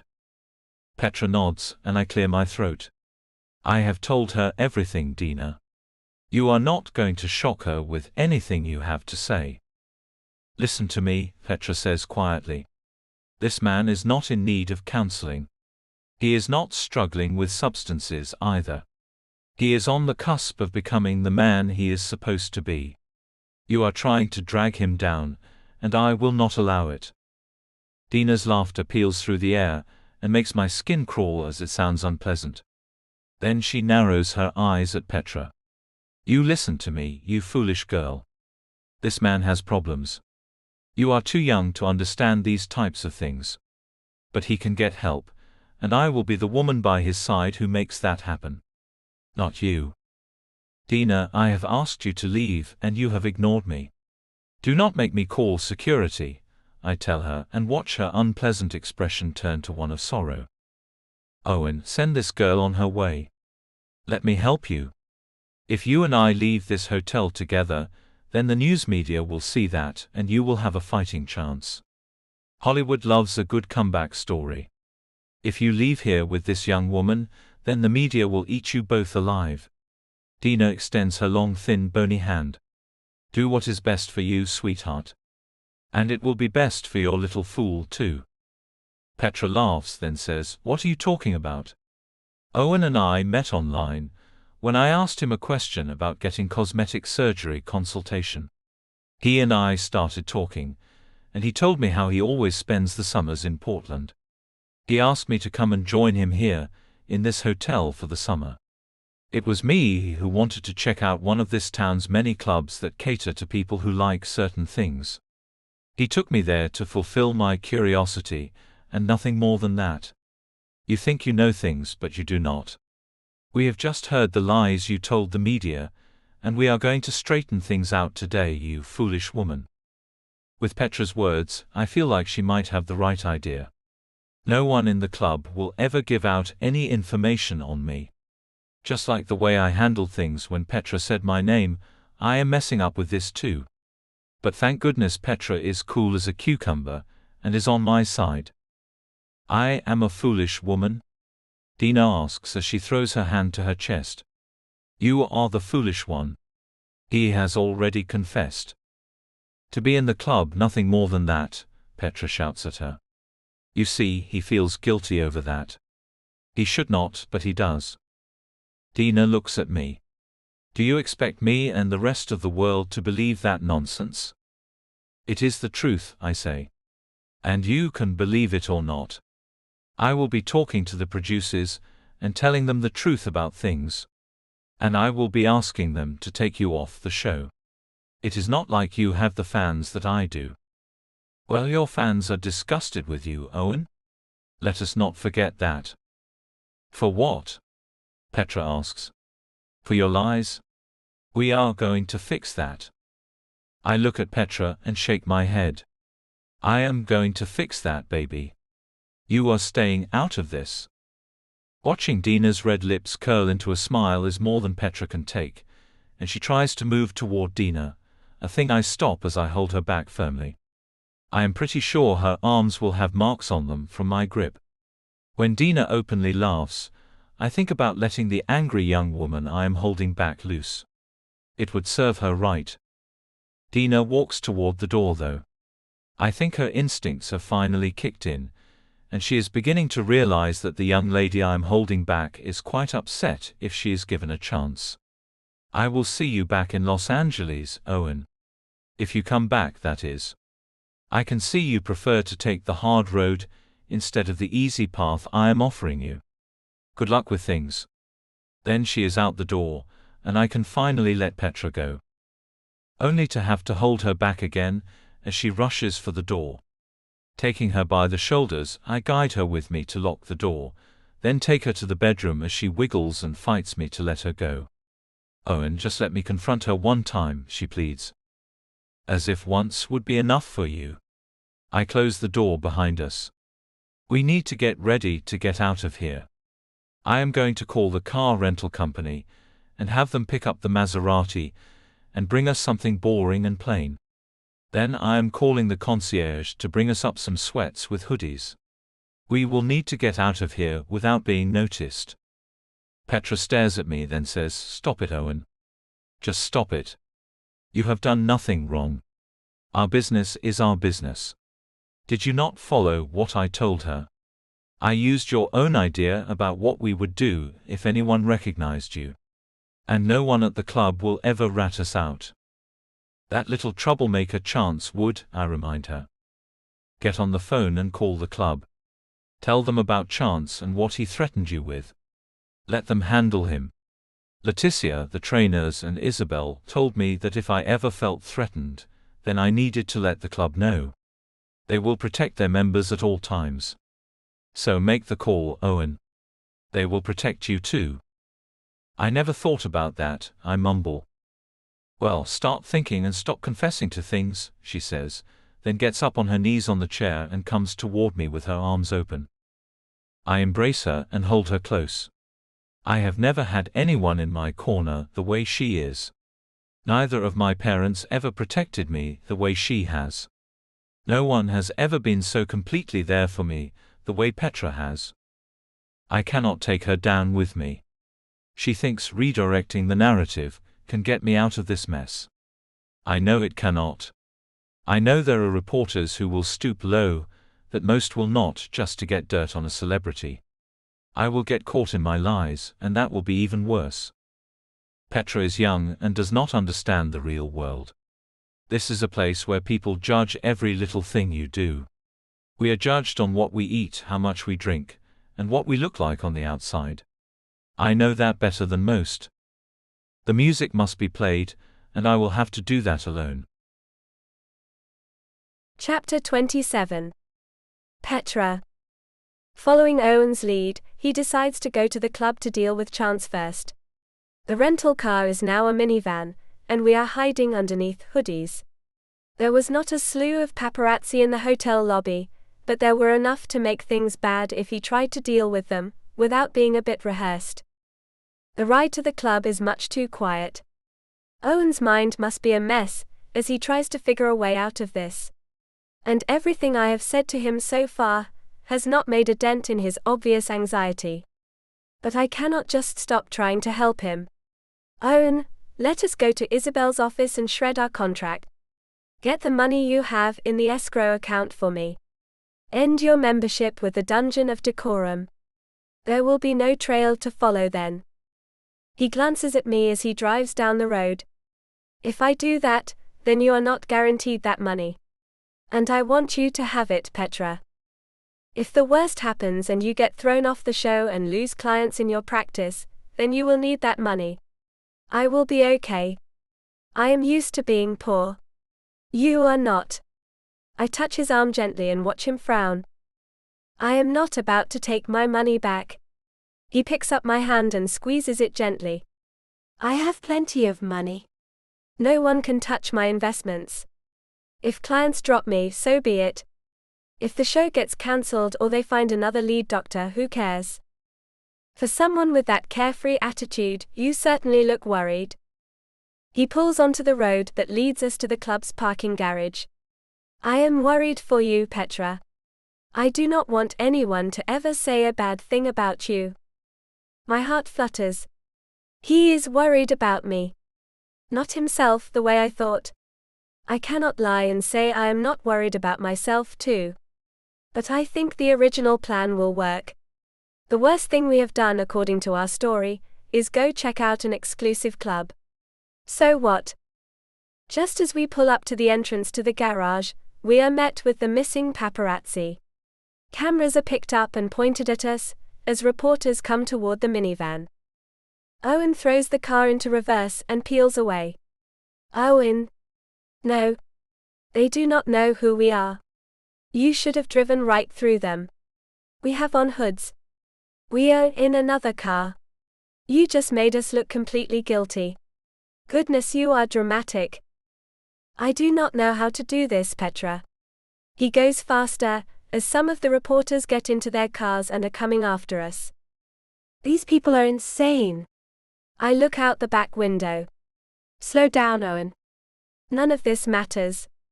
Do not give them the satisfaction of all the drama.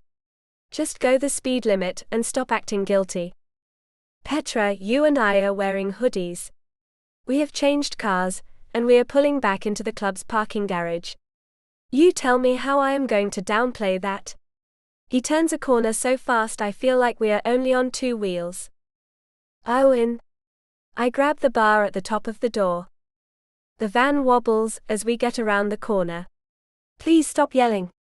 You are making me even more nervous, Petra. Something more than fear courses through me as I look at Owen's profile.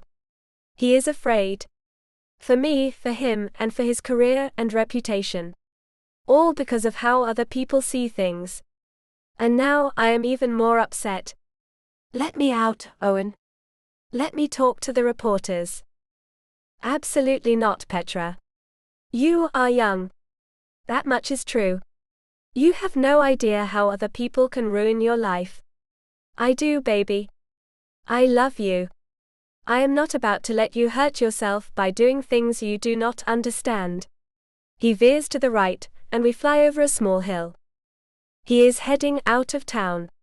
The buildings are getting further and further behind us, and the cars are still following. When do you plan on stopping? When I lose them all. He takes a sharp left, then a right, and we are going deeper into the woods. You have no idea where you are going, do you? Away from Portland. He takes another right, and then I see a sign that tells me he has no other choice but to face those who are chasing him. Those who think they can accuse the man I love of doing something terrible. You have found yourself a dead end, Owen. The tires squeal as he comes to a stop. White smoke billows around us. It is thick and does not clear right away as the dense tall mass of trees holds it in place. Get out, Owen shouts at me. Owen. I hesitate. Do as I say. Get out of the car and run. Into the burnt, rubber-smelling smoke I go. I cannot see a thing, and my eyes burn. My hand is grabbed, and I am dragged along into the woods. Thankful for the sneakers, I run with Owen as he zigs and zags through the woods. Behind us, I can hear cars and doors opening and closing, and people talking. I cannot understand any of them, as we run so fast, and get deeper into the wilderness with each step we take. We run, and then Owen stops as we have come to another end. We are on the top of a cliff. A lake is sprawled out beneath us. Neither of us can breathe well. I let his hand go and put my hands on my knees, bending over, trying to catch my breath. Now what? He looks around, gasping for air too. I think we have lost them. Obviously. I look behind us, to see only an incredibly thick forest. I think we are lost too. Owen looks up, then from one side to the other. Yeah, maybe. But we can figure things out. No one is going to find us in here. And we are going to eat what? Sleep where? I hold out my arms and turn all the way around. Any bright ideas about that?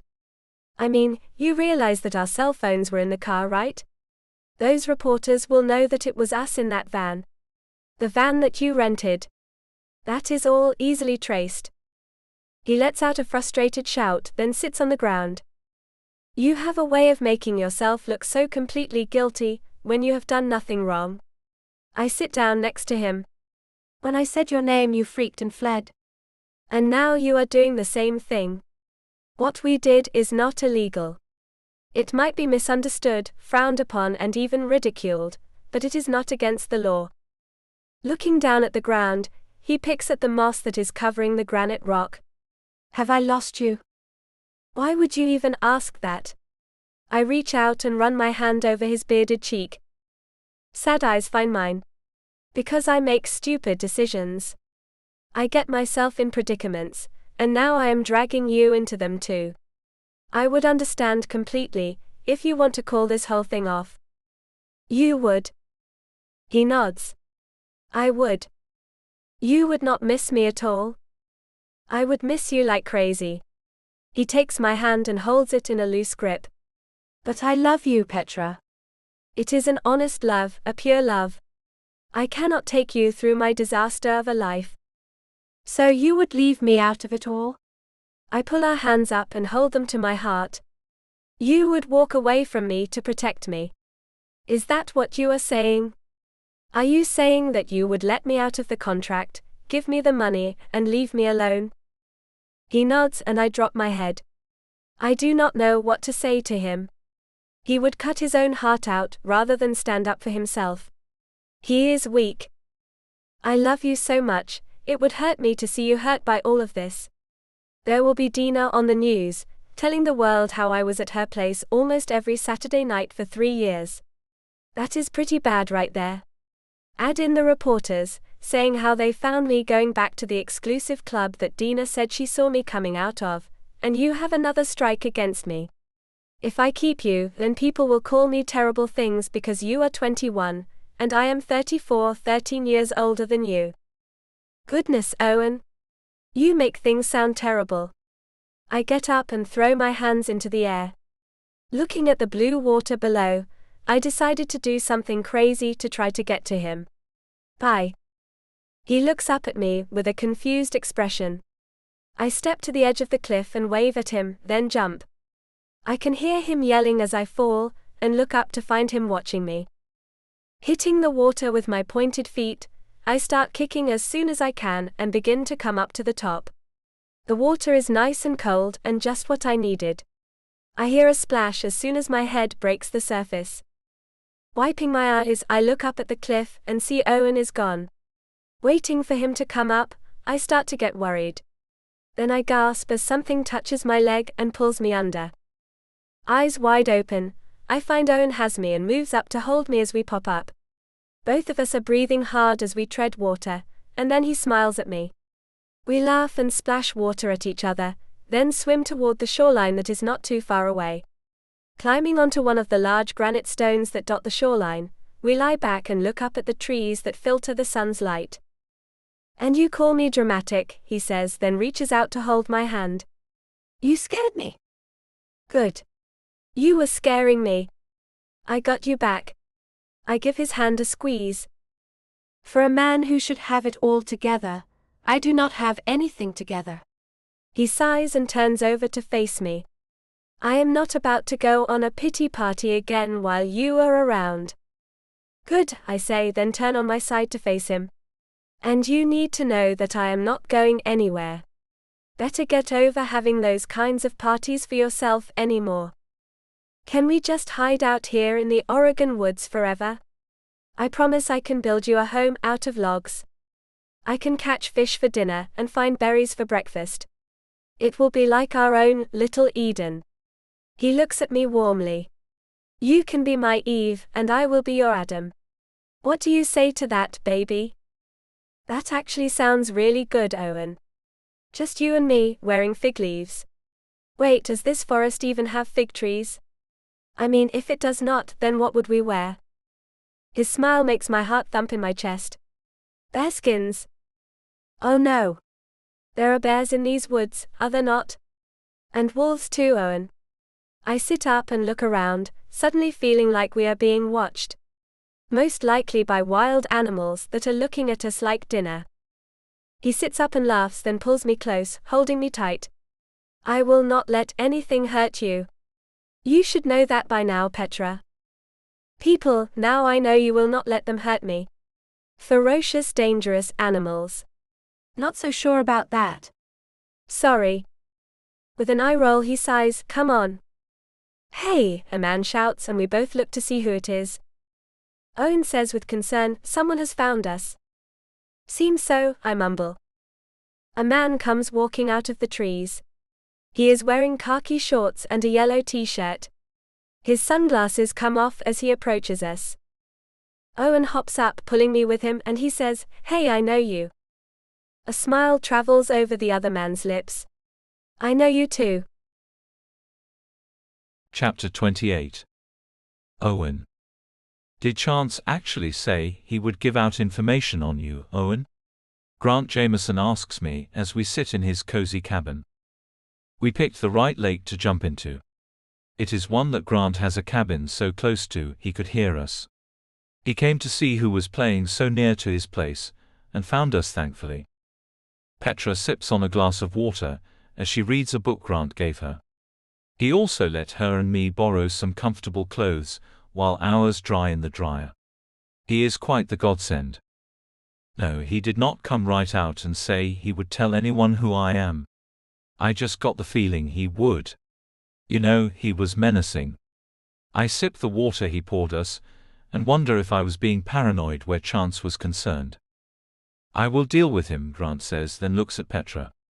Her file says she is in college to be a school teacher. We do not want her future to be ruined by anything that concerns our club. Nor yours, for that matter. He takes another sip, then looks at me with a frown. "You should have come straight to the club or called. You have made several mistakes. Now we have to clean this mess up." Unsure if that can happen, I ask, "Is that even possible?" "Anything is possible, Owen." With another glance at Petra, Grant smiles, then looks back at me. "The first thing we have to do is call Isabel and tell her to shred everything that has either of your names or pictures on it. I will have her delete all of the information on both of you. She will move the money you have in the escrow account for Petra back into the account it came from. If that is what you really want." "What else can I do?" I ask him, as I have no idea. He smiles. "Be upfront about things. I thought the whole thing behind belonging to a club like that is to keep things secretive." He nods. "It is. No one wants their private matters aired in public. I am not suggesting you tell anyone a thing about belonging to the club. I am suggesting that you and Petra go to the media with a story." "What kind of a story?" "A love story, Owen. People like two things.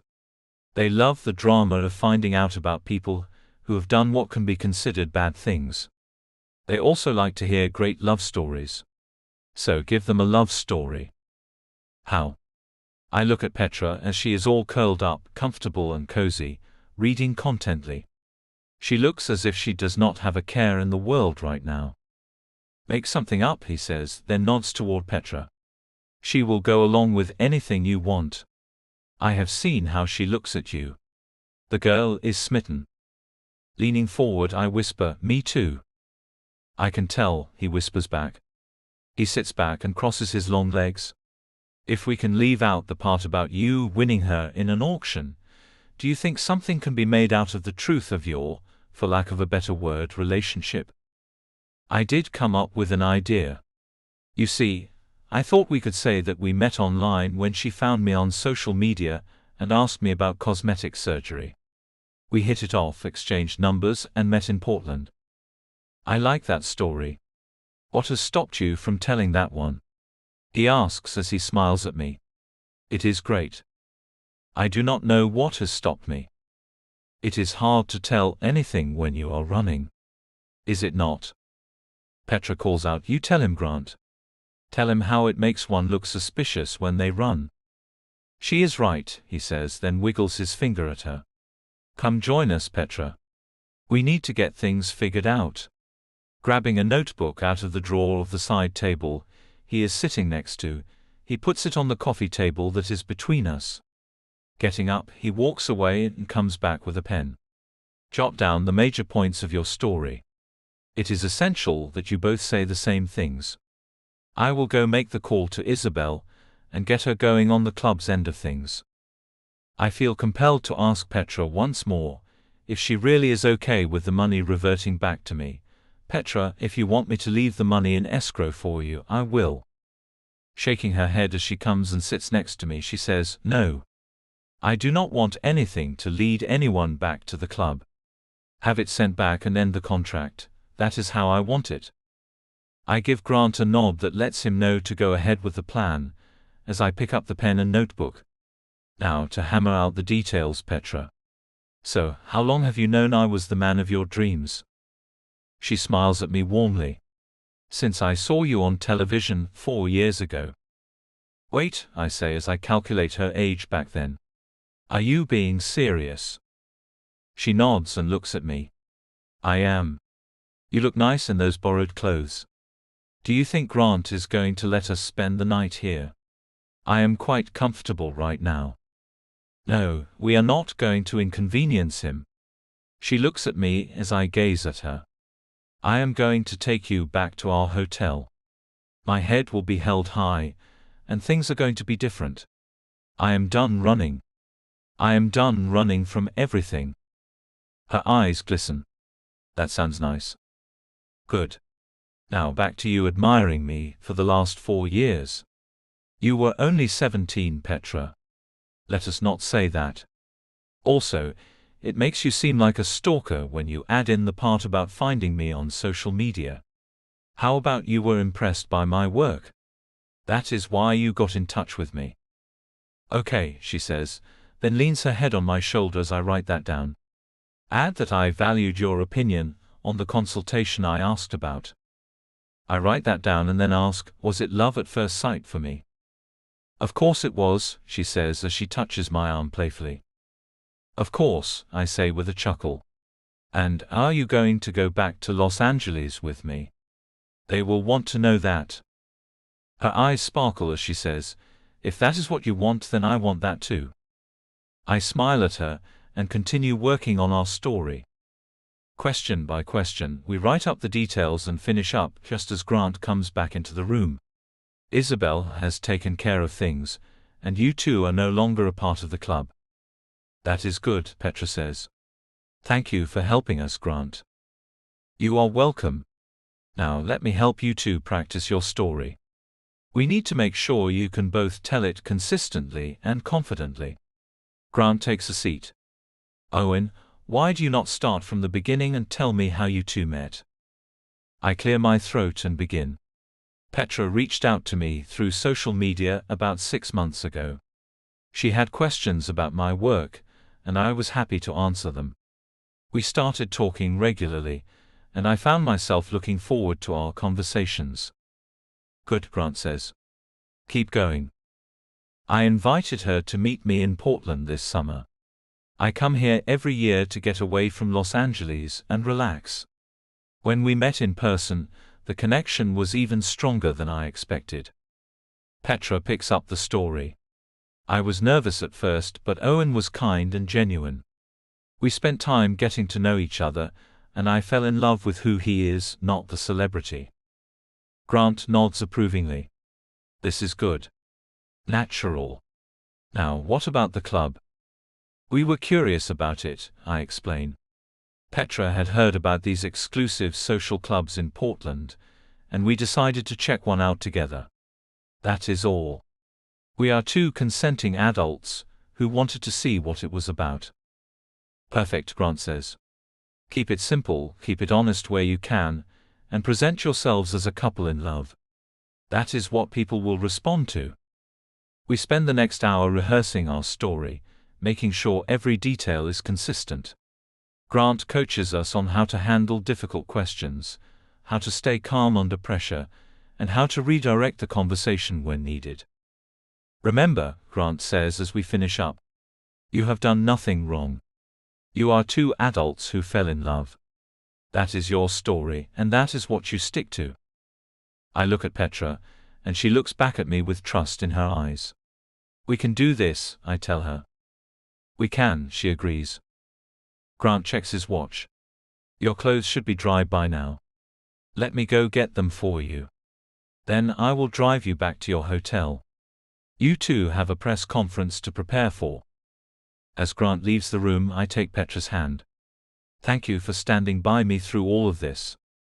"Where else would I be?" she asks. "I love you, Owen." I love you too, I tell her, and for the first time since this mess started, I feel like everything might actually be okay. Chapter 29. Petra. Grant drives us back to the hotel as evening falls. The borrowed clothes are comfortable, and I feel more prepared now that we have a clear plan. Remember, Grant says as he pulls up to the entrance, stay confident, stay consistent, and let your genuine feelings for each other show through. That is what people will respond to. Owen nods and takes my hand.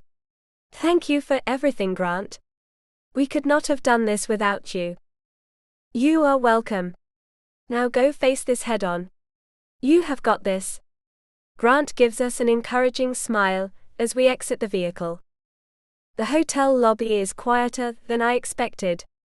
A few people glance our way, but no one approaches. Owen keeps his head up as we walk to the elevator, his hand firmly holding mine. Once we are in our room, Owen locks the door and turns to me. Are you sure about this? Once we go public with our story, there is no going back. I step close to him and look into his eyes. I am sure about you, Owen. That is all that matters. He pulls me into an embrace, and I rest my head against his shoulder. I do not deserve you, he murmurs. Yes, you do. And I deserve you too. We deserve to be happy together. I pull back to look at him. So let us make this work. We spend the next few hours going over our statement again, making sure every detail is perfect. Owen writes notes while I practice answering potential questions. We work as a team, supporting each other, building each other up. What if they ask about Dina? I ask at one point. Owen considers this carefully. I will tell the truth about that part. She and I saw each other casually. I was honest with her about my lack of interest in a relationship. I never led her on. When I met you, everything changed. Good, I say. Honesty is important. As the night grows late, we finally set aside our notes. Owen looks exhausted, but more at peace than I have seen him since this all began. Get some rest, I tell him. Tomorrow is a big day. Will you stay with me? He asks quietly. I do not want to be alone tonight. I am not going anywhere, I promise. We settle in for the night, and despite everything hanging over us, I feel hopeful. We have a plan. We have each other. And we have the truth on our side. Tomorrow, we face the world together. Chapter 30. Owen. The next morning arrives sooner than I would like. Petra and I are back at the hotel, and we have both barely slept. Today is the day we face the media. Grant calls early to check on us. How are you two holding up? We are ready, I tell him, glancing at Petra, who is rehearsing her answers one more time. Thank you again for everything yesterday. You are welcome. Remember, stay united, stay honest where you can, and let your genuine connection show. People respond to authenticity. After the call, I sit down next to Petra. She looks beautiful, even with the worry lines creasing her forehead. Hey, I say softly, taking her hand. We are going to get through this. I know, she says, but her voice wavers slightly. I pull her close. Petra, I need you to know something. No matter what happens today, no matter what people say or think, I am done running. I am done hiding. I want a real life with you. A normal life. Her eyes widen. What do you mean? I mean Sunday brunches and grocery shopping and backyard barbecues. I mean building a life together without secrets or shame. I want what I told you was just a fantasy. I was wrong, Petra. It is not a fantasy. It is what I want. With you. Tears pool in her eyes. Owen, are you sure? This is a big change from everything you said before. I have never been more sure of anything, I tell her honestly. You changed me. You made me want more. You made me believe I deserve more. She throws her arms around my neck. I want that too. I want all of it with you. We hold each other for a long moment, drawing strength from one another. Then there is a knock at the door. Our publicist has arrived. For the next 2 hours, we prepare. The publicist, a sharp woman named Michelle who came highly recommended, helps us refine our message and prepare for difficult questions. The key is to control the narrative, Michelle explains. You are a couple who met unconventionally and fell in love. You explored your curiosity about Portland's social scene together. That is it. Simple, honest, and relatable. What about Dina? I ask. You acknowledge that you saw her casually in the past, that you were always honest with her about your intentions, and that when you met Petra everything changed. Do not apologize for your past, but make it clear that your present and future are with Petra. Petra squeezes my hand. We can do this. At noon, we walk into the hotel conference room where the press conference has been set up. Cameras flash immediately. Reporters shout questions. My heart pounds, but Petra's hand in mine keeps me steady. We take our seats at the table. Michelle gives us an encouraging nod. I clear my throat and begin. Thank you all for coming. I know there has been a lot of speculation and misinformation circulating, so I wanted to take this opportunity to set the record straight. I pause, looking at Petra, who smiles at me. 6 months ago, I received a message from a young woman who had questions about my work. We started talking, and I found myself looking forward to our conversations more and more each day. Petra takes over smoothly. I was drawn to Owen's intelligence and kindness. When he invited me to visit him in Portland this summer, I was nervous but excited. Meeting him in person confirmed what I already suspected. I was falling in love with him. We are two adults who found each other and fell in love, I continue. Yes, we were curious about some of Portland's exclusive social venues and checked one out together. But our relationship is built on genuine connection, mutual respect, and love. The questions come fast and furious. We answer them as best we can, staying consistent with our story, supporting each other, presenting a united front. Dr. Cantrell, what about Dr. Dion's allegations? I take a breath. Dina and I saw each other casually in the past. I was always honest with her, that I was not interested in a relationship. When I met Petra, everything changed. I fell in love. I am sorry that Dina was hurt, but I cannot apologize for finding the person I want to spend my life with. Miss Bakari, some people are concerned about the age difference between you two. What do you say to that? Petra does not hesitate. I am 21 years old. I am an adult, capable of making my own decisions. Owen treats me with respect and kindness. Our age difference is just a number. What matters is how we feel about each other. The press conference lasts an hour. By the end I feel drained but hopeful. We stood our ground. We told our truth. Back in our room, Petra collapses onto the couch. That was intense.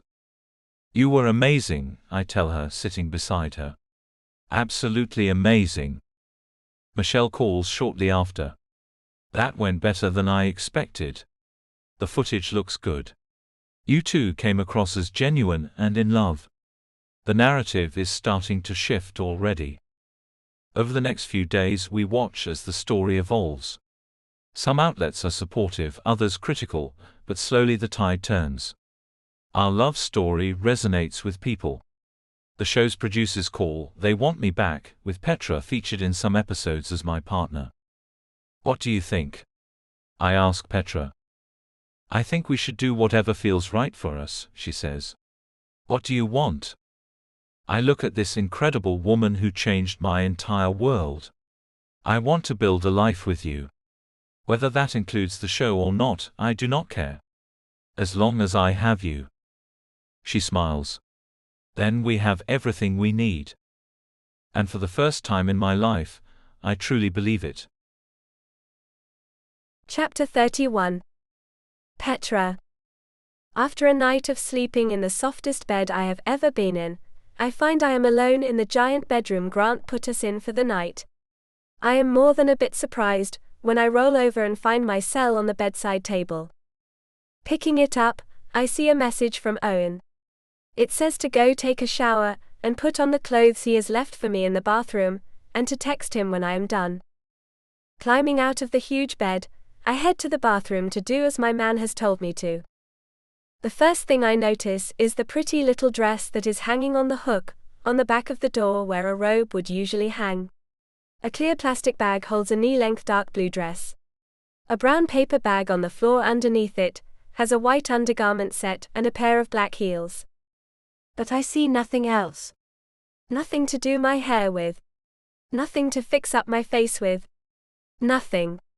Just clothes to dress in. It kind of disappoints me, as I would like to look pretty for whatever our day holds. After a quick shower, I dress and text Owen that I am done. He texted back that I needed to wait in the bedroom.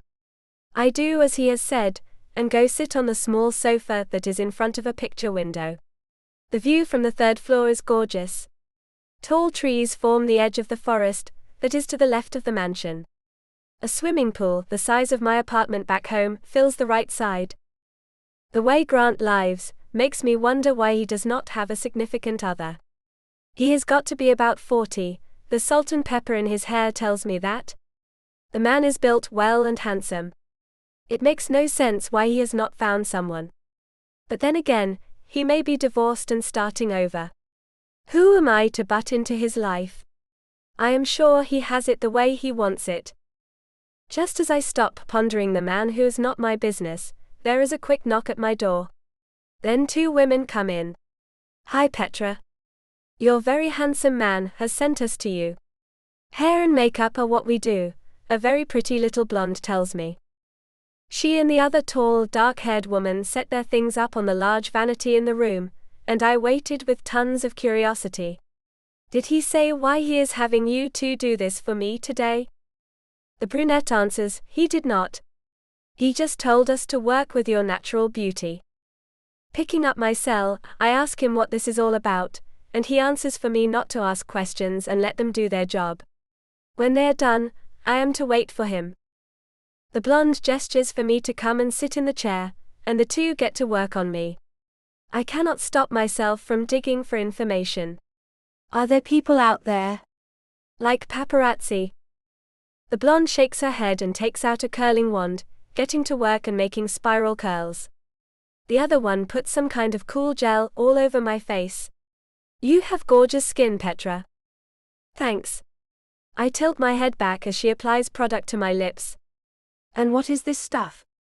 This will make you glow even more than you would normally, the brunette tells me.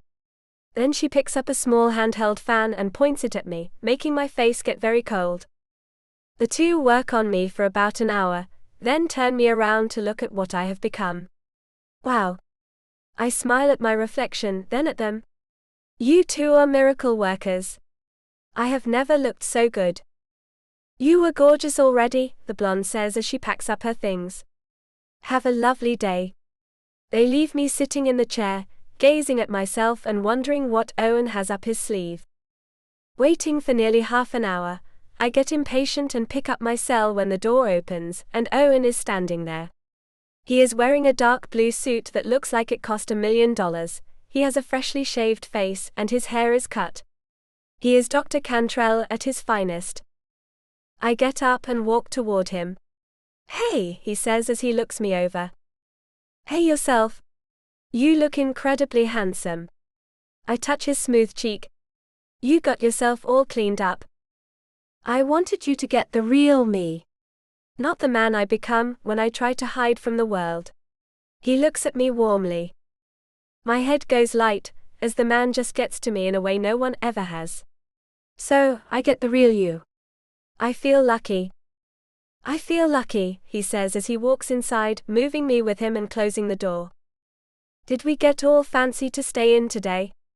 I ask him as he takes my hand and leads me to the window on the opposite side of the room. I will let you decide that, Petra. He pulls me close and looks at me warmly. Today you will make all the decisions. Okay, I say as I feel a little odd. I hate to bring up bad things, but what about the press and the problem with all that? Forget them all, he says, then pulls my hand up and holds it gently. I am not going to bother explaining a single thing. Nothing I do is anyone's concern save yours, Petra. You are the only one I care about. Wow. You make me feel pretty special. The sound of an airplane seeps into the room, and Owen opens the large window. It seems it is time. For what? I ask. Do you have a plane coming for us? Are we all going somewhere? Or are just you and I going somewhere? That is up to you. He looks out the window, and I follow his gaze.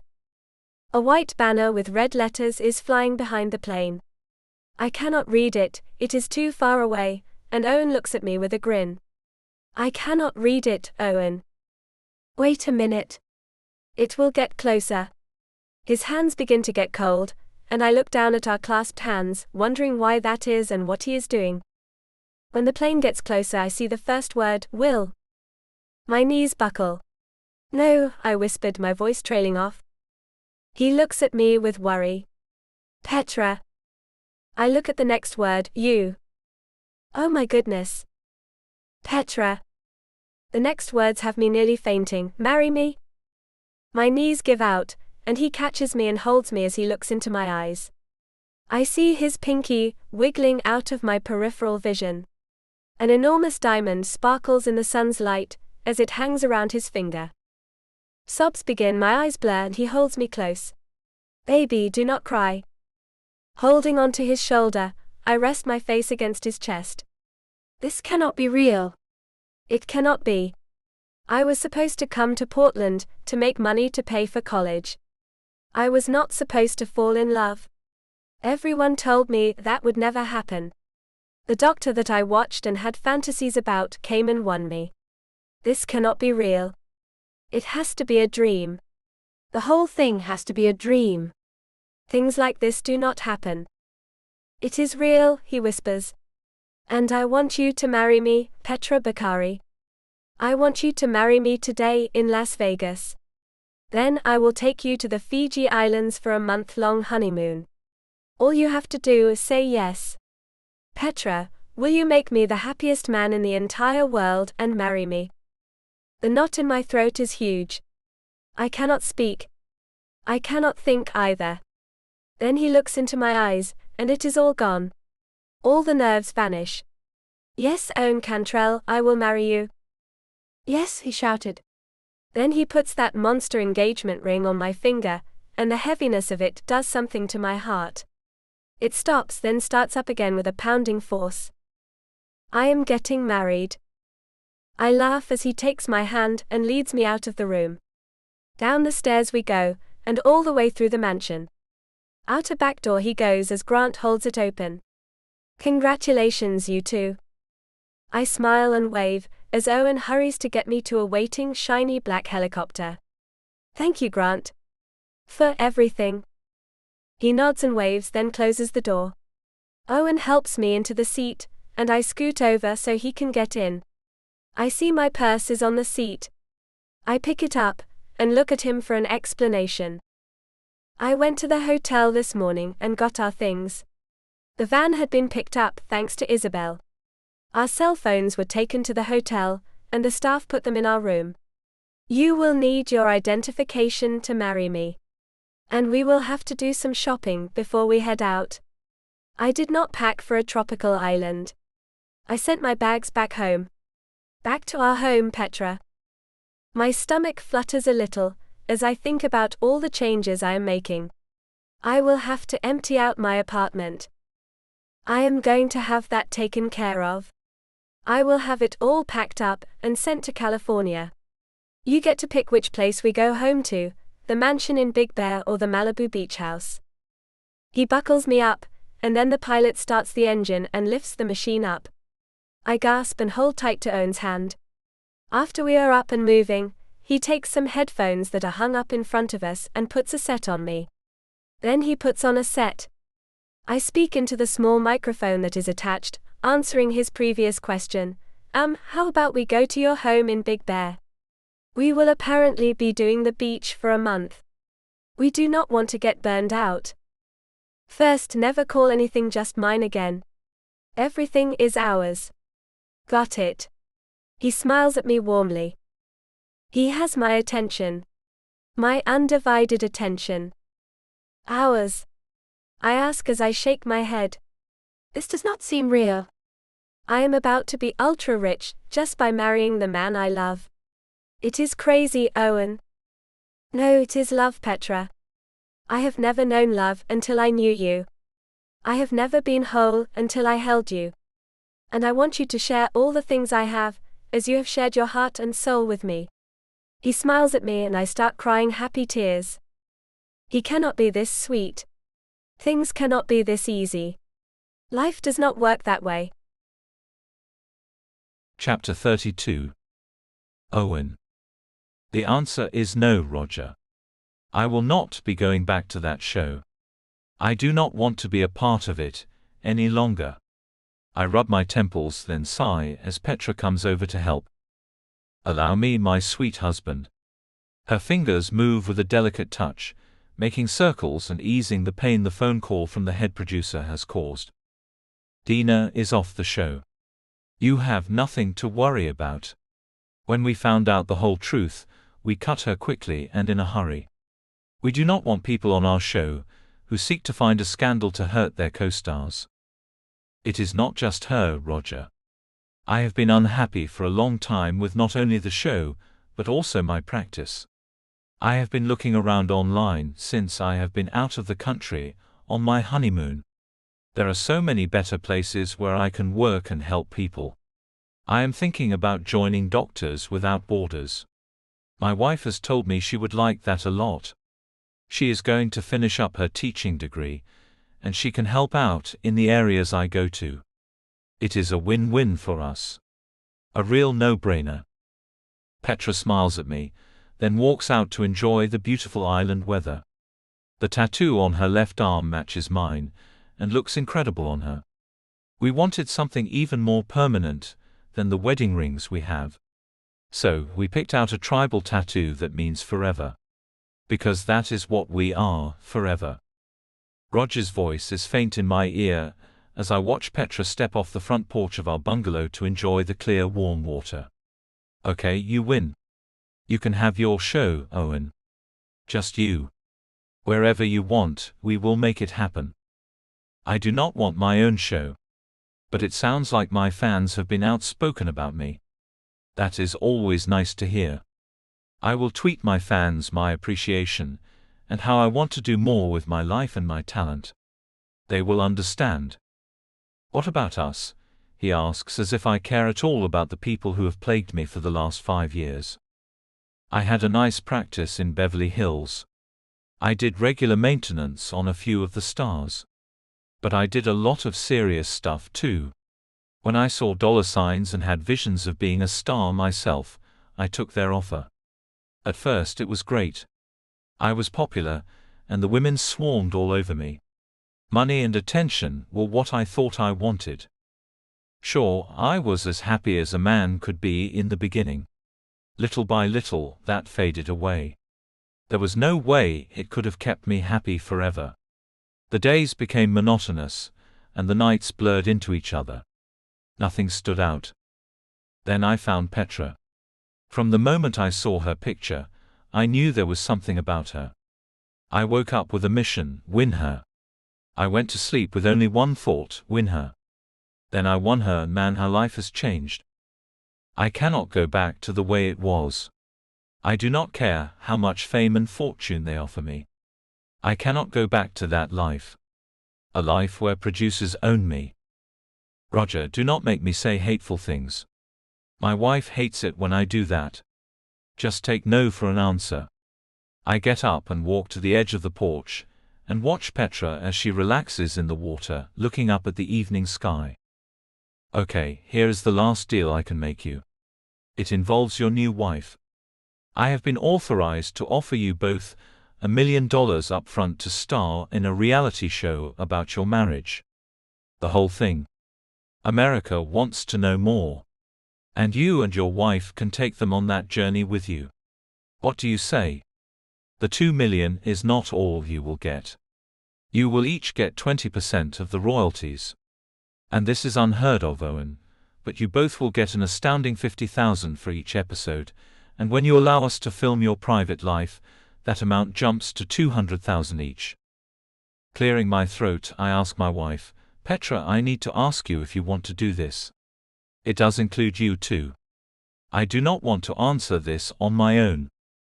She comes back up to the bottom stair and sits on it. Shoot. I take a seat on one of the wooden chairs on the deck. They are offering us a show. One where we will each get lots of money. It will be about our marriage and our private life. Apparently, America wants to know more about it, and they want to learn it through us. What do you think about that? Let me think about that for a minute. They want you and me to be on television, showing our private moments. Is that right? She asks. Roger hears her and answers yes. Tell her yes. And tell her that you two can share as much as you want to. The more, the merrier. He says we can share as much as we want. And they will pay us a ton more to do so. Pretty great money, baby. I look at her meaningfully. She looks back at me. Is it not, though? She comes over and sits down nearby. Does this producer of yours know that those moments are very private? Roger hears her and says, we will deal with all that. You do not have to worry. You two can share what you want, and we will film it in such a way that our channel will allow it. Really, neither of you has to do a single thing but allow us to follow your every move. There is no easier money than that. No, there is not, I agree. Petra looks at me seriously. So, what do you think, Owen? Do we put our dreams aside and expose our private lives on television for the American people? Not just Americans, Roger adds. We have more markets too. You will be known worldwide. As people with no privacy, Petra says firmly. No, Roger corrects her. Not like that. You two will be the average couple who happens to be open about your relationship. Nothing inappropriate about it. Just letting people know more about married life. So, can I count on you two to come in as soon as you are done with your honeymoon and sign our contracts? Oh no, Petra says with concern. Did he say contracts? He sure did, I tell her, then look at her seriously. Contracts, baby. We have that rule, Owen. That we do. Sorry, Roger. But we do not sign contracts. Not anymore. Well, we cannot possibly do this without contracts, Owen. You are not new to this business. You know how things work. I do know how they work, I say as Petra looks at me supportively. And I am sick of how they work. Go find yourself another couple to spy on. We are not about to put our dreams aside for you to make money off our lives. Not only is it not worth it, but it is pretty deeply disturbing that anyone wants to pry that deeply into our marriage. Bye, Roger. Owen, wait. I can triple those numbers. I bet you can. Lose my number, Roger. I end the call and put the phone down, then look at my wife. Did I answer the man the way you wanted? She nods. You did. You stayed true to what you wanted, and let the money and fame go. Do you feel happy about that decision? Petra Cantrell, since the day I married you, I have felt nothing but happiness. I want to make a difference in this world. And not by exposing things that should be kept private. We spend the rest of the evening talking about our future. About the work we want to do with Doctors Without Borders. About the family we hope to build together. Can you believe we are actually doing this? Planning to have a family. Are we ready? I ask her. No, just normal, she says as she takes my hand. What married couple does not want to see the people they create? I mean, how cool is it to look at another human and see your features all mixed up with the person you love? Nothing is cooler than that. There is still that fear that we will mess them up. You know, how our parents did us. Her eyes narrow and I think about what I said, but I do not get a chance to apologize as she says, "You listen to me, Dr. Cantrell. Your parents made mistakes but you turned out amazing. My mother made mistakes too but I did just fine on my own. You signed up to be in that situation, Petra. That could have gone very wrong." She looks at me seriously. What I did was not a failure. Against all odds, I found a man who needed me just as much as I needed him, even though neither of us knew we needed anyone. I think that is a win, not a failure.